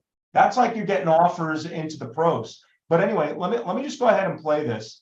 And you'll notice here, what ends up happening is my son actually is fine on the clamp. He doesn't get beat.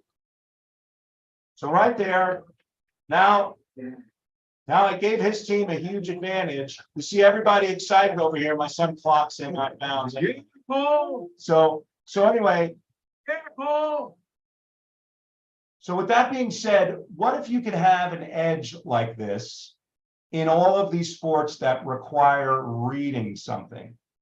I just think someone's going to buy you, because I see the value of this way further into other sports like lacrosse. And it's just a matter of having the capital for processing all those videos that are available on all these different platforms. I don't want to mention them here, but there's lots of different platforms available where you can pull in those videos, and it can be a part of your platform. Man, I'm so excited about this because I've been involved with youth sports for a while. I love how you say, what is it called? Pros for show, and what is it? Youth for dough. Yeah. There's so much truth to that, because it's the parents that are going to pay the money to give their kids an edge. Yep. And just in my interaction with you and giving my son some of those tips, what happened here? He was someone that was able to compete in that clamp. That's I would categorize as a high-level face-off guy that this team had at Ralston Valley. We won the game. We clobbered them. Wasn't because of my son. I'm not saying that. I'm just simply saying we have an edge on face-offs. That's huge. So it's about reading that. Your technology gives everybody in those sports that you're leading with right now a huge edge. And I'm really excited to see this get capitalized, because I know everyone's going to be all over it. So great job, Tom. Really appreciate it. Thank you, Z. Okay, up next. Let's see, we have got Lennox. Can you turn your camera on? Did he fall off? Lennox, are you there? We might have to jump to Lima, if that's okay. Lima, if you can turn your camera on. Oh, Lennox, I see that he stepped away for a second. Yeah, so we're going to jump to you. Let me stop this video here. And I'm going to spotlight you. Awesome. Thank you so Hey, much. how are you? Can you guys hear me okay? Can hear you great. How have you been? I've been great. I'm really excited to be presenting today. Thank you so much for inviting me. Absolutely, absolutely. Before you jump into things here with Aura, I mean, you impressed my socks off with Anil. Anil, you might want to turn your video on so I can spotlight you as well. But what you're doing with this technology is remarkable. And I really think it can change the landscape of what mental health can look like. As you know, I shared with you a little bit about my niece. I don't need to broadcast things on here. But the bottom line is, if this were in her back pocket and some of the journey that she's been on, what a difference this could have made in her life. So I'm so excited to see you get capitalized. I don't want to steal your thunder, but why don't you start off a little bit about your journey, your background, how Aura came about, and we'll go from there. Sounds awesome. Thank you so much. All right. So Aura is a B2B solution for mental and behavioral health. It's a platform that allows us to treat mental health like physical health. And so really having data, because right now it's just based off of how are you feeling and really guessing a patient's diagnosis, how they're doing based on self-reporting. A lot of times patients get addicted to the medications, they start drug seeking, and they know exactly what to answer to manipulate questionnaires to get their drug of choice or get a higher dosage. And so essentially, I'm just going to go back and give you a little bit about myself. So growing up, my father was very abusive to my sisters and I. They're younger than me, identical twins, and I was always very protective of them. And so I remembered everything. I was a very angry kid. Nothing that my mom ever did ever made me happy. And, I got in trouble, hung out with the wrong kids at school, managed to hit rock bottom and turn my life around. But my sisters, on the other hand, had no memory of the trauma. They were, we lived in a safe neighborhood. They were all straight A students, all-star athletes. My mom was a single mother, but she was a software engineer, very highly educated. And so this is one of those things where you're like, how could this possibly happen to my family, And so around the ages of their early 20s, about 10 years ago, they started to hear voices, and they didn't go to me or my mom because of the mental health stigma at the time, but they did what they were supposed to do, and they went to see a mental health professional. They went to see a psychiatrist, and that doctor didn't have any tools to treat them. Unfortunately, psychiatrists are the only doctors that don't look at the organ that they're treating.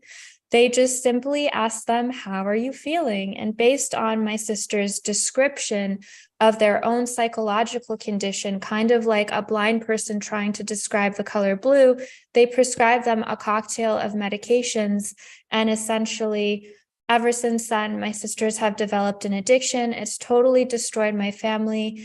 And fast forward, my mom is now their full-time caregiver. My husband and I are financially responsible for them, and they really haven't been able to work or do anything for about the last decade.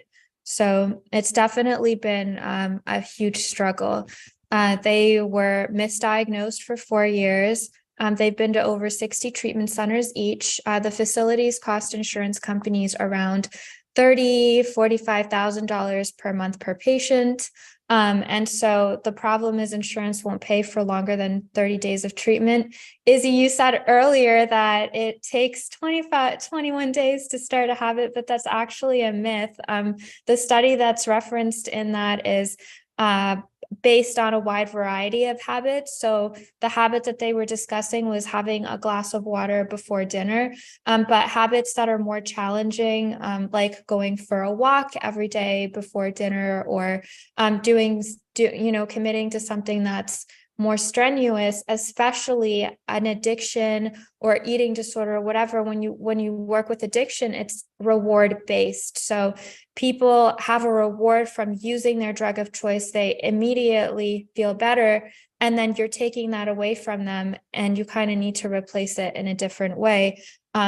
And replace those negative coping skills and habits. And so, unfortunately, opioids now kill more Americans than guns or breast cancer. The overdose deaths are on the rise, especially post-COVID. During the quarantine, addiction is a disease of isolation, and it only continues to get worse. We're currently in a massive Adderall shortage. So the cool thing about COVID is that it really helped to scale. Telehealth services. Prior to that, telehealth was not billable by insurance.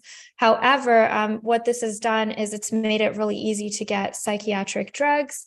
And so we've got all of these shortages because so many people are able to get them a lot faster now. And so, give me 1 second.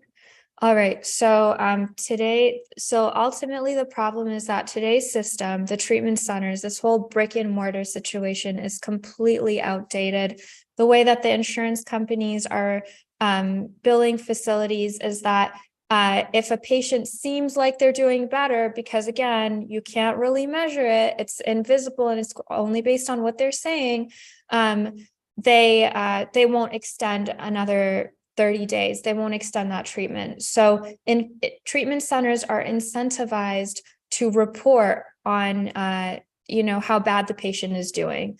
And so, they're only able to extend coverage for quote unquote necessity. Well, then they're not incentivized to really help the patients. And that kind of shows you why my sisters were in this revolving door of facilities.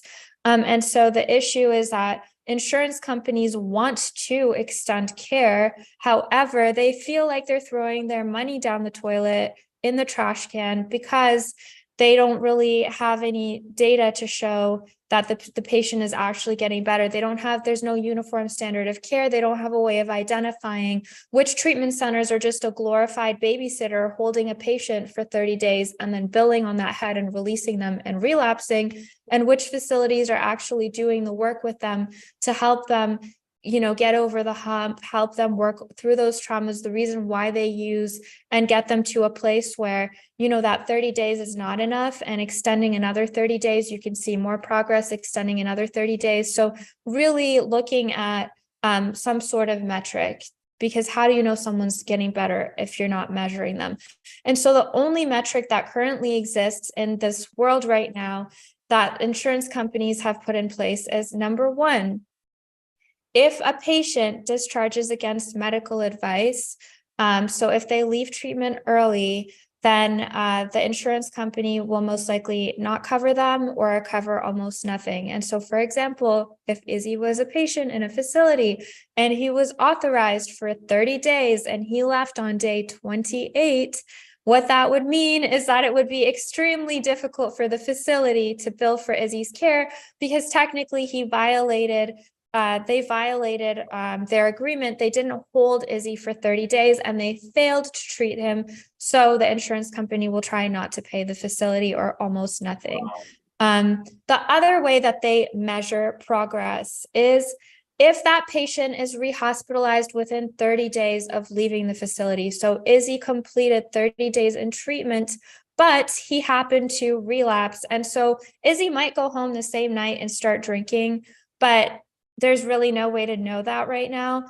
So the only way that they really quantify a relapse is if he overdoses, drinks too much, ends up in the hospital, and then all of a sudden that counts as a relapse and he can be now qualified to be readmitted for another 30 days.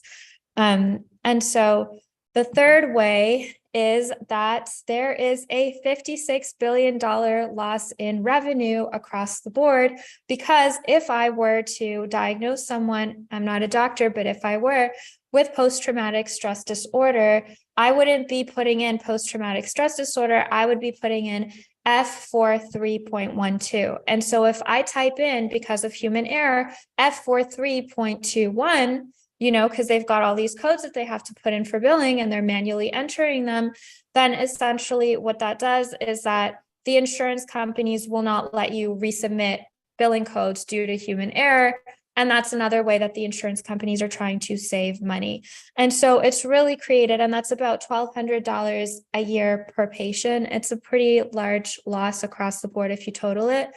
And so what ends up happening is that treatment centers and insurance companies are just fighting to either get paid or keep their money. And so the issue ultimately is that insurance companies are saying that treatment centers are stuck in the Stone Age, in the floppy disk era, and that if they were to just integrate some sort of ability to demonstrate that longer stays in treatment equate to the patients not relapsing, insurance companies are more incentivized to spend a little bit more money now to save billions on relapses in the future.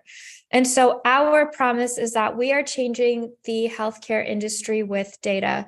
That way, clinics make more money because they can actually collect on what they're supposed to bill and extend care. Insurance companies save money by being able to pay a little bit more now and save on relapses down the line. And patients like my sisters actually get the help that they need and they get better. And so again, the problem is that the facilities are just not working the way that they're structured. So you've got a 600% increase in admission to treatment, which means that there's a massive bed shortage. There's not enough psychiatric beds. for the number of people that need them. When they actually get into those facilities, there's a 90% chance that they're going to relapse. So they're not really getting help. And then the issues when they're in these facilities is that, you know, they're guessing. The clinicians are essentially guessing without insight. There's too many patients. There's a lack of data, and, you know, a lack of metrics to really measure the progress. The relapse rates are so high. There's no real bridge between door-to-door care or a continued care model after they leave a facility that they're living at. And then there's also a massive toll on the brain and body. So you have patients that are recovering from eating disorders or addiction to drugs or alcohol. They're very malnourished. And so when you prescribe those people medications, what ends up happening is their bodies are not functioning properly, and they're not responding in the way that they should. They're not absorbing the medication properly. So it's a long-term process. And again, 30 days is a complete, you know, joke in this situation. And so our solution is a platform that allows you to track progress through mobile, and then it reports to the patient, to the clinicians through the patient portal. And so what this does is allows us to keep the patients engaged. It allows us to gather data through that engagement. It's a reward-based system that gamifies therapy, and essentially they collect points and they can monetize those points throughout their process.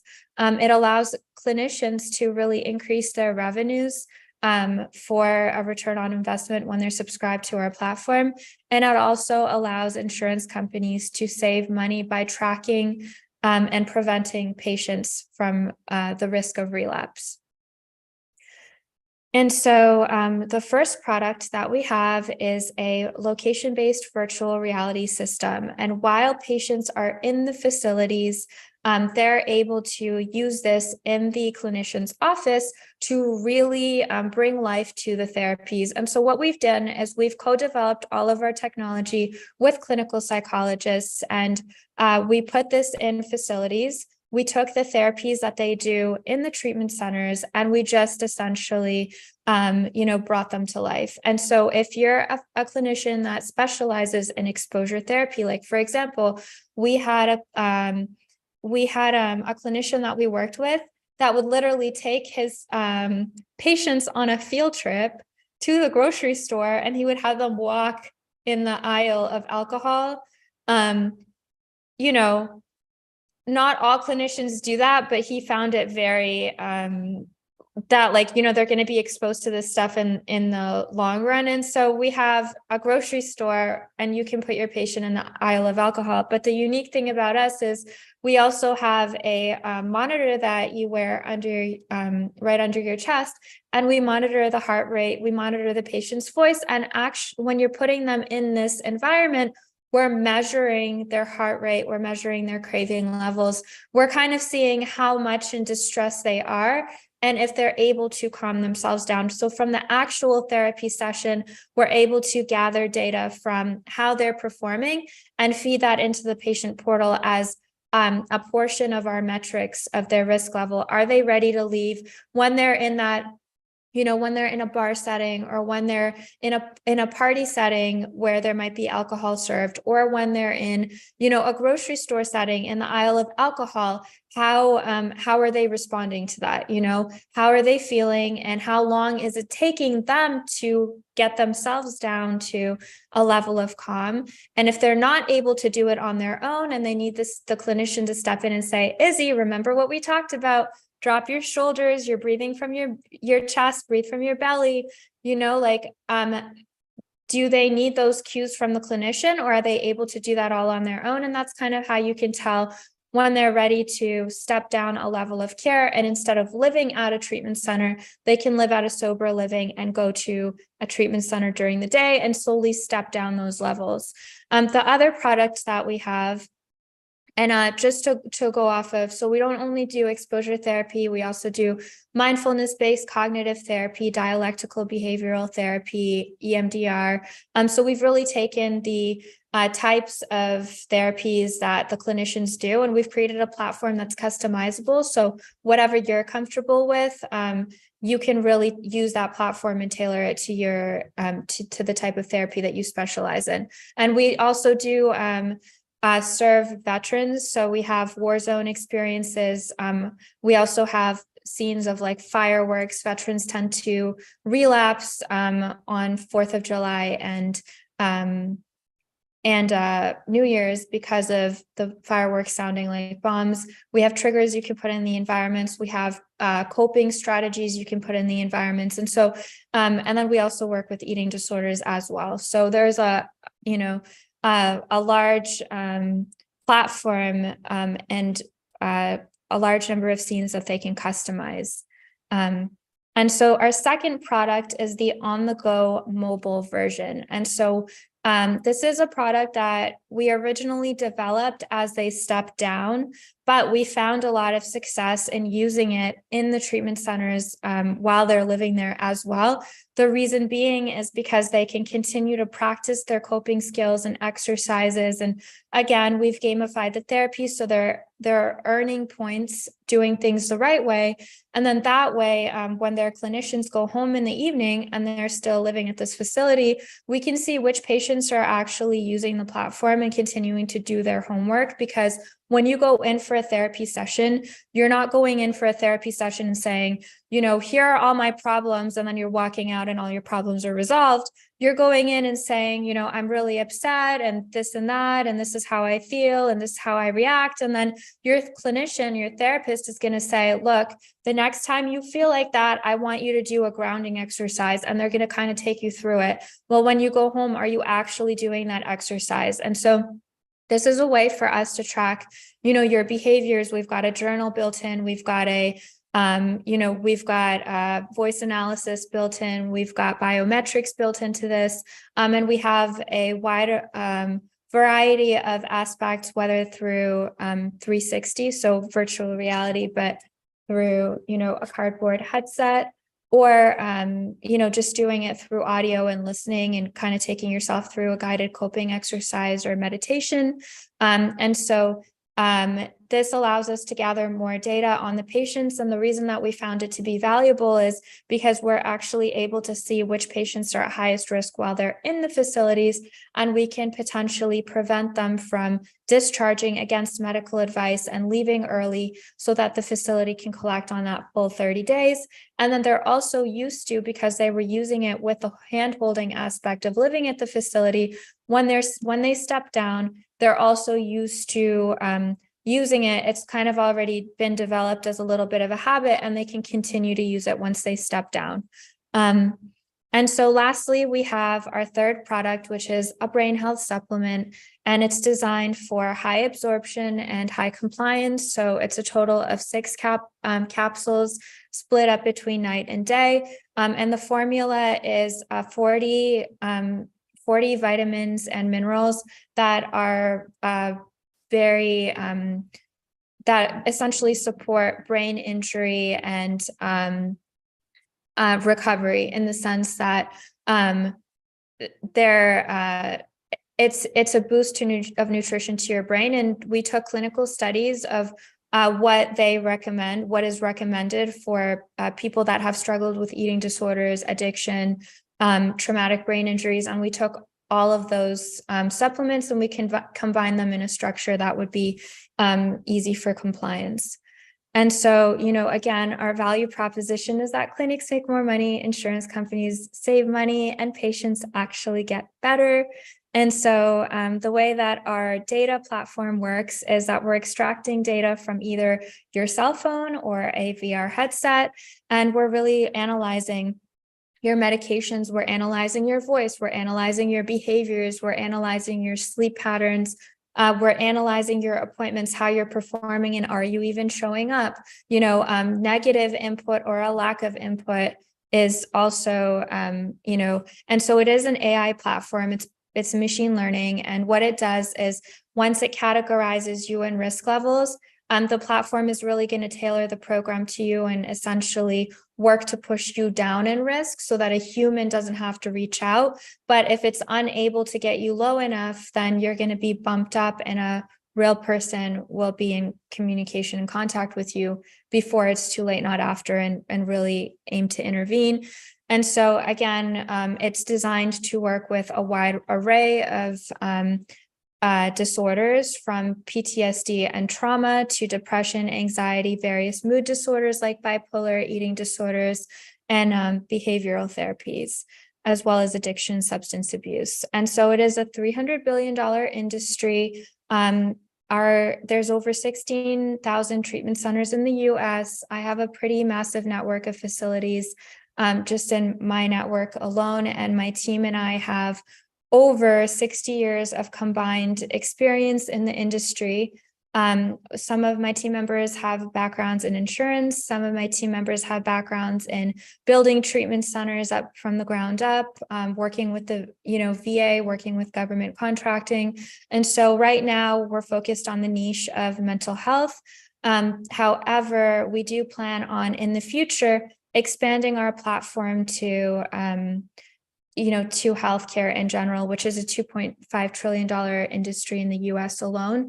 I did forget to mention that our platform actually translates data into money. So it translates data that we pick up into billing codes.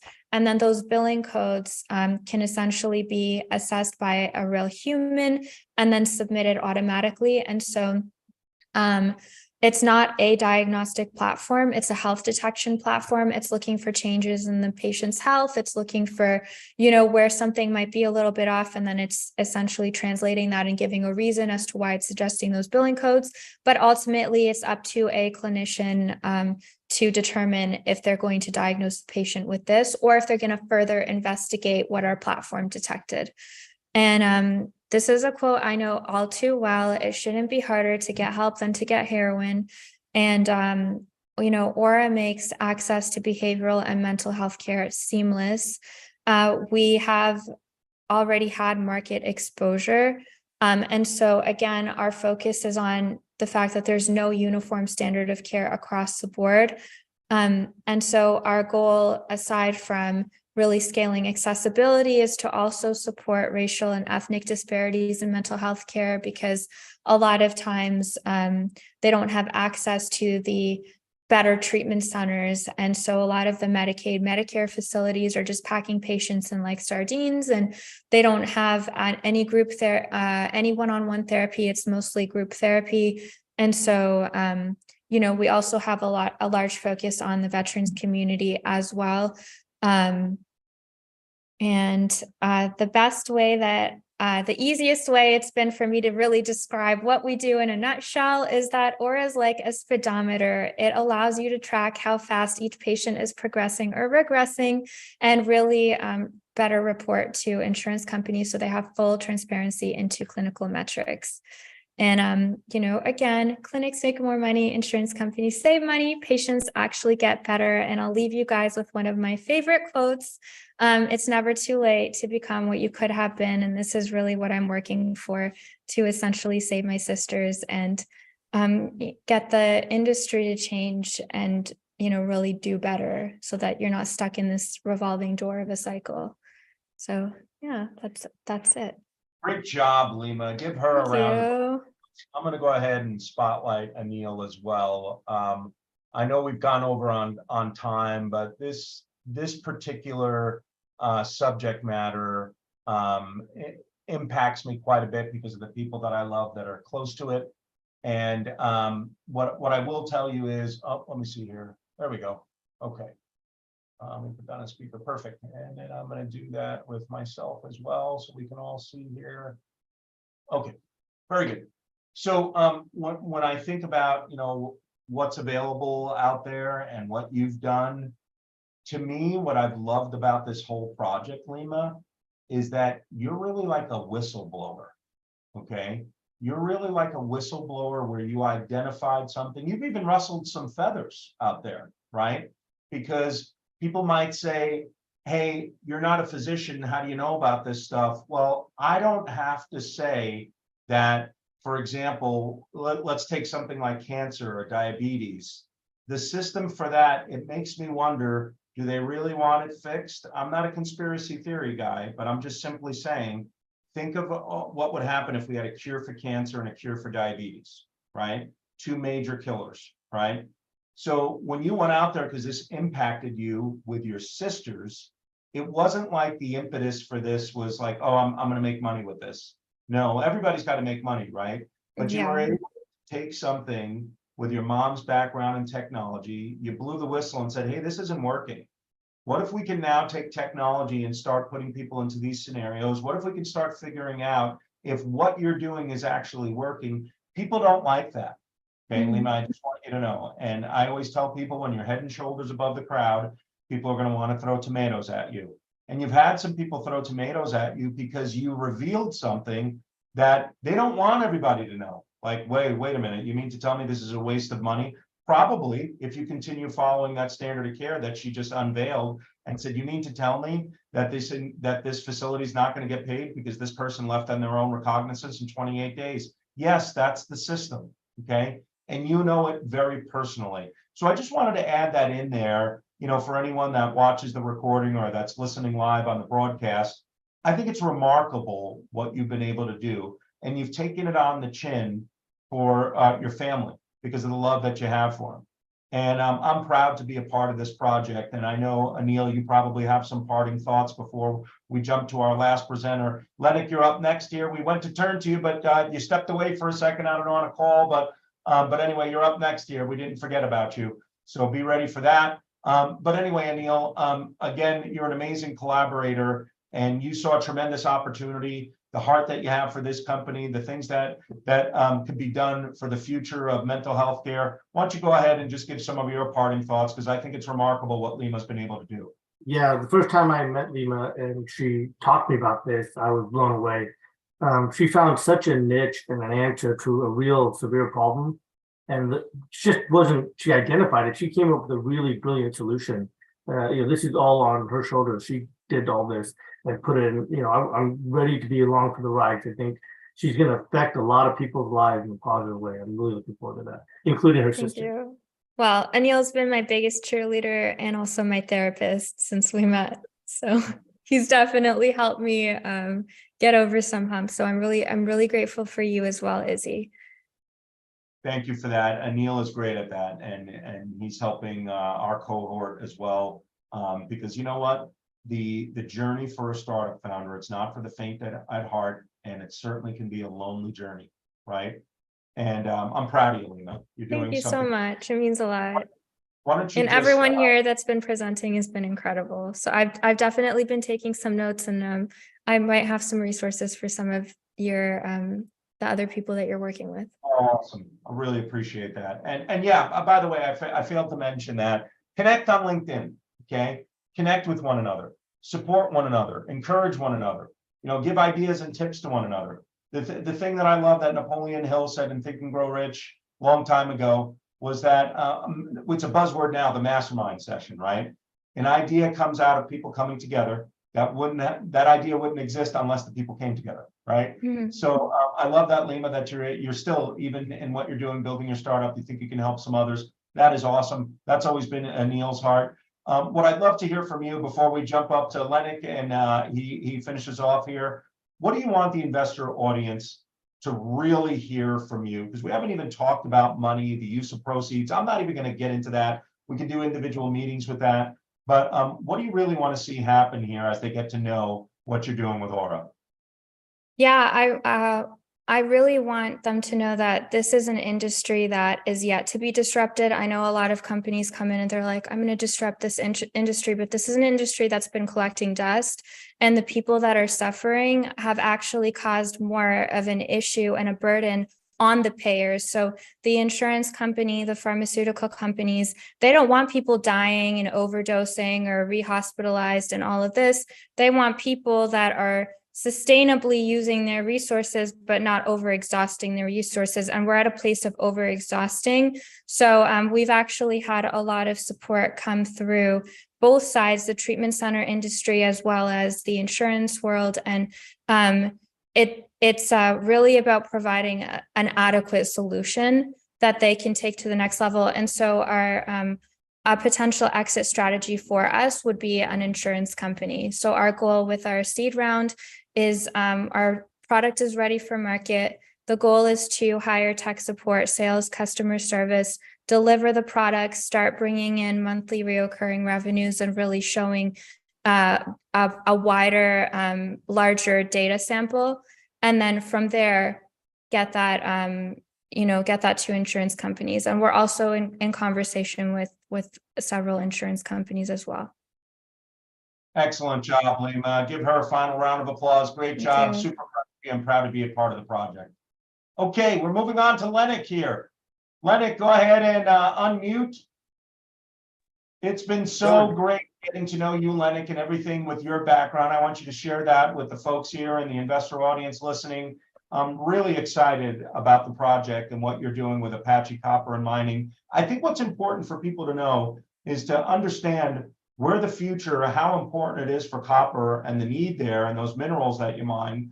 And obviously, there's a huge opportunity with some of the ones that you've identified that you're capitalizing right now and getting road construction to. I know we're working that as well. But before we jump into all that, why don't you share a little bit about your background in the road and how you got here to Apache? Sure, Izzy. Well, it's I was involved in the acquisition of La Negra mine in Mexico about 10, 15 years ago, and on the financing of that acquisition, actually. And La Negra mine, so that you may know, is the mine that launched Peñoles as the largest silver producer in the world. At the time, it was in care and maintenance, and person that I know made a bid for it for $6 million and asked me to raise the funds for the company, which I did through a shell in Canada called Orcana Corporation. And within 30 days, we raised the $6 million that we needed for the acquisition. And further along, we raised another $14 million to start the company. This shell, Orcana Corporation, at the time was worth $500,000. And within 1 year, it was worth $100 million. Wow. Later on, I became the CEO of the company. And within the next 4 years, Orcana became one of the 400 largest companies in Canada by terms of growth, profitability, etc. And that's an increase to $600 million in market cap. So if you figure from $500,000 to $600 million, that's 1,200 times in 4 years. I believe that what we are doing now has a much larger potential than La Negra ever had, and I will explain that whenever I have a chance. Yeah, absolutely. We can jump into things here because I know we've been over on time, and what I'm excited about is for you to share a little bit about the tremendous need for what you're mining, because the whole thing is, well, why would you be mining this if there's no real market for it and the needs and what the needs in the future, right? So why don't you speak to that a little bit and then jump into your presentation? Sure, of course. Well, I'm pretty sure that everybody's aware of the worldwide trend to electrify and change from hydrocarbons to electricity. And all that change to electricity is going to require all the base metals that are being mined, mainly copper, which Goldman Sachs has already called the new oil, but also other metals like zinc, lead, vanadium, etc. So those are real hard assets that we already own and that we're in the process of developing. Actually, from the last time that we spoke about a month ago, easy to now, we have advanced quite considerably, and I think our value proposition has increased quite substantially. Excellent, Lennox. Why don't you go ahead and jump into your slide deck presentation and Sure. run through some of the information there. I think one of the critical variables is like you've mentioned before, how this has become the oil of or the next oil, I should say, in Goldman, how they have their eye on it. And you've got your hands on one of the most highest producing mines for copper. And I'm excited about that because investors are likely going to jump all over that. Sure. Hold on.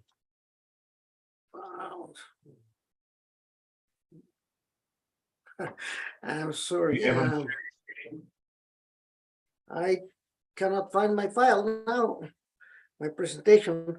It's here. That's okay. You can give it a second. Take your time. Mm-hmm. Okay.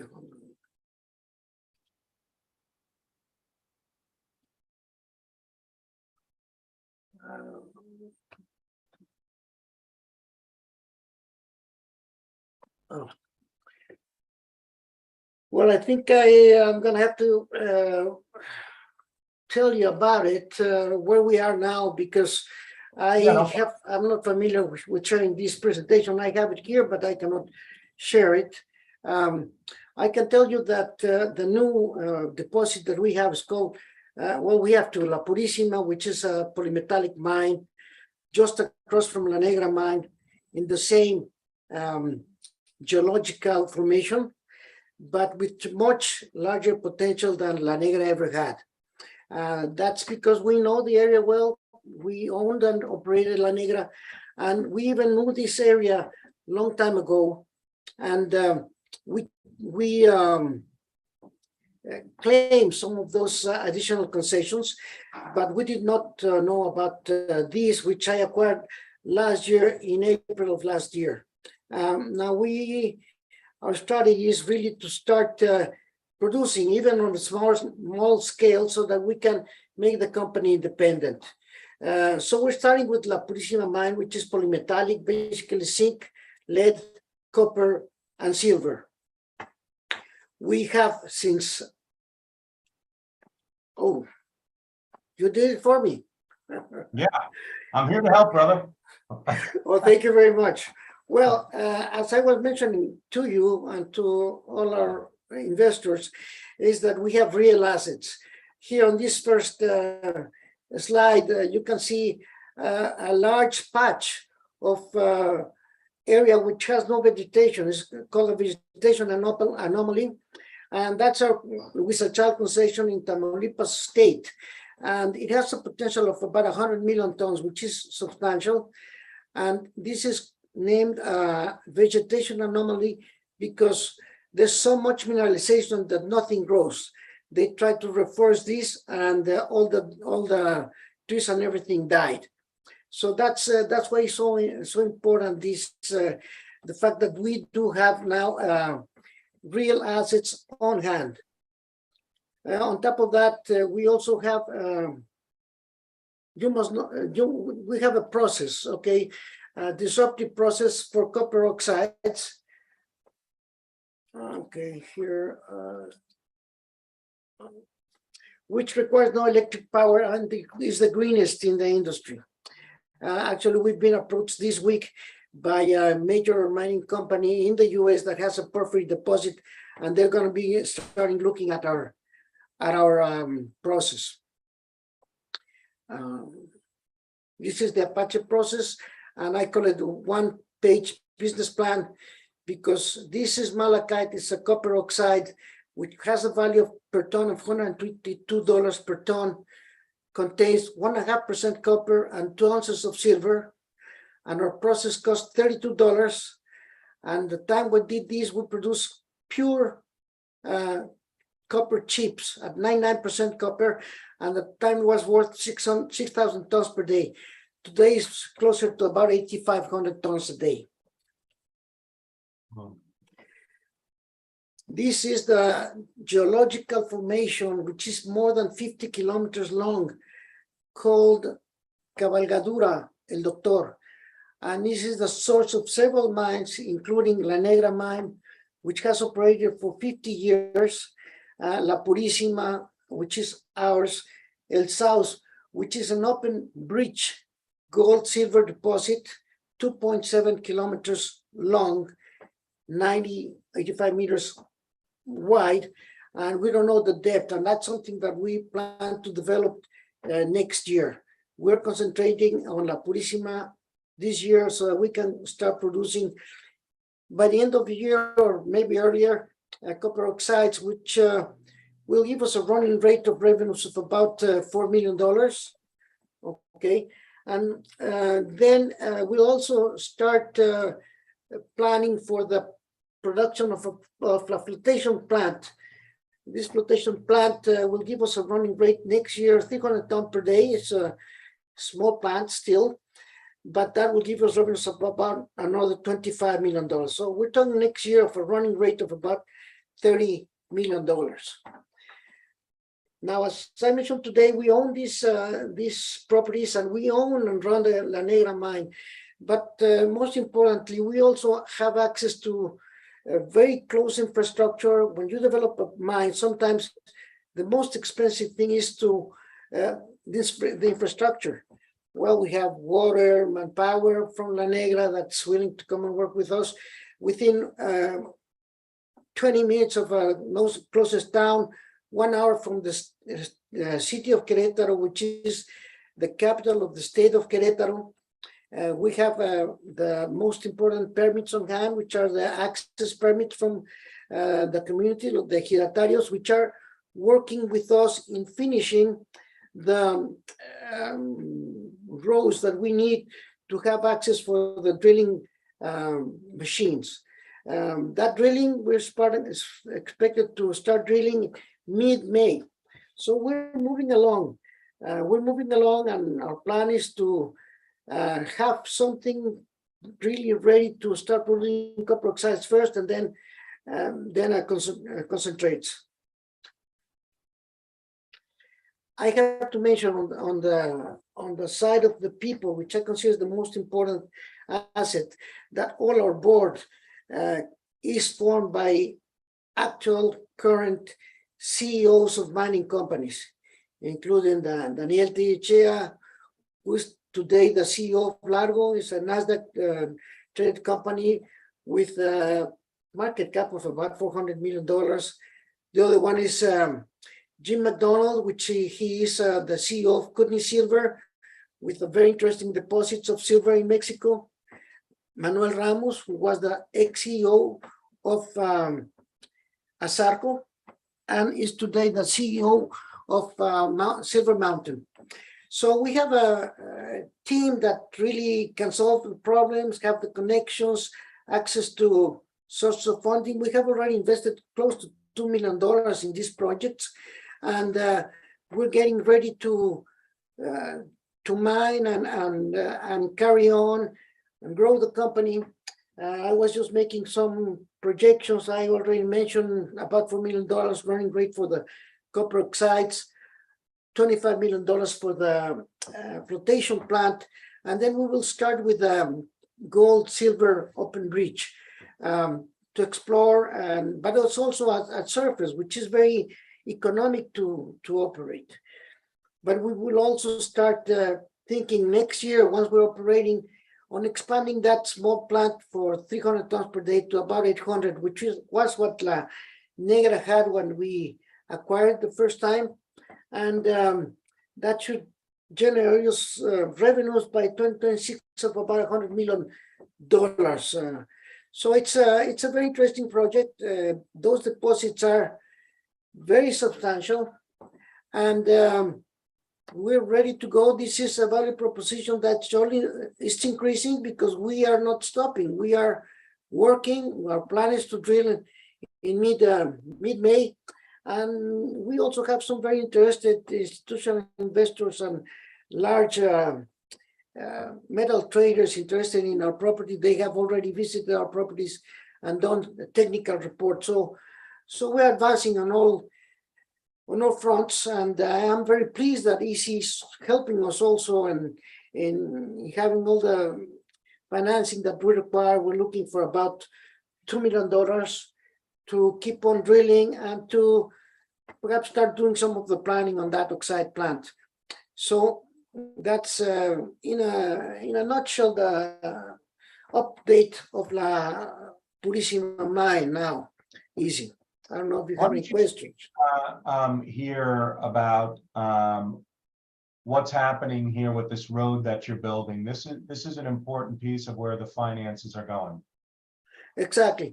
No, we're finishing, and the community there is helping us out. We are paying for it, but we have volunteers because this road is also going to be used by the locals. So this is coming along. We should be finished in about 2 to 3 weeks, and then right away we'll start the drilling. We have already arranged for it, and that drilling program may take us 2 to 3 months, and after that we'll have to have much larger interest from any investor.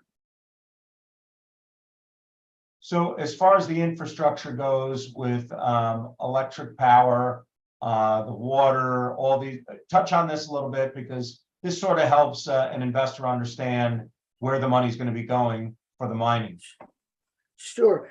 Well, as I was mentioning to you, the most expensive, sometimes the most expensive cost in developing mine is the infrastructure. We're lucky enough to have almost suburban mines. Our 3 deposits are suburban, so we have access to electric power. We are within an aquifer, huge aquifer called Moctezuma, so we have no problems for water. Lack of water can really stop a mining operation, and you need it for both the plant and the mine. We have labor available from La Negra. Some of the geologists there work for me at La Negra, know the area, and so we're very knowledgeable in that area. And we know this is a fantastic deposit, much larger than La Negra, as I mentioned initially. Why don't you run through some of these numbers here, Lenny? Well, those are our older use of proceeds. We are still working to pay some of the mineral rights, which is owed. We will be putting some money for the plant, okay, for the oxide plant, and keep on drilling and planning on that flotation plant. So altogether, it's about $2 million what we are looking for through you, Easy. Excellent.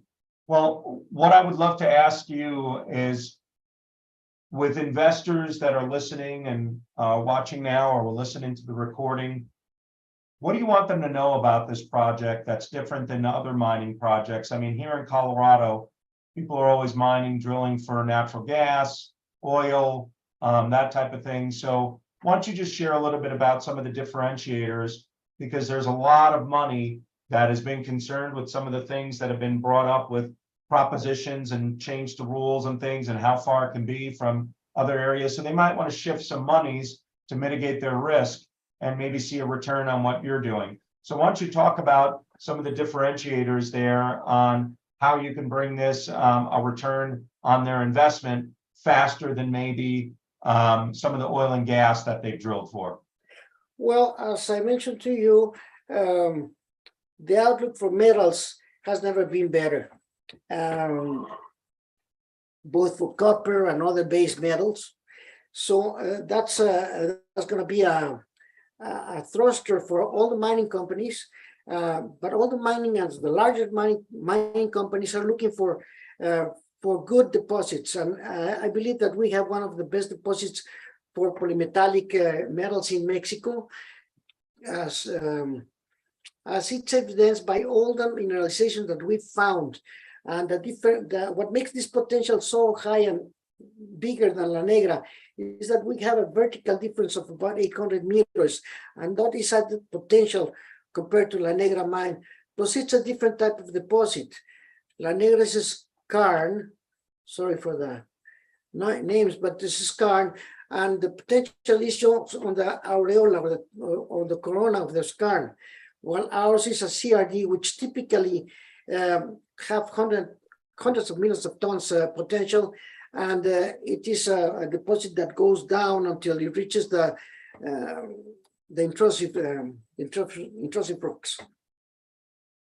Well, excellent job, Lennox, with just presenting the value proposition here. There's no doubt in my mind that certain types of investors that have seen big returns on mining will look at this as an opportunity potentially in their portfolio.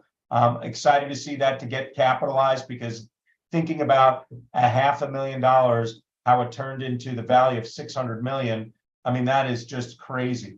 You're talking about 1200x return. So that's bigger than software as a service. That's been the big unicorn and fintech companies. So huge opportunity there. Give Lennox a round of applause. Everybody, we can go ahead and turn our cameras back on and unmute. We'll say goodbye to one another. I've got some parting thoughts here. And I'll just tell you, man, investors are looking right now. They're looking for bright entrepreneurs with remarkable ideas, like so many of them that were presented here today. And I can tell you, with the collaborative effort that we have here with amazing professionals like Anil, and connecting with the Limas of the world that can really help catapult your company, the Nates of the world.